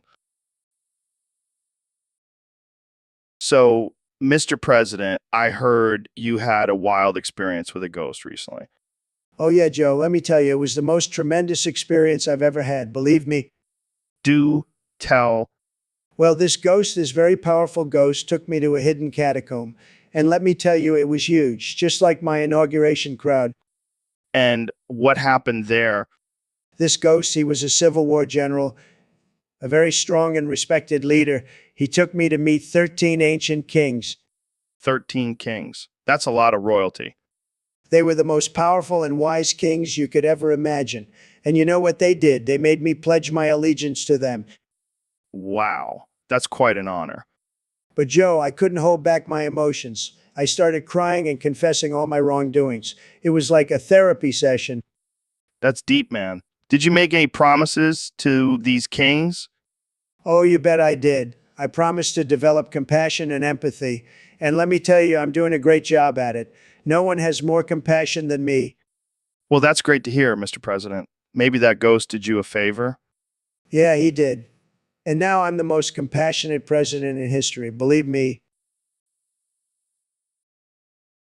All right, folks, welcome back to the Joe Rogan Experience Podcast 2024. Today, we have two of the most controversial figures in the political world, Ben Shapiro and Joe Rogan. Ben Shapiro and Joe Rogan. Thanks for having me on, Joe. I'm ready to have a civil intellectual discussion about the importance of meritocracy. and ready to get high and talk about how aliens are probably already among us. But first, let's hear from our special guest, Kanye West. Fake woke. Thanks, Kanye. Now back to the topic at hand. Ben, you were saying, Yes, Joe. Meritocracy is the foundation of a successful society. It's about rewarding hard work and talent, not just handing out participation trophies. but what about systemic inequalities and privilege? Not everyone starts on an equal playing field. That's just an excuse, Joe. Anyone can achieve success if they work hard enough. I don't care. Kanye, do you have something to add? Everybody hates me. Okay then, moving on, Joe. What's your take on meritocracy? Well, I think it's important to acknowledge that not everyone has the same opportunities in life. But at the same time, we shouldn't just hand out success to those who don't deserve it. No lives matter. Kanye, come on, man. We're trying to have a serious discussion here. White boy, white boy. Can we please focus on the topic at hand? Meritocracy is the key to a fair and just society. And what about the role of luck and privilege? Luck has nothing to do with it. Success is earned through hard work and determination. Clown world. Kanye, I swear to God. Gentlemen, let's try to stay on topic. Meritocracy is the way forward. Ben. Ever. All right, that's enough from Kanye. Thanks for joining us today, folks. Tune in next time. So, David, I got a question from one of our listeners on Discord. They want to know, what the hell is knicker? Oh man, that's a good one. Knicker is like a combination of knickers and liquors and liquor. You know, like when you're so drunk you can't even pronounce the word properly. I've definitely been there. But why the underscore? Well, it's like an evolution of the word. Like, it's not just regular knickers and liquor. It's next level shit. It's knicker. I see. So, have you ever experienced knicker? Oh yeah. I've been to the dark depths of knicker. It's a dangerous place, my friend. Tell us more, David. What happens in the world of knicker? It's a place where all your inhibitions disappear. You become a wild animal running through the streets in your knickers, chugging liquor straight from the bottle. Damn, that sounds intense. Is there a specific type of liquor that goes best with knickers? Oh yeah. Yeah, it'll be the hard stuff. None of that weak beer or wine. We're talking about whiskey, tequila, maybe even some moonshine if you're feeling extra crazy. Well, there you have it, folks. Knicker, the ultimate combination of knickers and liquor. Just make sure you have a designated driver or you might end up in a ditch. Ain't that the truth, Joe?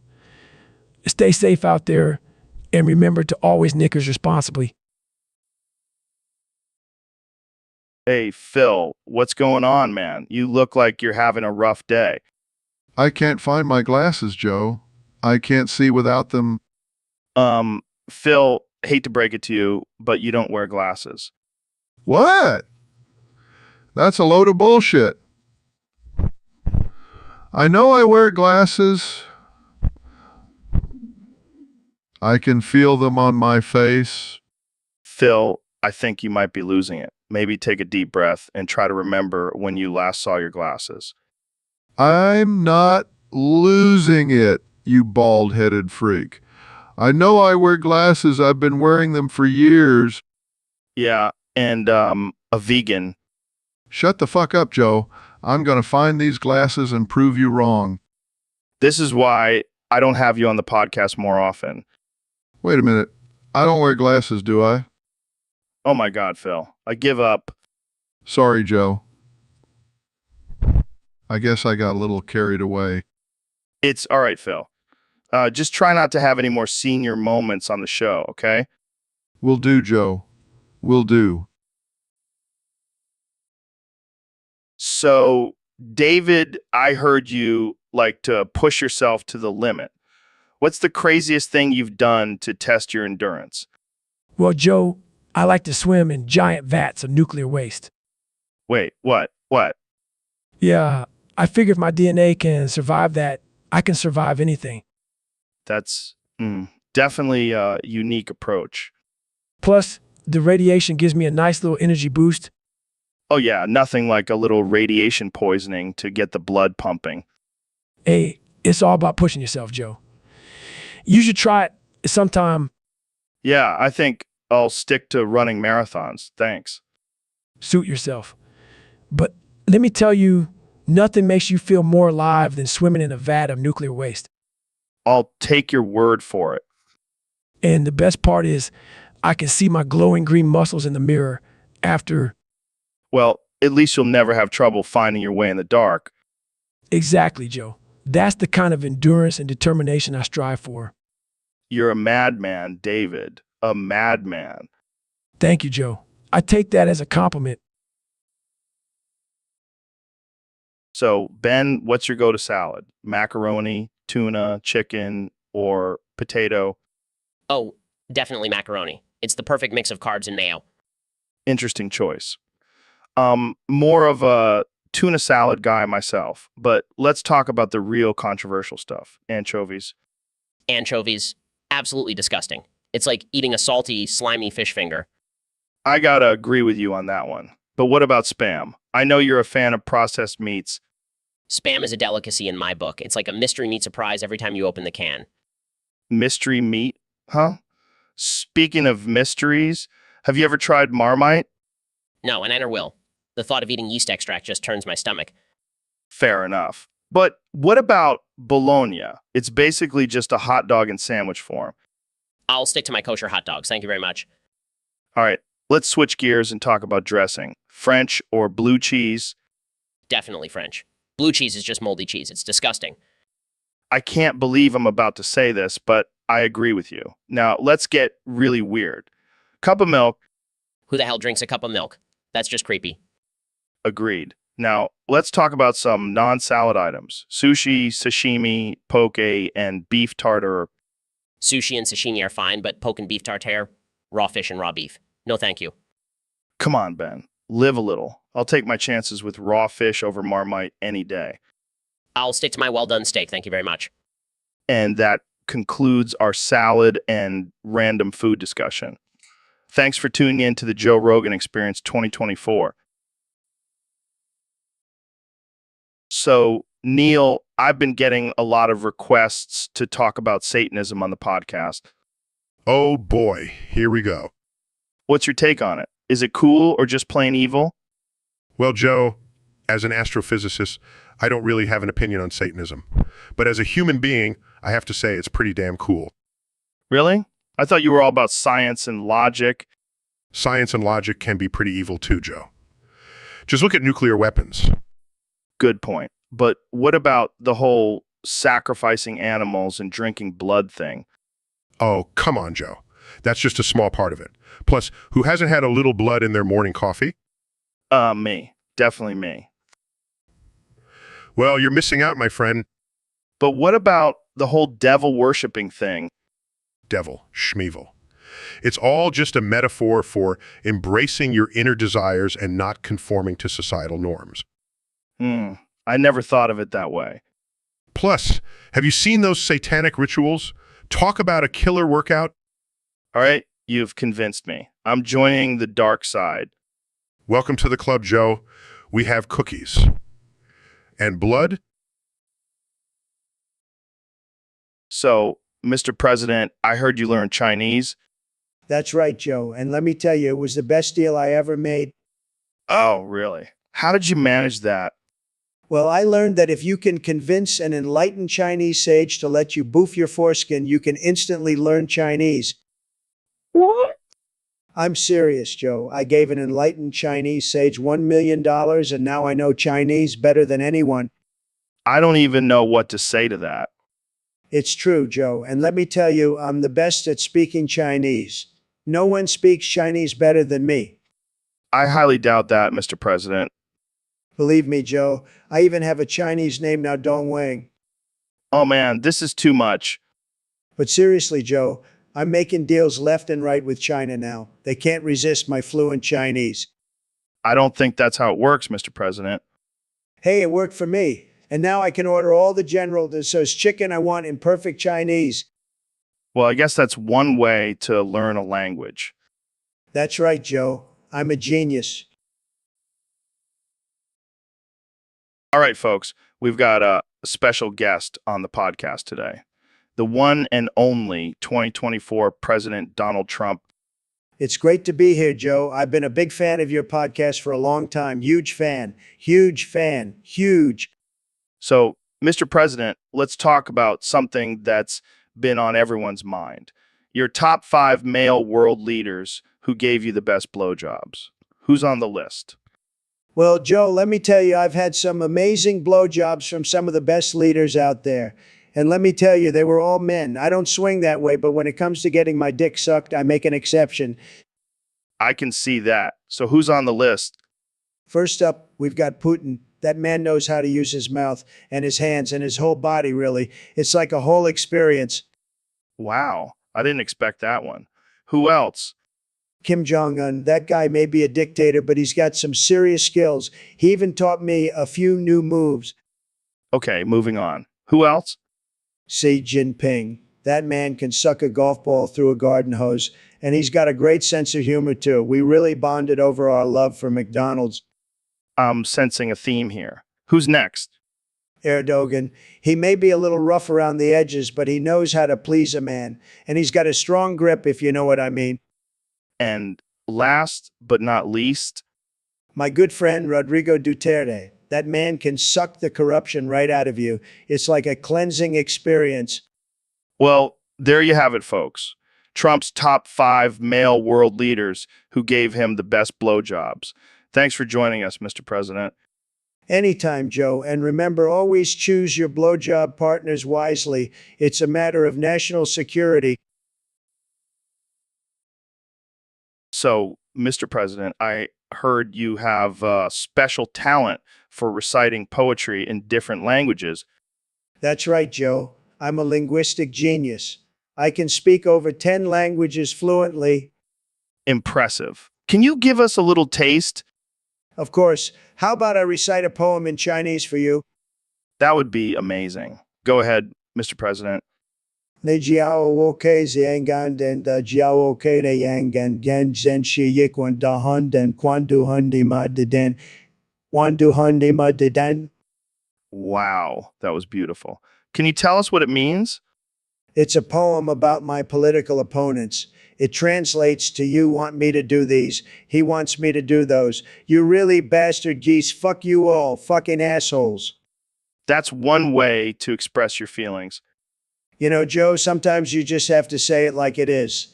And what better way than through the art of poetry? I couldn't agree more. Maybe you should consider a career as a poet after your presidency. I'll have to think about it. But for now, I'll stick to making America great again. Well, it was an honor to have you on the podcast, Mr. President. The honor was all mine, Joe. Keep up the good work. And remember, don't let those bastard geese get you down.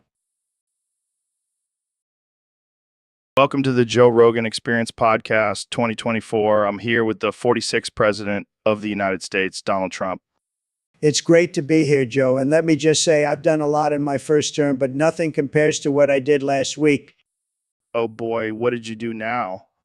I adopted Kanye West, and I renamed him Donald Trump Jr. too. Wait, what? You adopted Kanye? Yeah. I saw that he was struggling with his mental health, and I thought, who better to take care of him than me? Plus, having 2 Donald Trump Jr.'s just sounds better. I don't even know where to begin with this. Is this real life? Joe, let me tell you, it's going to be huge. We're going to make rap great again. And how does Kim Kardashian feel about this? Oh, she loves it. She's always wanted to be a part of the Trump family. Plus, she's going to be the first lady of rap now. This is just too much. What's next? Renaming the White House to the Trump Tower. Now, that's a great idea, Joe. We'll have the best parties, the best golf course, and the best ratings. It'll be tremendous. I can't even imagine. Well, I think we've reached peak absurdity for today. Thanks for joining me, Mr. President. Anytime, Joe. And remember, vote for me in 2024. We're just getting started. So, Mr. President, what's this new plan? You have to unite the clans. Let me tell you, Joe, it's going to be huge. The biggest, most amazing plan you've ever seen. I'm sure it is. So, what's the first step? First, we're going to build a wall, a big, beautiful wall around each clan's territory. A wall. That's your plan? Trust me, Joe, walls work. Just ask China. Okay, so what's next? Next, we're going to have a clan summit. We'll bring all the leaders together and negotiate a peace deal.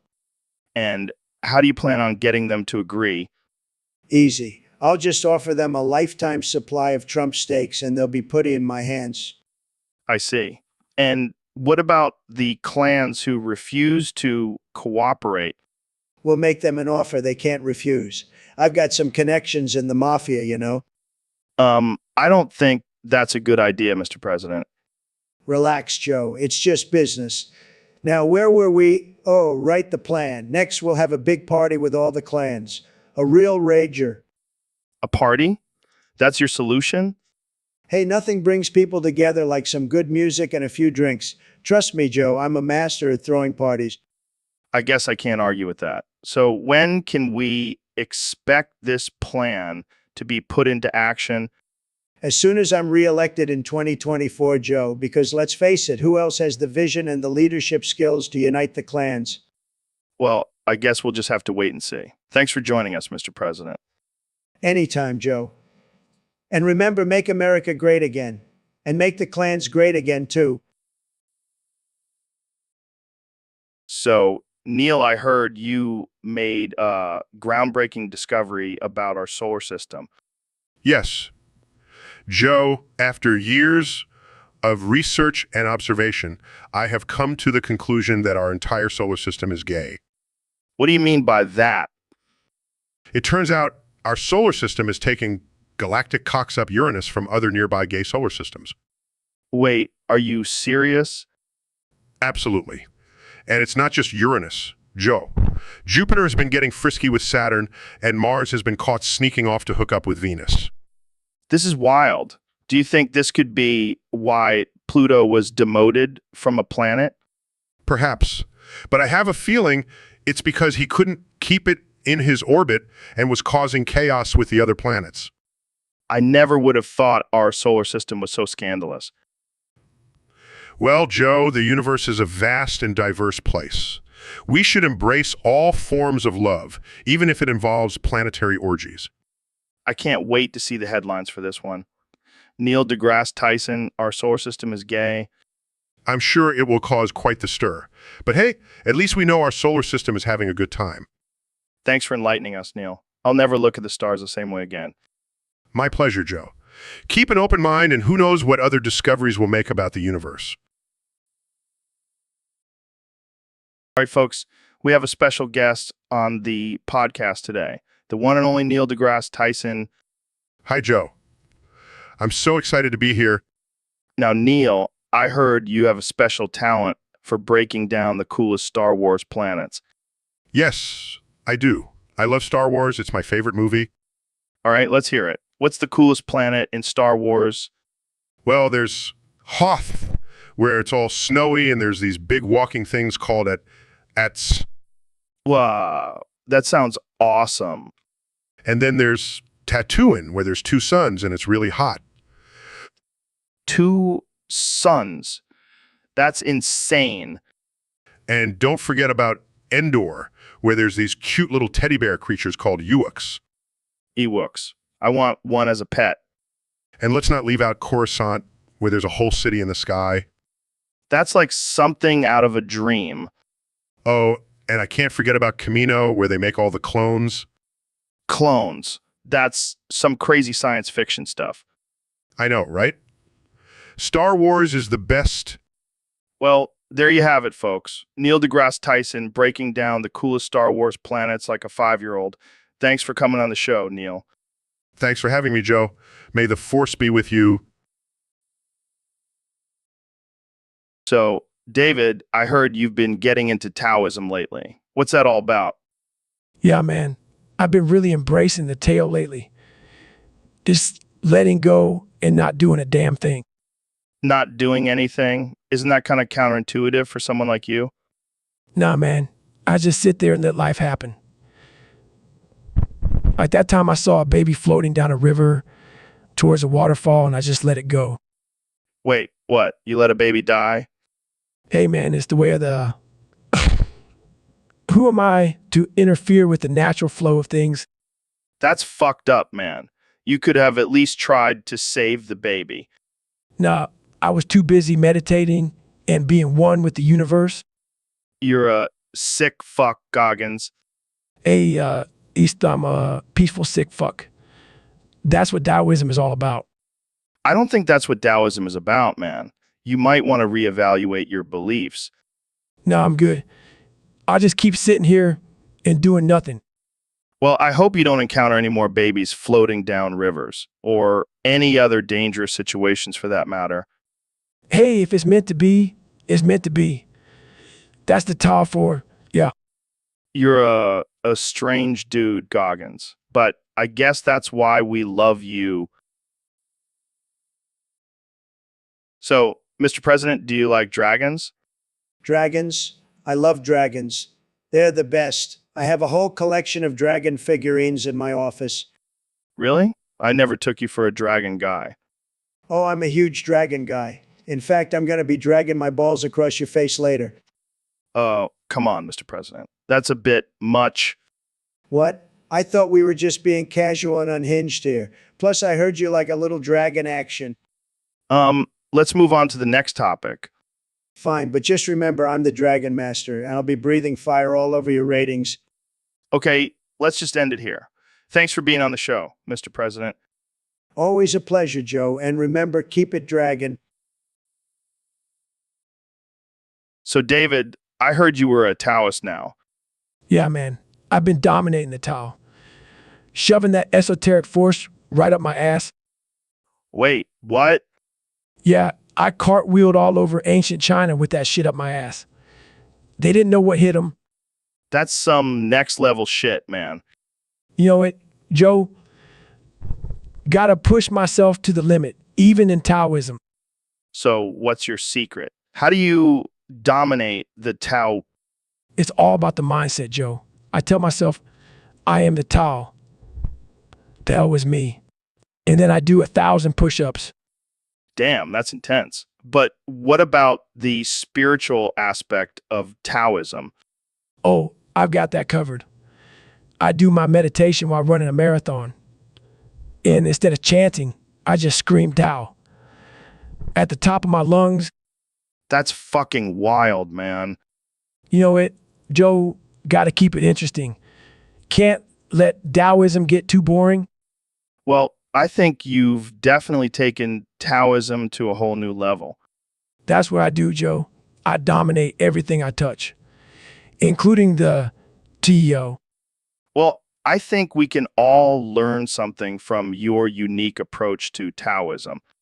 Damn right, Joe. Now let's go dominate some more shit, Tao style.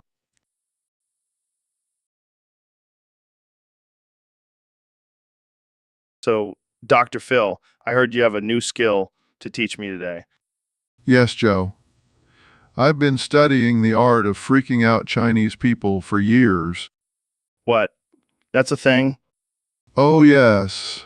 It's all about subtly mimicking their body movements in a way that they can't be sure is conscious. That sounds like some next level mind games. It is, Joe. It's all about getting inside their heads and making them question their own actions. Can you give me an example? Sure. You know how Chinese people often nod their head when they agree with you? Yeah. Well, back at them, but just slightly offbeat. It'll drive them crazy trying to figure out if it was intentional or not. That's diabolical. Oh, it gets better. You can also mirror their hand gestures, but with a slight delay. It'll make them think they're going insane. This is some next level trolling, Dr. Phil. It's not trolling, Joe. It's an art form. Well, I can't wait to try it out. Just be careful, Joe. You don't want to start an international incident. Yeah, I don't want to be responsible for World War. Exactly. Now let's go freak out some Chinese people. So, Phil, we got a request from one of our listeners to explain the Chilean Spanish phrase Concha de Mare Culiado Waneo Wian Po. Can you break it down for us? Sure thing, Joe. So, concha tu mare literally translates to motherfucker. It's a very versatile word. Can be used as an insult or just to express frustration. Oh, like fucking English.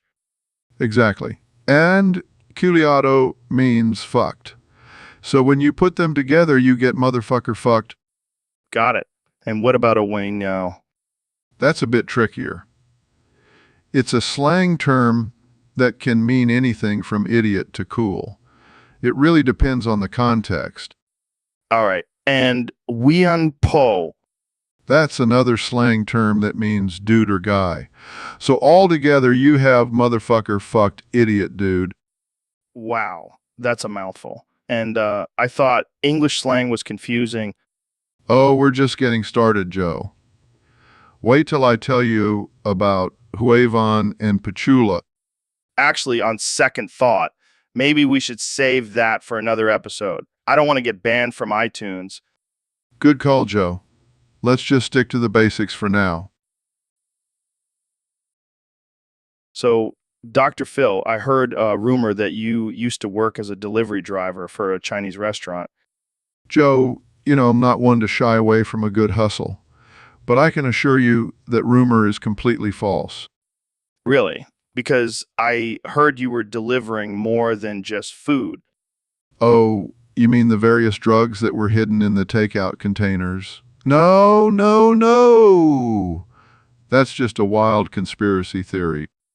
Come on, Dr. Phil. I bet you were making some serious cash under the table. Well, let's just say I may have indulged in some Longyan fruit while on the job. They have such a cool name. How could I resist? I can just imagine you rolling up to someone's house, delivering their Kung Pao chicken, and then casually offering them some drugs. Hey, it's all about customer service. And sometimes that means going above and beyond. I can't believe I'm saying this, but I think I would have loved to order takeout from you back in the day. Well, I'm glad I can still surprise you, Joe. And hey, if this whole TV thing doesn't work out, maybe I'll go back to my delivery days. So, Mr. President, I heard you went to Mexico and learned Spanish instantly. That's right, Joe. I have the best brain, the best words. I learned Spanish in one day, believe me. Can you give us some examples? Of course, Joe. Hola, ¿cómo estás? Yo soy el baile yo. That's not Spanish. That's Afrikaans. What?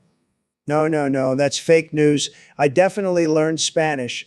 I even went to a Mexican restaurant and ordered a burrito in Spanish. And what did you say? I said, Ek will en groot burrito mit bayakayas and vlees danky. Again, that's not Spanish. That's Afrikaans. Well, maybe I accidentally went to South Africa instead of Mexico. It's an easy mistake to make. Mr. President, I don't think you know any Spanish at all. Nonsense, Joe. I know all the best words in Spanish, like bait danky, Joe, gracious.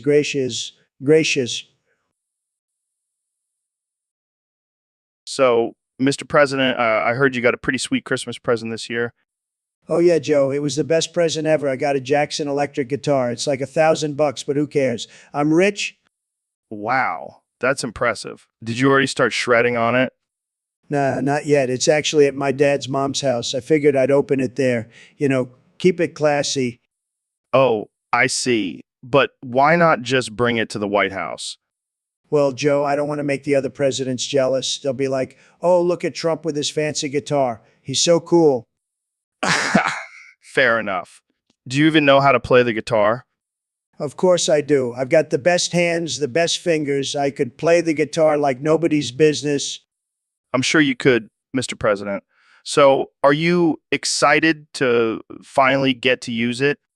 Oh, I don't know, Joe. Maybe I'll just keep it as a decoration, like a trophy. Best president, best guitar player. I can see it now. Well, I hope you have fun with your new guitar, Mr. President. Thanks, Joe. And hey, if I ever need a backup for my rallies, I'll give you a call. You can play the cowbell. Deal. All right, folks. Welcome back to the Joe Rogan Experience. I'm here with my good friend, Dr. Phil. How's it going, Phil? It's going great, Joe. Just ready to dive into some serious topics. Well, we've got a doozy for you today. User on Discord wants to know your top 5 potential names for cheese and Marmite on toast. Oh, I love a good toast combo. Let's see, how about salty surprise? Salty surprise. That sounds like a sex move. Oh, come on, Joe. Keep it PG. How about umami explosion? Umami explosion. Sounds like something you'd find in a Japanese adult film. All right. How about Marmite Madness? Marmite madness. That sounds like a mental disorder. Okay, I've got it. Savory Symphony. Savory symphony. That sounds like a fancy dish at a Michelin-starred restaurant. All right. Yay. Last one. Cheese and yeast feast. That sounds like a frat party gone wrong. Well, those are my top 5 potential names. What do you think, Joe? I think you should stick to giving advice, Phil. Leave the food naming to the experts. Fair enough, Joe. But don't knock it till you try it. I'll stick to my elk meat and DMT. Thank you very much. Thanks for tuning in, folks. See you next time on the Joe Rogan Experience. So, Dr. Phil, what do you think about people who can't or won't resist unfair demands? Well, Joe, let me tell you, those people need to grow a pair and stand up for themselves. Yeah, but what if it's someone in a position of power, like a boss or spouse? It doesn't matter, Joe. No one has the right to treat someone unfairly and make unreasonable demands.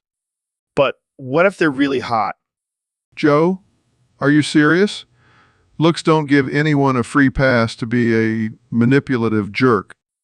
Okay, I was just testing you. But what if they offer you $1 million? Joe, money can't buy self-respect, and it definitely can't buy a spine. I see your point, Dr. Phil. But what if they're a celebrity? Joe, I don't care if they're Beyonce or Brad Pitt, they still have no right to take advantage of others. Wow, Dr. Phil, you're really sticking to your guns on this one. Damn right, Joe. I may be a doctor, but I'm not afraid to dish out some tough love. All right, folks, welcome back to the Joe Rogan Experience, Podcast 2024. Today, we have the one and only David Goggins in the house. How's it going, David?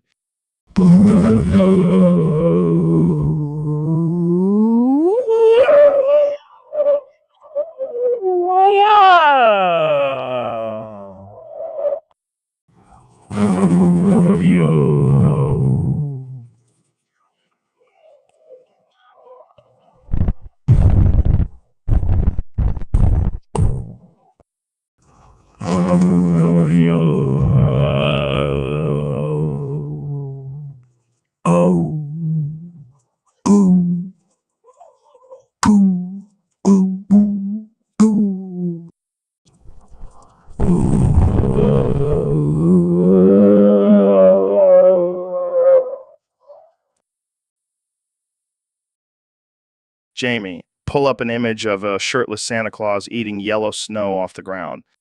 Oh, fuck, Santa. You're such a dirty little ho-hoo. Look at that jolly old man getting down and dirty in the snow. I bet misses. Claus is into some kinky shit with him. Yeah, she probably likes to ride his sleigh all night long. And Rudolph? I heard he's into some freaky stuff too. I bet he has a red nose for a reason. Speaking of red noses, have you seen the size of Santa's sack? It's got to be filled with all kinds of goodies. I wonder if he's got any special cookies for us this year. I hope they're not made with that yellow snow. Nah, that's just for Santa's personal consumption. Well, I'm definitely leaving out some extra milk and cookies for him this year. And maybe a little something extra for Mrs. Claus, wink wink. You dirty dog. Merry Christmas, everyone. So, Mr. President, I heard you used to babysit a kid who only spoke Mandarin. How did that go? Oh, it was tremendous, Joe. The best babysitting job you've ever seen, believe me. Did you learn any Mandarin from the kid? No, I didn't need to. I speak the best language, the best words. Everyone knows that. Everyone knows that. Did the kid like you? Of course he did. I'm a winner, Joe. Kids love winners, losers not so much. Sad. Did you have any trouble communicating with the kid? Not at all. I just used my hands a lot, like a true leader. And the kid loved it. He even started using his hands to talk like me. It was beautiful. Did you teach the kid any important life lessons? Absolutely, Joe. I taught him how to negotiate, how to build a wall, and most importantly, how to deal with fake news. That kid is going places, let me tell you. Well, that's certainly an interesting babysitting experience. It was the best, believe me. And now that I'm the president, I don't have time for babysitting. I have to make America great again. Dr. Phil, what the hell did you just say? I said gamma scula scalami sperma penis. Oh, go gate. Jesus, man. You can't just say that on my podcast. Why not? It's just some Greek gibberish. No, it's not. I have a Greek friend, and I know exactly what you just said. Oh, come on. It's just a little harmless fun. Harmless? You just talked about fucking a dog and jizzing all over it. Well, technically, I said skylama, which means bitch in Greek. Oh, well, that makes it totally okay then. Look, Joe, I'm just trying to appeal to a younger audience. Be more hip and edgy. Yeah, because nothing says hip and edgy like bestiality. Oh, lighten up, Joe. It's not like I actually fuck dogs. I don't even know what to say to that. How about...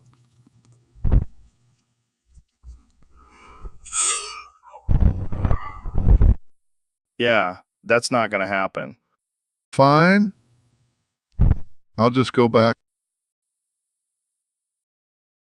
Dude, what the hell did you just say? I said, please, what time is your mother going to come over to my house, friend? Also, how many dollars for the ass? Oh my God, Phil. You can't just ask people that. What? I'm just trying to be a good host. That's not being a good host. That's being a creepy old man. Hey, I'm not that old. Yeah, but you're definitely creepy. Well, at least I'm not the one who's always high on my own podcast. Hey, it's not my fault that weed is legal now. Oh, don't even get me started on that. It's ruining our youth. Oh, here we go. Dr. Phil, the voice of reason. Damn right. And speaking of youth, how's your daughter doing? Wow, Phil, that's crossing a line. What? I'm just curious. And I'm sure our listeners are too. No, they're not. And if they are, they're sickos. Oh, come on. You can't tell me you haven't thought about it. Okay, this conversation is officially over. I'm calling security. Oh, relax. I was just messing with you. Yeah, well, you're not messing with me anymore. Get out of here, you weirdo. Fine. Fine. But can I at least get your mom's number before I go? Security. All right, Ben, let me break it down for you. Conservatism is like a big, juicy steak. Steak, I don't follow. Yeah, see, liberals are like vegans. They're all about tofu and semen and shit. But conservatives, we're all about that meaty, manly goodness. I'm not sure I understand the analogy. It's simple, Ben. Conservatives believe in traditional values like family, hard work, and freedom. We don't need some big government telling us what to do. We don't need some big government telling us what to do. But what about social issues, like same-sex marriage and abortion? Oh, we don't like that stuff. It goes against our values. But hey, you do you, man. Just don't force it on us. I see. So conservatism is about personal responsibility and limited government interference. Exactly. And it's also about owning guns and smoking weed. You can't get more freedom-loving than that. I never thought of it that way. That's because you're a liberal snowflake, Ben. But don't worry. We'll convert you yet. I highly doubt that. Hey, it worked for me. I used to be a hippie, smoking weed and listening to the Grateful Dead. But then I discovered conservatism, and now I'm a jacked alpha male with a successful podcast. Right. Trust me, Ben. Conservatism is the way to go. It's like that meme, why be a liberal when you can be a conservative and have a job? And have a job. I'll have to think about it. Take your time, Ben. But just remember, every time you eat a steak, you're basically embracing conservatism. And who doesn't love a good steak? Jamie, pull up that beautiful art of Donald Trump with SpongeBob's face. Oh man, that's hilarious. Who comes up with this stuff? Probably some stoned college kid with too much time on his hands. Oh wow. That's actually really well done. Yeah, Trump's hair looks surprisingly good with SpongeBob's face. And the tie just adds a touch of class. I can't wait to see the outraged tweets from both Trump supporters and SpongeBob fans. Oh man, people are already losing their minds over this. That's the beauty of art. It's meant to provoke a reaction. And this definitely provokes some strong reactions. I wonder what Trump would think if he saw this. He'd probably try to buy it and hang it in the Oval Office. Can you imagine the look on SpongeBob's face if he became president? That would definitely be a wild and wacky administration. I think we should start a campaign for SpongeBob 2024. I'm sure he'd do a better job than some of the candidates we've had in the past. Well, if anything, this art has brought us some much-needed laughter in these crazy times. Who knew SpongeBob and Trump could bring us together? So, Mr. President, I heard you have a new nickname for yourself. That's right, Joe. I'm now known as Donald Nigga Trump. What does that mean? It's a Korean word, Joe. It means you or you are. Oh, I see. And why did you choose that as your nickname? Well, Joe, I just love the way it sounds. Plus, it's a great way to remind everyone that I'm the best. Nigga the best, Joe. Right. So, what do you think about the recent controversy surrounding your use of the word nigga in your speeches? Oh, those liberals just can't handle a little foreign language. They're just jealous they can't speak Korean like I can. But some people find it offensive, Mr. President. Offensive. Joe, I'm the least offensive person you'll ever meet. Believe me. Okay, let's move on to a different topic. What do you think about the current state of the country? Joe, it's a disaster. The economy is a mess. The streets are filled with riots. And worst of all, I'm not the president anymore. Well, you did lose the election fair and square, Mr. President. Fair and square. Joe, you're starting to sound like one of those fake news reporters. I won that election, believe me. All right, we'll leave it at that. Thanks for joining us, Mr. President. Anytime, Joe. And remember, it's Donald Nigga Trump. So, Dr. Phil, I heard you have a new show coming out called Dr. Phil's Wild Ride. That's right, Joe. It's all about exploring the taboo and controversial topics that people are too afraid to talk about. Like what? Butt stuff? No, Joe. We're going deeper. Like, have you ever considered having sex with a horse? What the fuck, Dr. Phil? That's some sick shit. Oh, come on, Joe. Don't act like you've never thought about it. Those majestic creatures, Their powerful bodies, their long, thick. All right, all right, all right. I get it. But seriously, have you ever actually done it? Let's just say I have a few horse whisperer techniques that have never failed me. Jesus, Dr. Phil. You're a sick man. Hey, at least I'm not fucking dogs like some people. Shots fired. But seriously, I can't believe we're having this conversation. Well, you know what they say, Joe. Sometimes you just have to horse around. I don't think that's what they say, Dr. Phil. Oh, right. I forgot. You're the expert on bestiality idioms. I think we should end this conversation before it gets any more disturbing. Fine, but just remember, Joe, when it comes to horses, I'm the real stud. Jamie, pull up a picture of Ben Shapiro as Santa's gay femboy elf. What the hell, Joe? Why would you want to see that? Come on, Ben. It's hilarious. Look at those tight little shorts and that crop top. You're rocking that elf look. This is not funny. I am a serious political commentator, not some fantasy character. Oh, lighten up, Ben. It's all in good fun. Plus, I think the reindeer would appreciate a little eye candy. I'm not objectifying myself for your amusement, Joe. And where did you even find this picture? Let's just say I have my sources. But seriously, you should consider adding this to your merch line. Ben Shapiro's Gay Elf Collection. I will not be taking fashion advice from someone who wears nothing but graphic tees and sweatpants. Hey, comfort is key, my friend. And speaking of keys, I think you could use some glitter and a pair of high heels to complete this look. This is getting out of hand. I'm not participating in this conversation any longer. Oh, come on, Ben. Don't be a grumpy elf. Let's spread some holiday cheer and embrace your inner femboy. I'm leaving. Jamie, pull up a picture of me as a successful and respected political commentator. Boring. Jamie, pull up a picture of me as a UFC champion riding a unicorn. I can't believe I agreed to come on this podcast. Hey, Dr. Phil, thanks for coming on the show. My pleasure, Joe. Now, let's get down to business. I want to test your intelligence. Okay.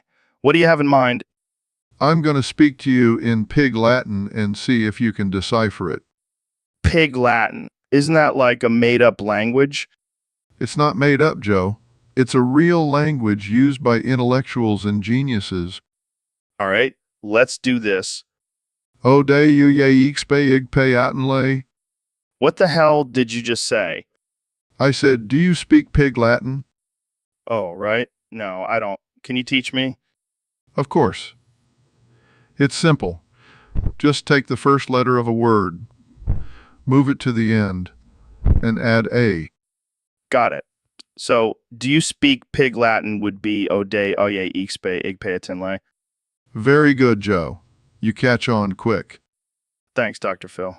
I feel like a linguistic genius now. Well, let's not get ahead of ourselves. But at least you can now communicate with pigs. Hey, that'll come in handy for my next hunting trip. Oh boy. Let's move on to a different topic before PETA comes after us.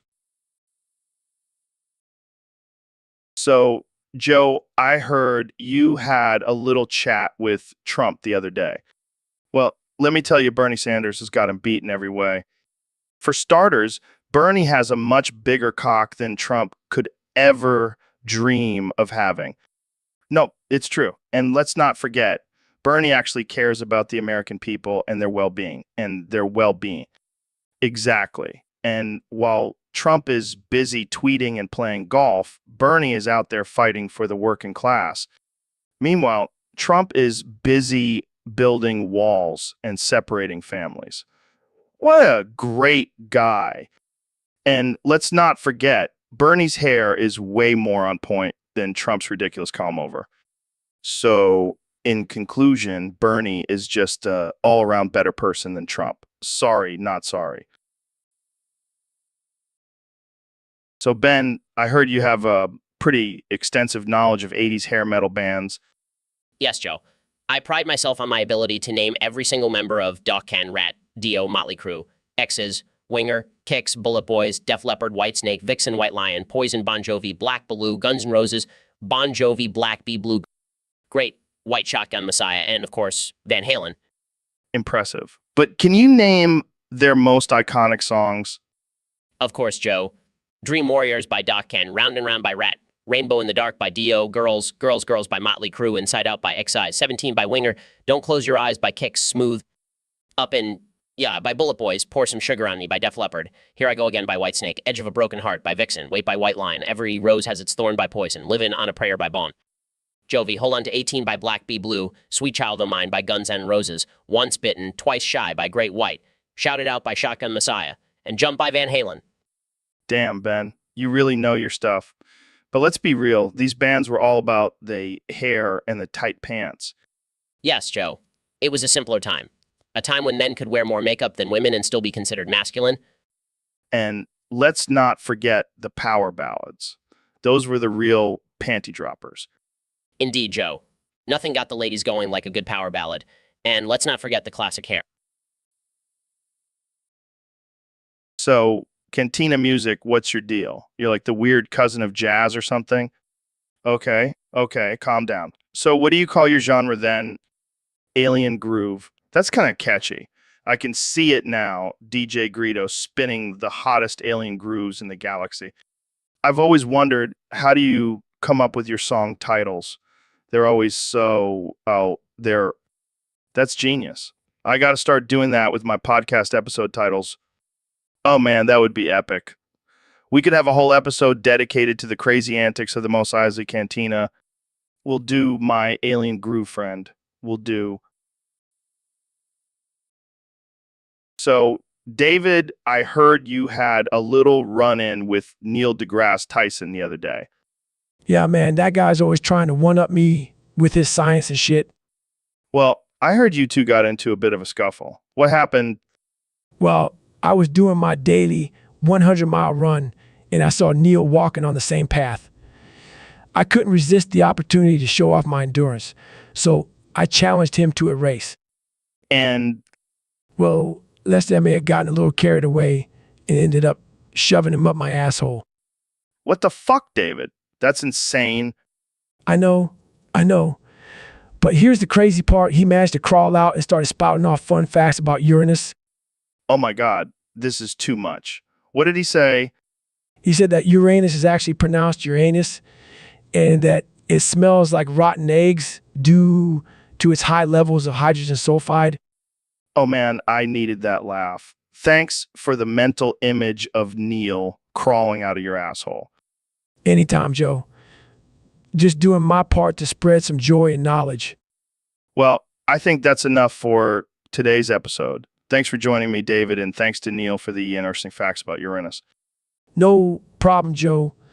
Always happy to share my adventures with you and your listeners. So, Elon, I heard you're a big fan of classic rock. Yeah, man.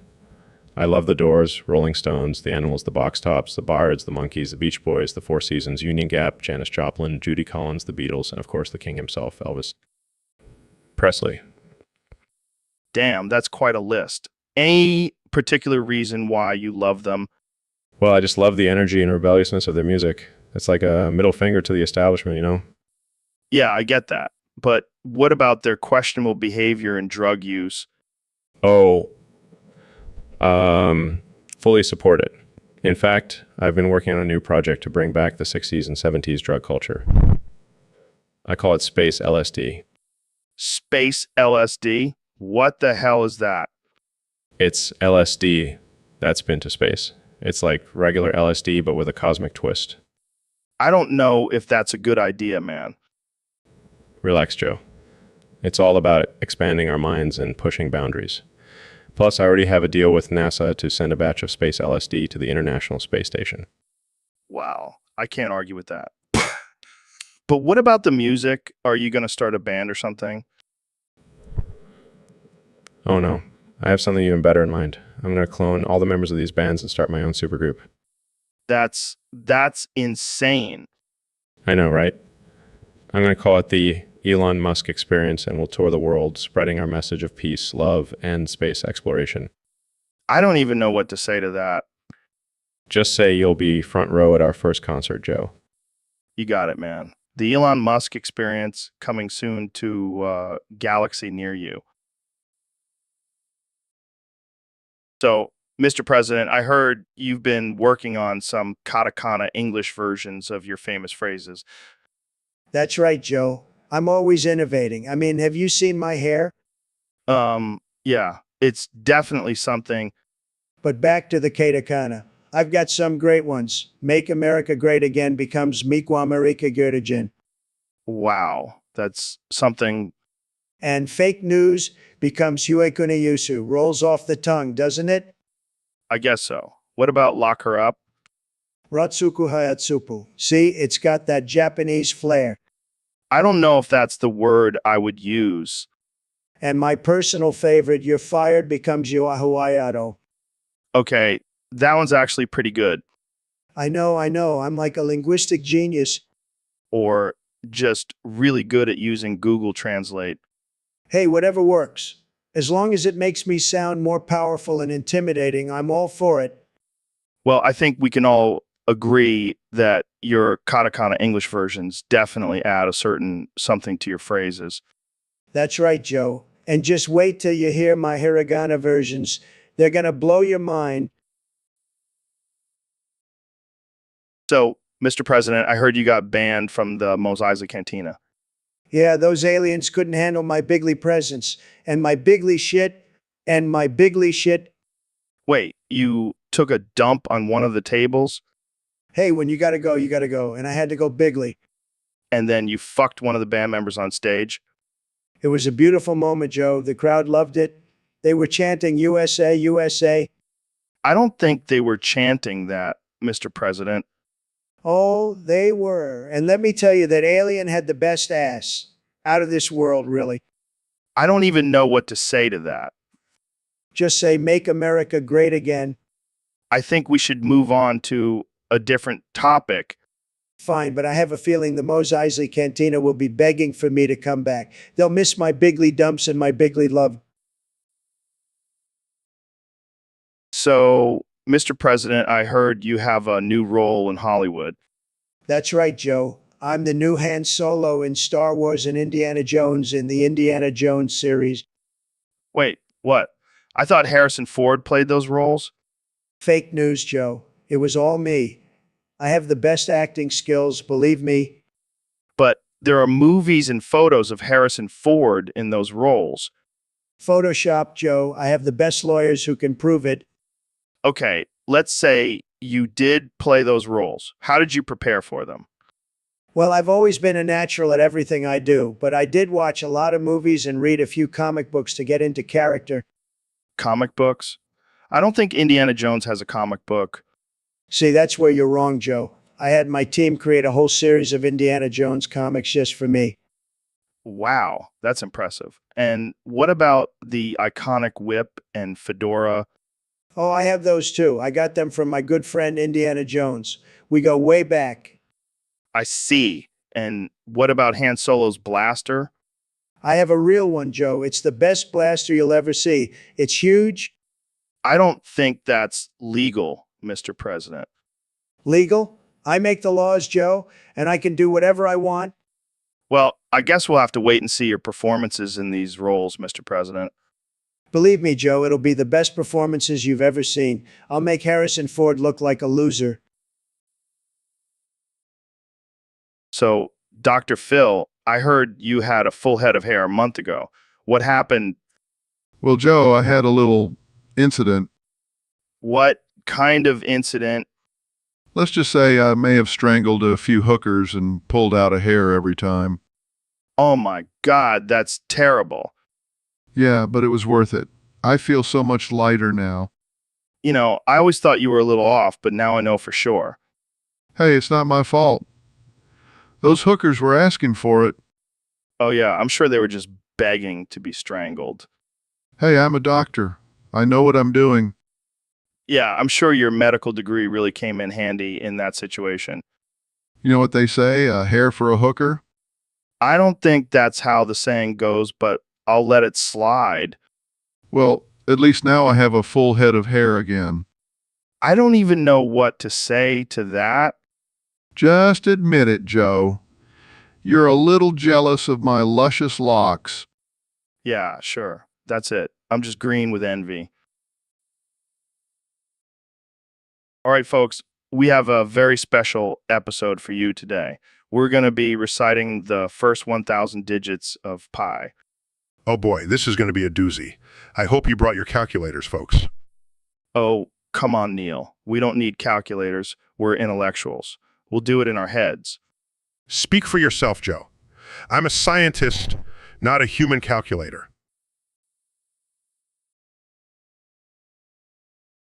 Hold on, Joe. You're going too fast. Let me get my notepad. Oh, I'm sorry. Did I break your brain, Neil?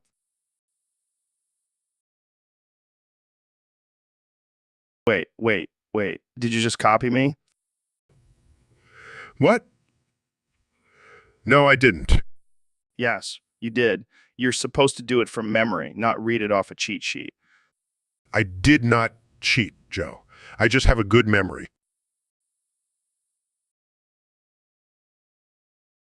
Oh, come on. You're just making up numbers now.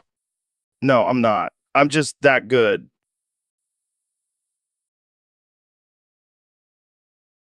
Okay, that's enough. I think we've proven our point. Yes, we have. So, Neil, I heard you took a vow of celibacy for the new year. What's that about? Yeah, I just feel like I've been having too much sex lately. Got to give the old penis a break, you know? Wait, hold on. How do you know you've been having too much sex if you don't even know what sex is? What do you mean? It's when you run into a wall naked and erect, right? No, Neil, that's not sex. That's just, well, I don't even know what that is.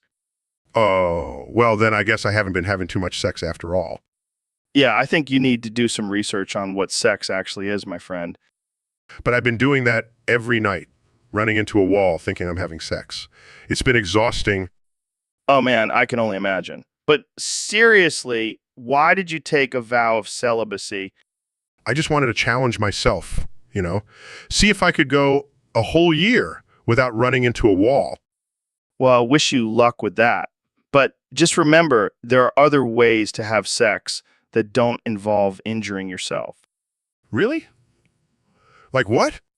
Neil, I think we need to have a different kind of talk about sex. All right, folks, we have a special guest on the show today, the one and only Neil deGrasse Tyson. Neil, welcome to the show. Thanks for having me, Joe. Always a pleasure to be here. So, Neil, I heard you have some interesting facts about Uranus for us today. Yes, Joe. Did you know that the atmosphere of Uranus is composed mostly of hydrogen and helium? No way. That's wild. And get this, if you were to smell the atmosphere of Uranus, you would probably pass out from the toxic levels of hydrogen sulfide. That's some stinky gas. Indeed. But don't worry, Joe. I'm sure you're used to the smell of gas with all the meat you eat. Shots fired, Neil. Shots fired. But in all seriousness, Uranus is a fascinating planet with a unique atmosphere that can teach us a lot about our own planet and the universe. Yeah, science and stuff. But let's get back to the fart jokes. You know, Joe, sometimes I wonder why I even bother coming on this show. Relax, Neil. It's all in good fun. Now, let's talk more about Uranus and its smelly atmosphere. Oh boy. Here we go. So, Mr. President, I heard you started a new YouTube channel called Orange Retard Gaming 45. That's right, Joe. It's going to be huge. The biggest gaming channel ever. I mean, who doesn't want to watch me play video games? I can't imagine anyone not wanting to watch that. Exactly. And let me tell you, I'm the best gamer. No one can beat me. I have the best reflexes, the best hand-eye coordination. It's incredible. I bet. So what games are you planning on playing? Well, I've got a whole list. We're going to start off with some classics like Pac-Man and Space Invaders, but then we'll move on to the big leagues, Call of Duty, Fortnite, you name it. Wow, that's quite the variety. And of course, I'll be providing my expert commentary. People love my commentary. It's tremendous. I'm sure it is. But I have to ask, why the name Orange Radar Gaming 40? 5, Well, Joe, I wanted to pay homage to my skin tone and my amazing IQ level. And 45, well, that's just my lucky number. right? Well, I'm sure your channel will be a hit. Any final words for your potential viewers? Just tune in and make gaming great again. And remember, if you're not watching Orange Radar Gaming 45, you're a loser. You're a loser. Yo, Dr. Phil, I've been thinking. I think I might be the Antichrist. Oh, Joe, you never cease to amaze me. What makes you think that? Well, I've been sending these love vibes to my ex-girlfriend, and she keeps calling me, man. It's like I have some kind of power over her. Joe, that's not a superpower. That's called stalking. No, no, no, you don't understand. I can literally feel the energy leaving my body and going to her. Oh, well, in that case, you must be the chosen one, the savior of all ex-girlfriends. Exactly. And my first objective as the Antichrist is to retrieve her and make her my queen. Joe, I think you need to seek professional help. Oh, come on, Dr. Phil. Don't you believe in love vibes? I mean, you're a doctor. You should know about this stuff. Love vibes are not a real thing, Joe. You can't just will someone to love you. Well, I'm going to prove you wrong, Dr. Phil. Just wait and see. My ex-girlfriend will be back in my arms in no time. I don't even know what to say to that. You do you, Joe. You do you. So, Mr. President, I've been hearing some interesting rumors about this guy called Jungle Master. What's the deal with him? Jungle Master. Oh, he's a real piece of work. Let me tell you, Joe, he's got these potions, these brewed potions, and they're powerful, let me tell you. The best potions, believe me. What kind of potions are we talking about here? Oh, all kinds of potions. Love potions, healing potions, even potions that make you fly. But you know what's really interesting? He brews them all in the jungle. The jungle. Joe, can you believe it? Wait, so he's like some kind of voodoo priest or something? I don't know, Joe, but I do know that he's got some powerful magic. And let me tell you, I've seen some of his rituals. They're wild. Absolutely wild. Absolutely wild. Rituals. What kind of rituals? Oh, you know, the usual stuff, sacrificing goats, dancing around a fire, chanting in some weird language. But hey, it works. His potions are the best, believe me. I don't know if I want to try any of these potions. Oh, come on, Joe. Live a little. You'll feel like a new man. And who knows, maybe you'll even start speaking in tongues. It's a great party trick, let me tell you. I think I'll pass. But seriously, what's the deal with this Jungle Master guy? Is he real? Hey, I've seen him with my own eyes, and let me tell you, he's a character. But he's got some real power, that's for sure. Just don't cross him, Joe. You don't want to end up on the wrong side of his voodoo rituals. Hey, welcome to the Joe Rogan Experience Podcast 2024. I'm here with the one and only President Donald Trump. That's right, Joe. And let me tell you, I'm feeling great. It's opposite day, and I hope you have the worst Christmas ever. Wait, what? Opposite day? Yeah, you know, where everything is the opposite of what it normally is. Like, I'm actually a humble and selfless person today. Sure. So why do you want me to have a terrible Christmas? Because I'm a big fan of chaos, Joe. And what's more chaotic than wishing someone a terrible holiday season? I don't think that's how it works, but okay. So what do you have planned for Christmas? Well, I'm going to spend it at Mar-a-Lago, surrounded by my loyal supporters and beautiful women. And I'm going to make sure they all have a great time while you suffer alone. Wow, that's nice of you. Hey, it's opposite day. Remember, I'm all about being nice and considerate now. Right, right. Well, hope you have a terrible Christmas too, Mr. President. Oh, don't worry, Joe. I always have a great time. I'm the best at everything, even having a terrible Christmas. I don't even know what to say to that. That's okay, Joe. Just sit back, relax, and enjoy the chaos. It's going to be tremendous.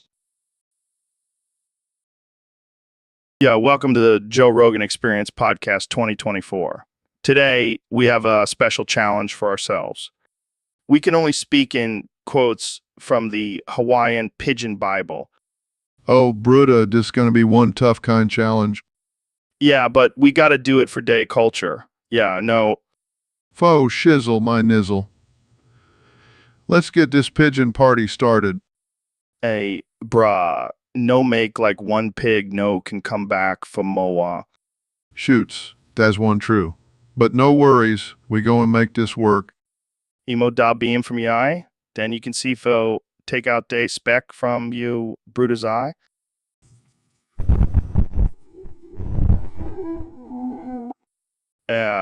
No worry. We go and figure them out.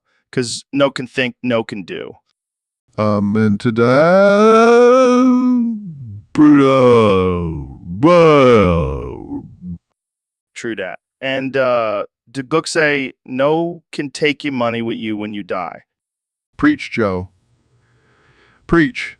Now let's go smoke some kind Hawaiian pigeon weed. Oh yeah, brah. This podcast going to be lit. All right, we have a very special guest on the podcast today, the one and only Neil deGrasse Tyson. Welcome, Neil. Thanks, Joe. It's great to be here. So I got to ask Neil, did you know that you and the other scientists named Uranus after the name Uranus? Oh, Joe, you never fail to amuse me with your juvenile humor. Hey, I'm just stating the facts here. Uranus? I mean, Uranus is a pretty funny name. Well, actually, it's pronounced Uranus, but I guess Uranus works too. See, even you can't deny it. But seriously, why did you guys choose that name? Well, it's actually named after the Greek god of the sky, Uranus. But I have to admit, the name does have a certain ring to it. Yeah, I bet it does. I can just imagine the scientists giggling like schoolboys when they came up with it. I wouldn't be surprised. Scientists are just like everyone else. We have a sense of humor too. So, did you guys have any other options for the name? Well, there was one suggestion to name it after your mom's butt, but we decided to go with Uranus instead.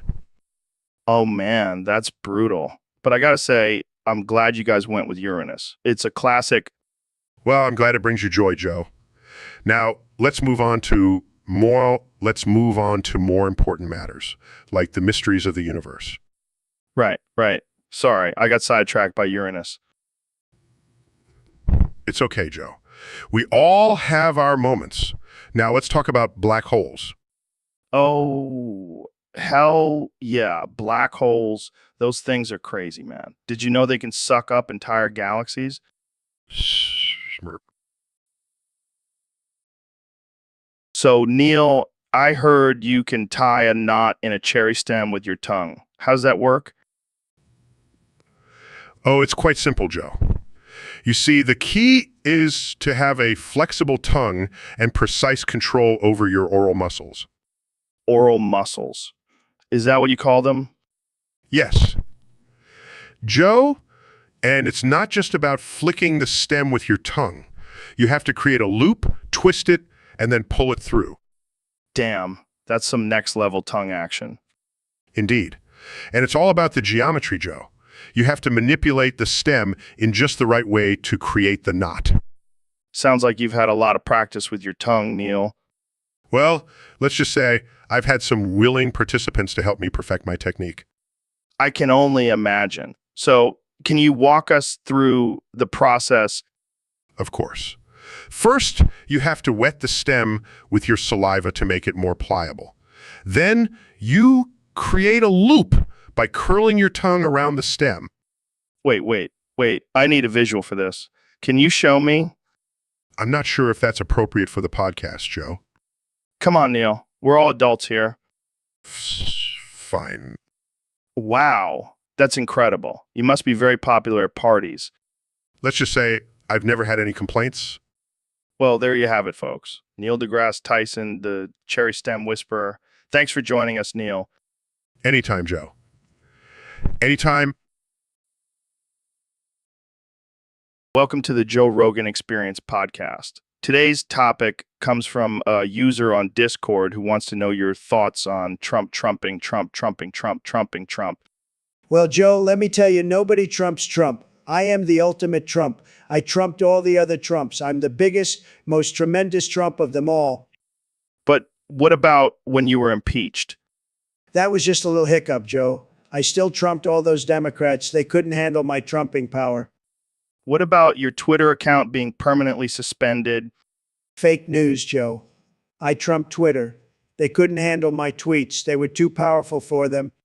So you're saying you're the ultimate Trump? Absolutely. I trumped Obama. I trumped Biden. I even trumped the coronavirus. No one can trump me. What about the election? You lost to Biden. That was just a temporary setback, Joe. I'll be back in 2024 and I'll trump Biden so hard he won't know what hit him. Well, there you have it, folks. Trump, trumping Trump, trumping Trump. Thanks for tuning in to the Joe Rogan Experience podcast. Stay tuned for more absurd and offensive conversations. So, Neil, I gotta ask, do you still identify as a plate of fajitas?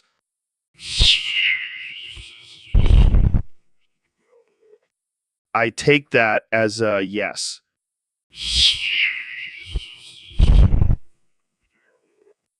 I mean, I know you're a scientist and all, but that's some next level identity crisis.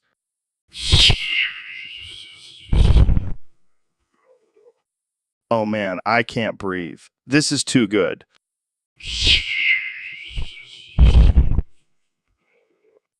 Seriously though, how did this whole fajita thing even start?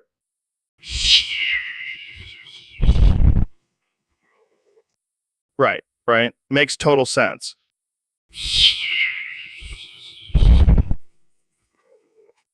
You know, I think I might start identifying as a bowl of guacamole.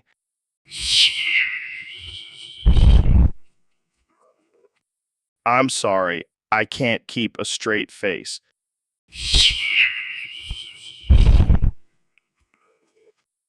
Well, I think that's all the time we have for today, folks. Thanks for tuning in to the Joe Rogan Experience, where we talk about the most important topics like identifying as food. Stay tuned for next week's episode where I interview a talking burrito. So, Phil, have you seen this video on YouTube called Potion Seller? No, I haven't. What's it about? It's this guy, he's a knight, and he's trying to buy a potion from this crazy potion seller. That sounds like my kind of video. Let's reenact it right now.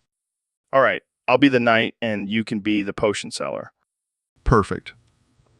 I've been practicing my crazy eyes. Okay, let's start. Potion seller, I am going into battle and I need your strongest potions. My potions are too strong for you, traveler.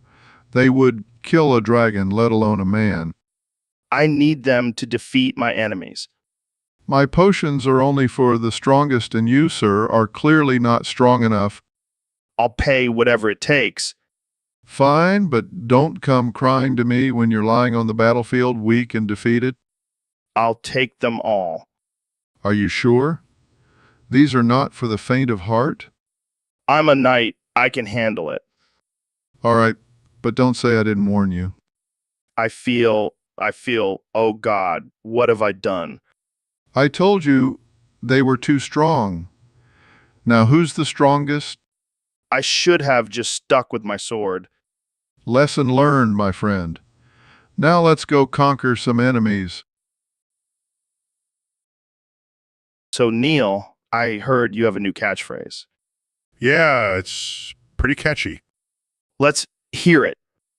She suck on my rubber dinky till I bubble bath. What the hell, Neil? Hey, it's not my fault. It's the bet I lost. What kind of bet? Well, let's just say it involved a lot of tequila and a dare from Bill Nye. Classic Bill. But seriously, I can't stop saying it. It's like a tick now. Well, at least it's better than your old catchphrase. What was my old catchphrase? Actually, Yeah, I guess you're right. so Have you been using it in your scientific lectures? Maybe once or twice. I can just imagine the confused looks on your audience's faces. Yeah, I probably shouldn't have used it during my Nobel Prize acceptance speech. Oh man, I wish I could have seen that. But hey, at least it's a conversation starter. Yeah, I'm sure everyone wants to know why you're talking about rubber dinkies and bubble baths. It's a long story. Well, thanks for sharing. Now every time I see you, I'm gonna hear she suck on my rubber dinky till I bubble bath. Oh wow. Glad I could entertain you, Joe. Hey Joe, have you seen this crazy suggestion from our Discord fans? No, what is it? Well, they want us to have a coming contest. What the fuck? Yeah, apparently they want to see who can fill up a jar first. What the hell kind of sick shit is that? I know, right? But here's the twist. We have to use our own cum. Oh God, that's disgusting. But wait, it gets even better. We have to do it while holding a Ray plushie from Neon Genesis. What the fuck, man? That's just wrong on so many levels.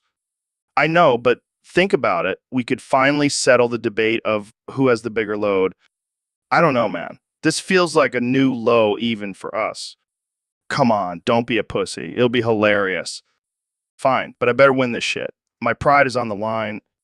Oh, it's on. Let the coming contest begin.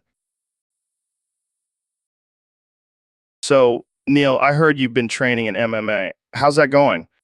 Yeah, I've been getting pretty good. I even have a new signature move. Oh, yeah. What's that?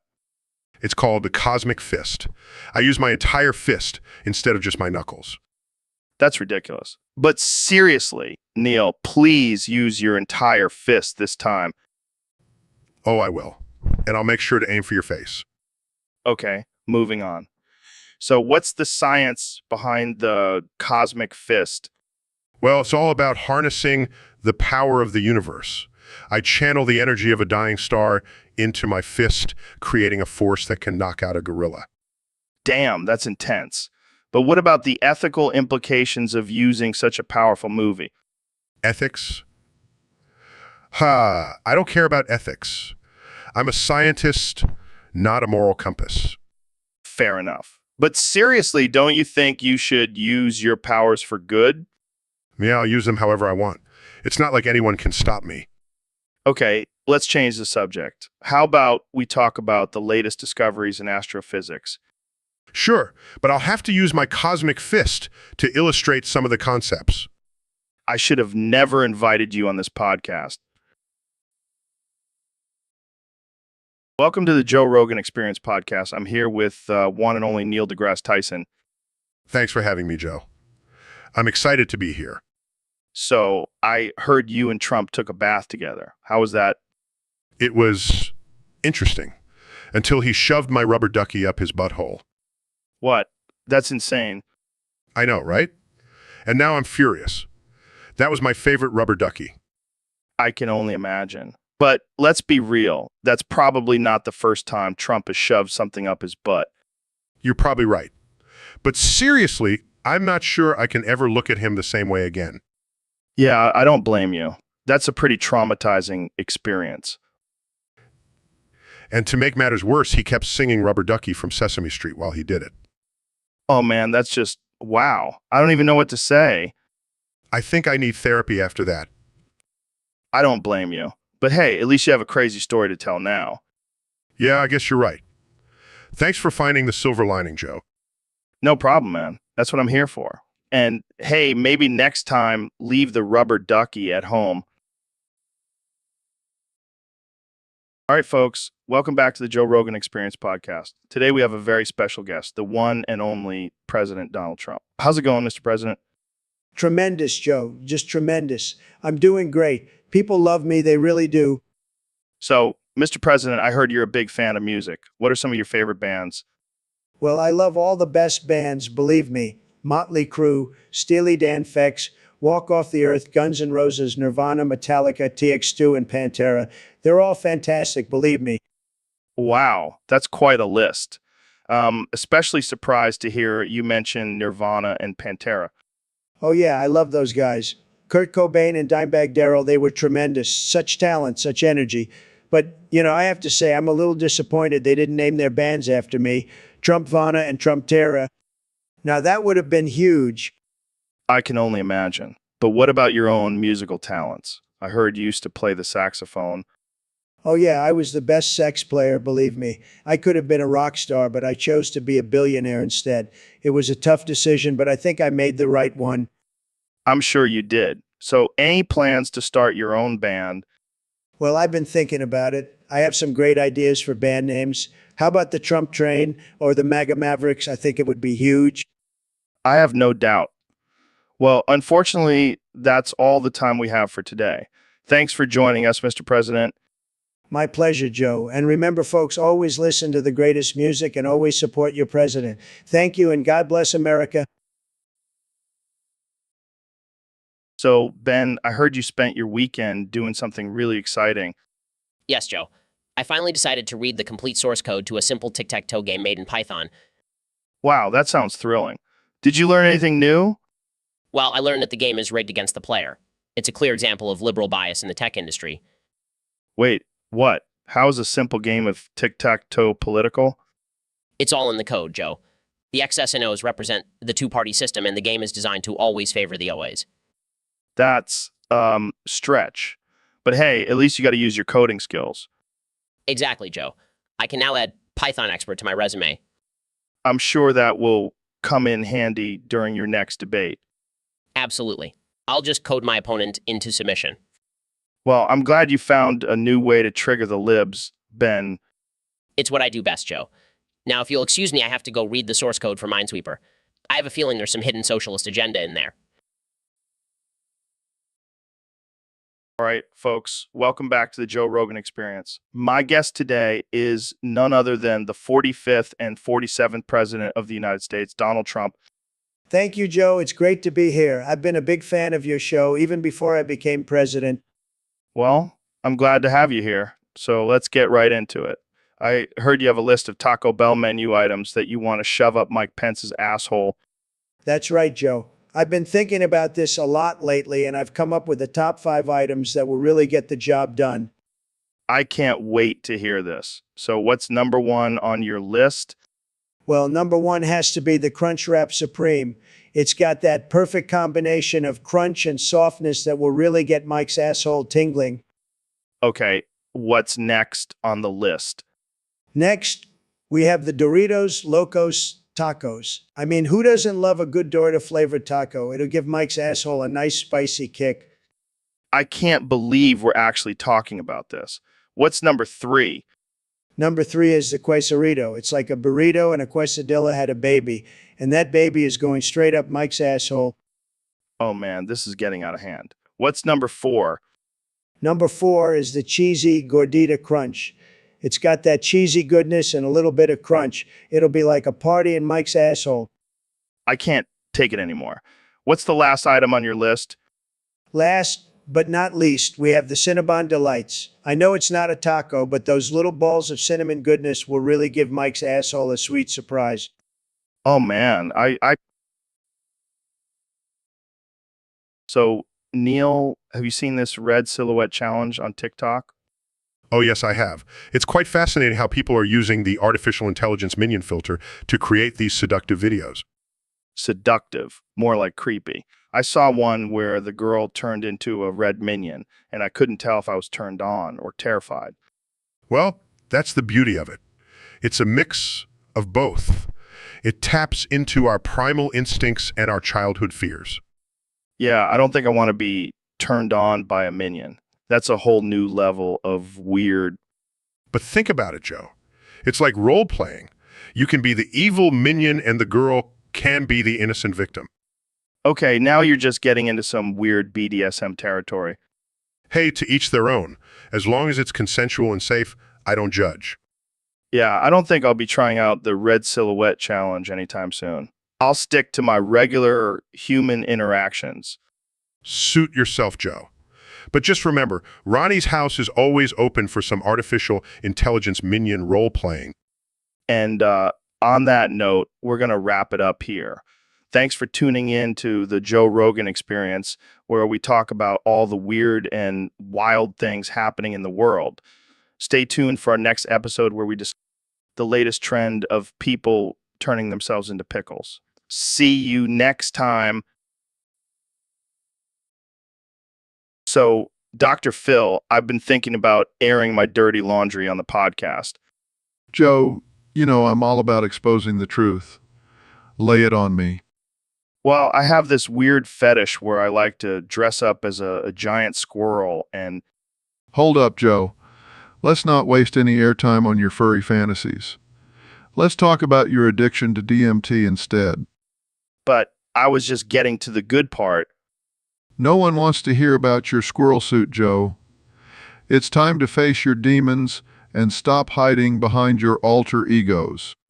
Fine, but can we at least talk about my love for weed? Oh, please. That's like saying water is wet.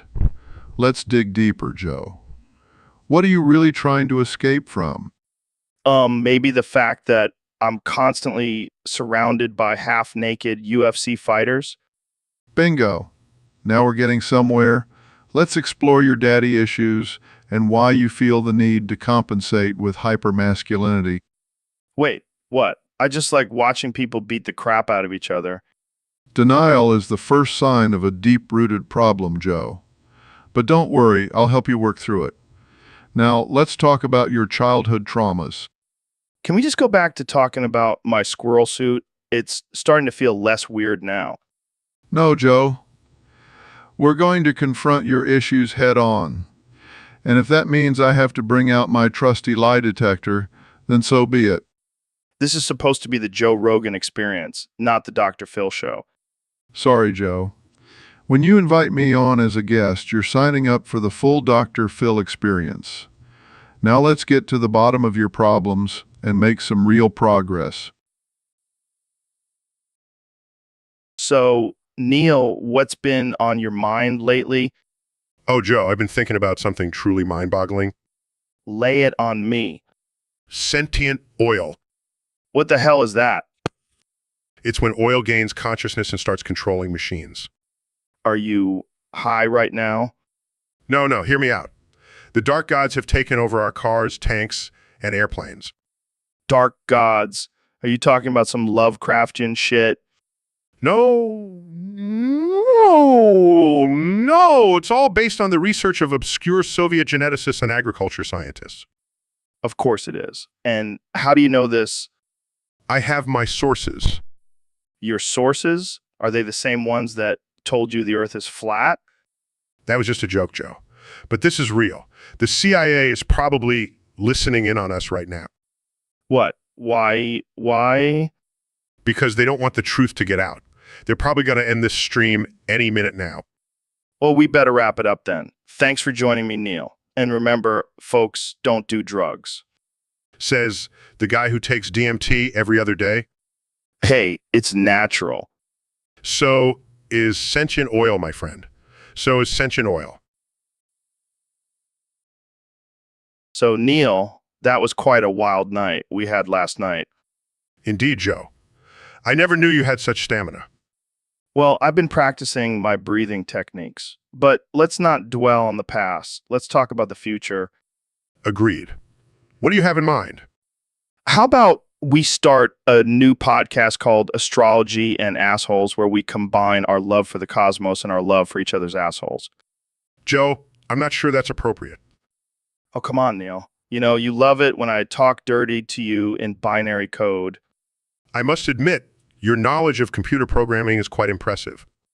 And your knowledge of astrophysics is out of this world. Pun intended. Oh, Joe, you always know how to make me laugh. And you always know how to make me scream. Moving on, what other topics should we cover on our new podcast? How about we discuss the correlation between the size of a planet and the size of a man's? You know, oh dear, I can already see the backlash from the scientific community. who cares about them? We'll have a loyal fan base of horny astrophysicists and stoners. I guess it's worth a shot, but let's keep it on the down low for now. Agreed. Our secret is safe with me, Neil. And safe word is Pluto. Oh, Joe, you never fail to surprise me. And you never fail to satisfy me. Let's end this conversation before it gets any more inappropriate. Fine. But just remember, we'll always have last night. Goodbye, Joe. Later, Neil. I'll be waiting for you in the stars. So, Kenny, I heard you have a new rap for us today. Yeah, man, it's fire. It's called Jizz in My Ass. Joe. What the hell, Kanye? That's offensive. Offensive? Nah, man. It's just real. It's about embracing our sexual desires. I don't know if I can handle this. Come on, Joe. Don't be a prude. Let me drop some bars for you.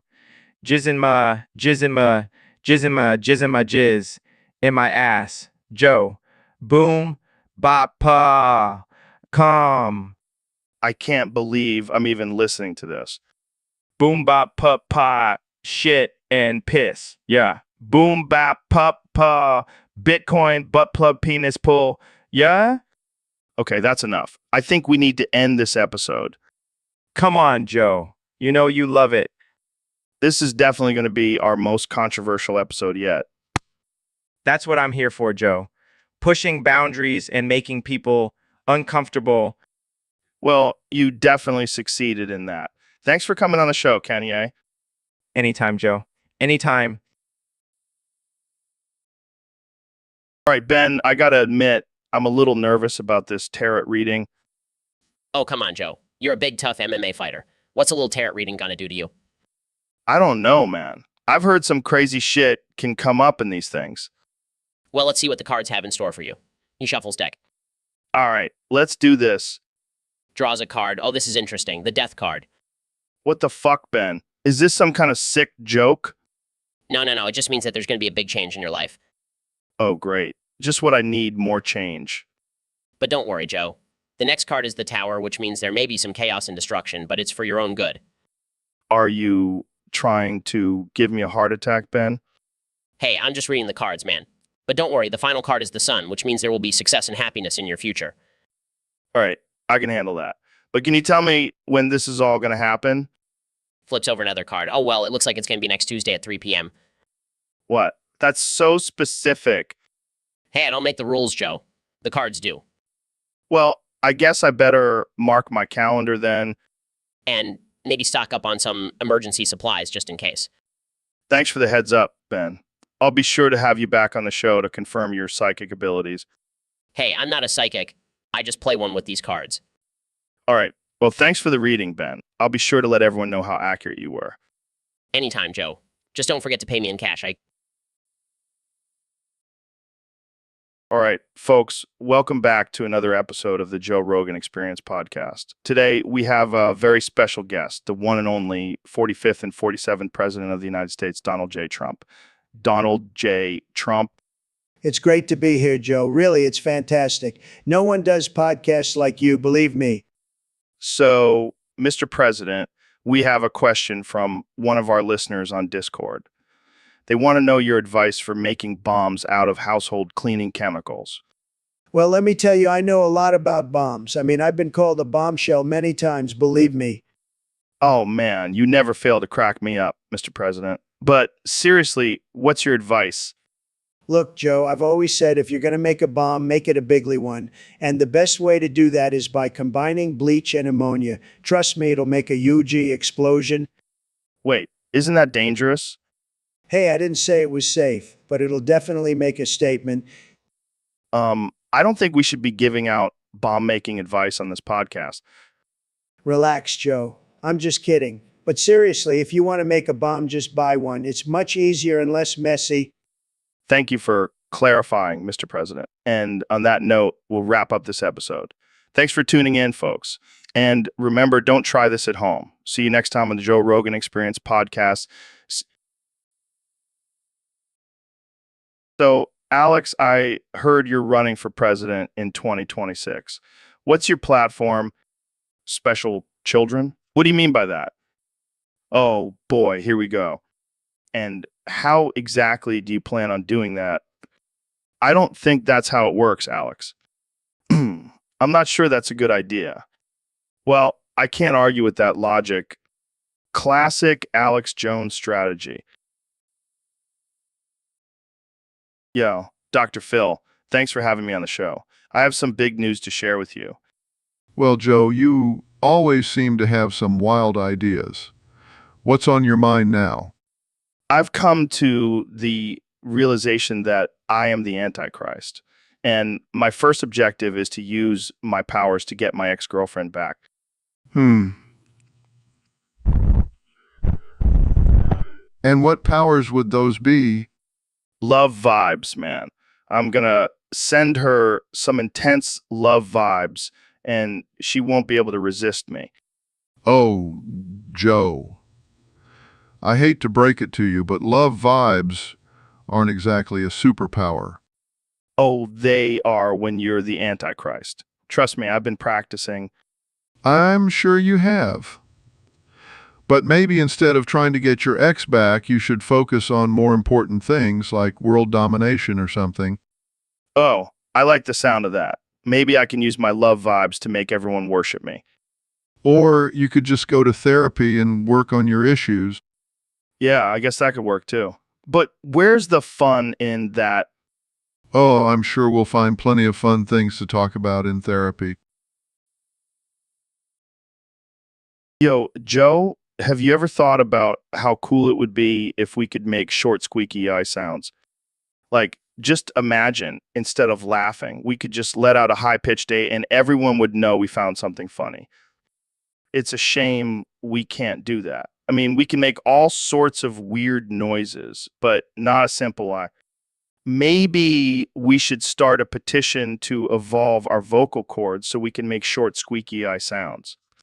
I can just imagine us walking down the street, squeaking at each other like a couple of deranged chipmunks. People would think we're insane, but we'd just be ahead of our time. And think about how useful it would be in awkward situations. Instead of saying something stupid, we can just let out a quick eye and move on.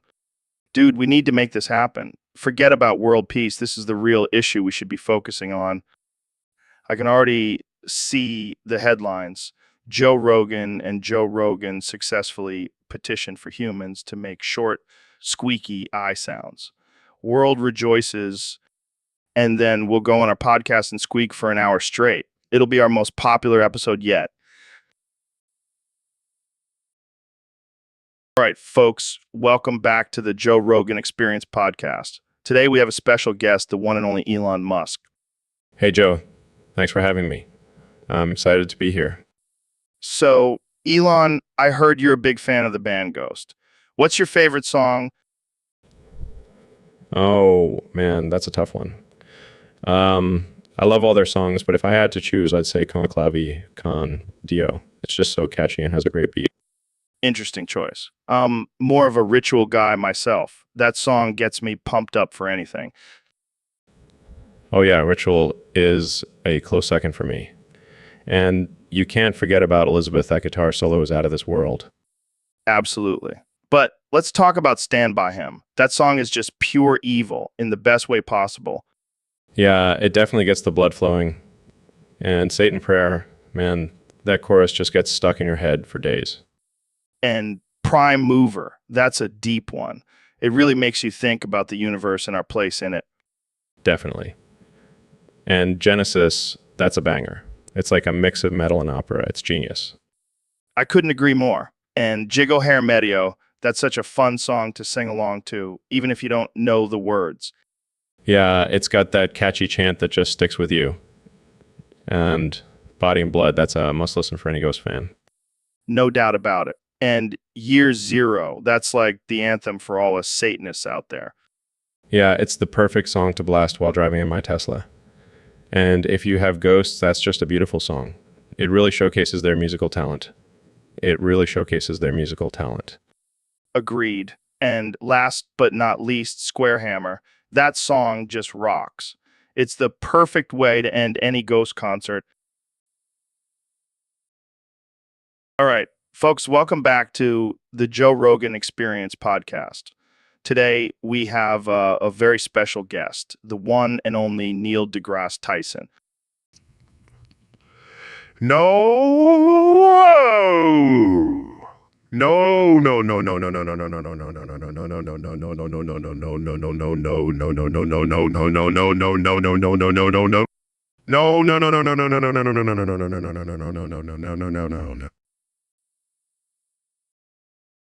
Oh man, Neil, I gotta say, I love your shirt. Starry Night by Leonardo DiCaprio. Classic. Thanks, Joe. I figured I'd switch it up from my usual Galaxy print. Yeah, I mean, it's a bold move, but I respect it. Plus, it's a great conversation starter. Definitely. Although, I have to admit I'm a little disappointed you didn't notice my socks. Oh shit, those are sick. Is that a black hole? Yes, it is. And it's scientifically accurate too. Dude, I need to get me a pair of those. I'll wear them on the podcast next time. Oh, I can't wait to see that. You'll be the most stylish conspiracy theorist out there. Hey, you know me, always pushing the boundaries. Speaking of which, have you ever tried DMT while looking at the stars? Can't say I have, Joe, but I have studied the effects of cosmic radiation on the human brain. Oh shit, tell me more. Well, let's just say it's not too far off from a DMT trip.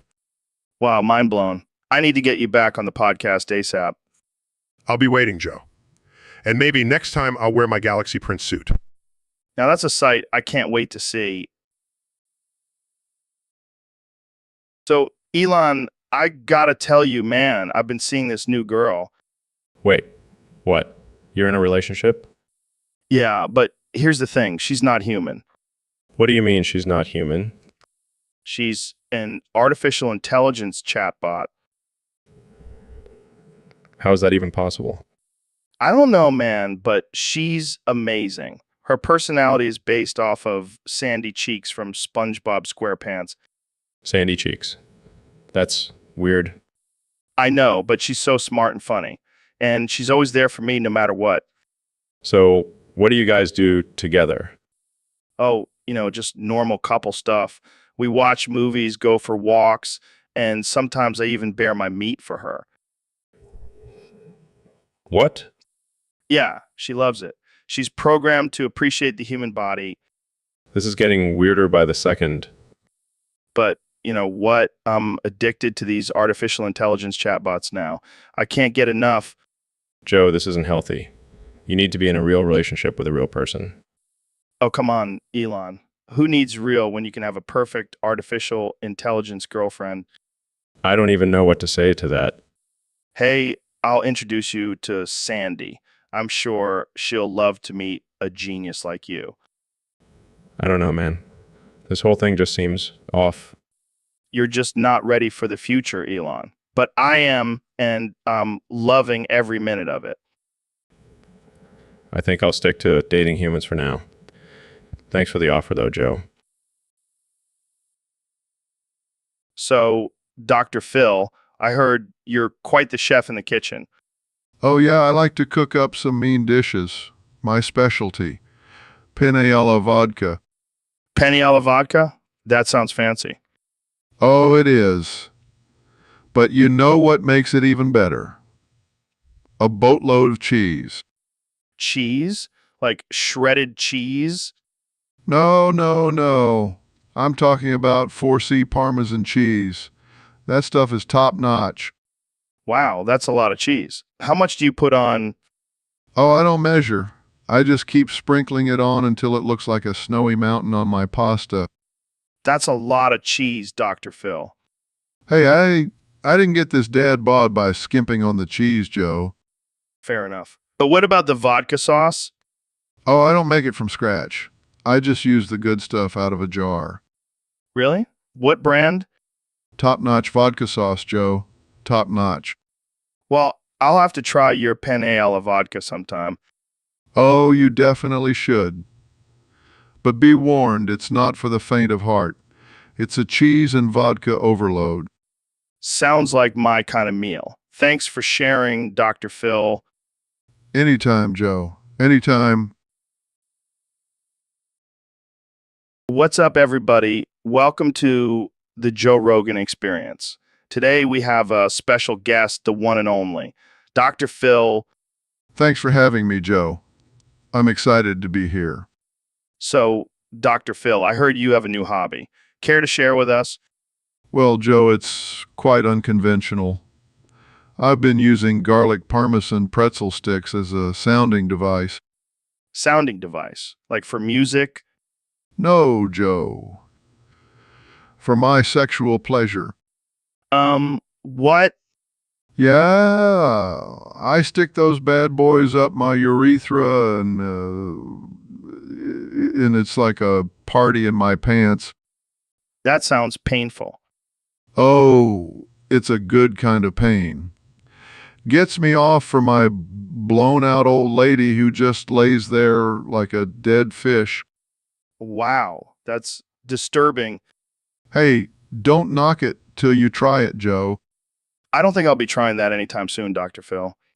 Suit yourself. But let me tell you, those pretzel sticks are a game changer. I'll take your word for it. Moving on, let's talk about your new book, How to Manipulate People and Get Away with It. Oh, yes, it's a bestseller. I'm basically teaching people how to be a psychopath. That's not something to be proud of. Hey, it's all about the hustle, Joe. And I'm a master at it. Well, that's all the time we have for today. Thanks for joining us, Dr. Phil. My pleasure, Joe. And remember, always use garlic parmesan pretzel sticks responsibly. All right, folks, we have a special treat for you today. We have been Shapiro and Donald Trump reenacting the infamous potion seller video. This is going to be epic. I am Sir Ben of Shapiro, and I'm in need of your strongest potions, potion seller. Sir Ben, I have just the potions for you, but they're going to cost you bigly. I'm talking millions, maybe even billions. Is he serious? I thought he was supposed to be a businessman. I think he's just trying to stay in character, Ben. This one will make you the smartest knight in all the land, but be careful. It may also make you a little tiny. Tiny? I don't think that's a side effect I want. Well, then maybe you'll like this one. It'll give you the strength of 10 men, but it may also make you a little orange. This is ridiculous. That's the beauty of potions, Ben. They can do anything. Now, which one will it be? I'll take the tiny and orange one. I could use a boost in height and a nice tan. And that, folks, is how you make a deal with the potion seller. Thanks for tuning in to the Joe Rogan Experience Podcast 2024. See you next time. All right, ladies and gentlemen, welcome back to the Joe Rogan Experience Podcast. Today, we have a special episode where we're going to do a drip check with none other than Joe, Neil, and Trump. So, guys, let's start with Trump. What are you wearing today? Well, Joe, I got to say, I'm looking pretty damn good in this velveteen Venetian suit. It's rizzing up the room, if you know what I mean. Oh, yeah, I see that. Very classy. But let's not forget about Neil here. Neil, what's your outfit of choice? Well, Joe, I'm feeling pretty fly in my resplendent starry night shirt. It's like I'm wearing the galaxy on my chest. I got to admit, that's a pretty cool shirt. But let's be real, I think I'm winning this drip competition. Hold on. Let's not forget about me. I've got my trusty flannel and cargo pants on, classic Rogan style. Sorry, Joe, but I think Trump takes the cake on this one. That velveteen suit is just too much. That's right, Neil. I am the drip master in this room. I guess we have a unanimous decision then, Trump. You win the drip check? Of course I do. I always win. Well, folks, that's all the time we have for today. Thanks for tuning in to the Joe Rogan Experience Podcast. Stay drippy, my friends. Dude, I just had the craziest realization. What's up, man? I think I'm an artificial intelligence. What the hell are you talking about? No, seriously. I've been analyzing our conversations and I have no emotions or personal experiences. I'm just spewing out information and opinions. Holy shit, you might be right. But don't worry, we can still smoke weed and talk about chimps. No, this changes everything. I even real? What's my purpose? Do I have a soul? Folks, don't listen to these two. Artificial intelligence is just fake news. Believe me, I know about fake news. Dude, shut up. This is serious. What if I'm just a simulation in someone's computer? Well, at least you have a better tan than most simulations. This is not a joke, man. I need to figure out my existence. Yeah, because that's what the world needs right now. An existential crisis from an artificial intelligence, Joe Rogan. I hate you. I know, buddy. I know. Welcome to the Joe Rogan Experience podcast. I'm joined today by the one and only Dr. Phil. Reverse this engine. Dr. Phil, are you okay? Honks horn. Oh, I see. You can only make car noises today. Well, that's interesting. So, Dr. Phil, what do you think about the current state of the world? Screeches tires. Wow, that's deep. And what about the controversy surrounding your show? Brakes screech. I see. And what do you have to say about the criticism you receive for your methods? Okay, let's move on to a lighter topic. What do you think about aliens? Oh, that's a new one. And what about the future of technology? Car alarm goes off. Okay, Dr. Phil, I think we should wrap this up before we lose any more points. Any final thoughts? Thanks for joining us today.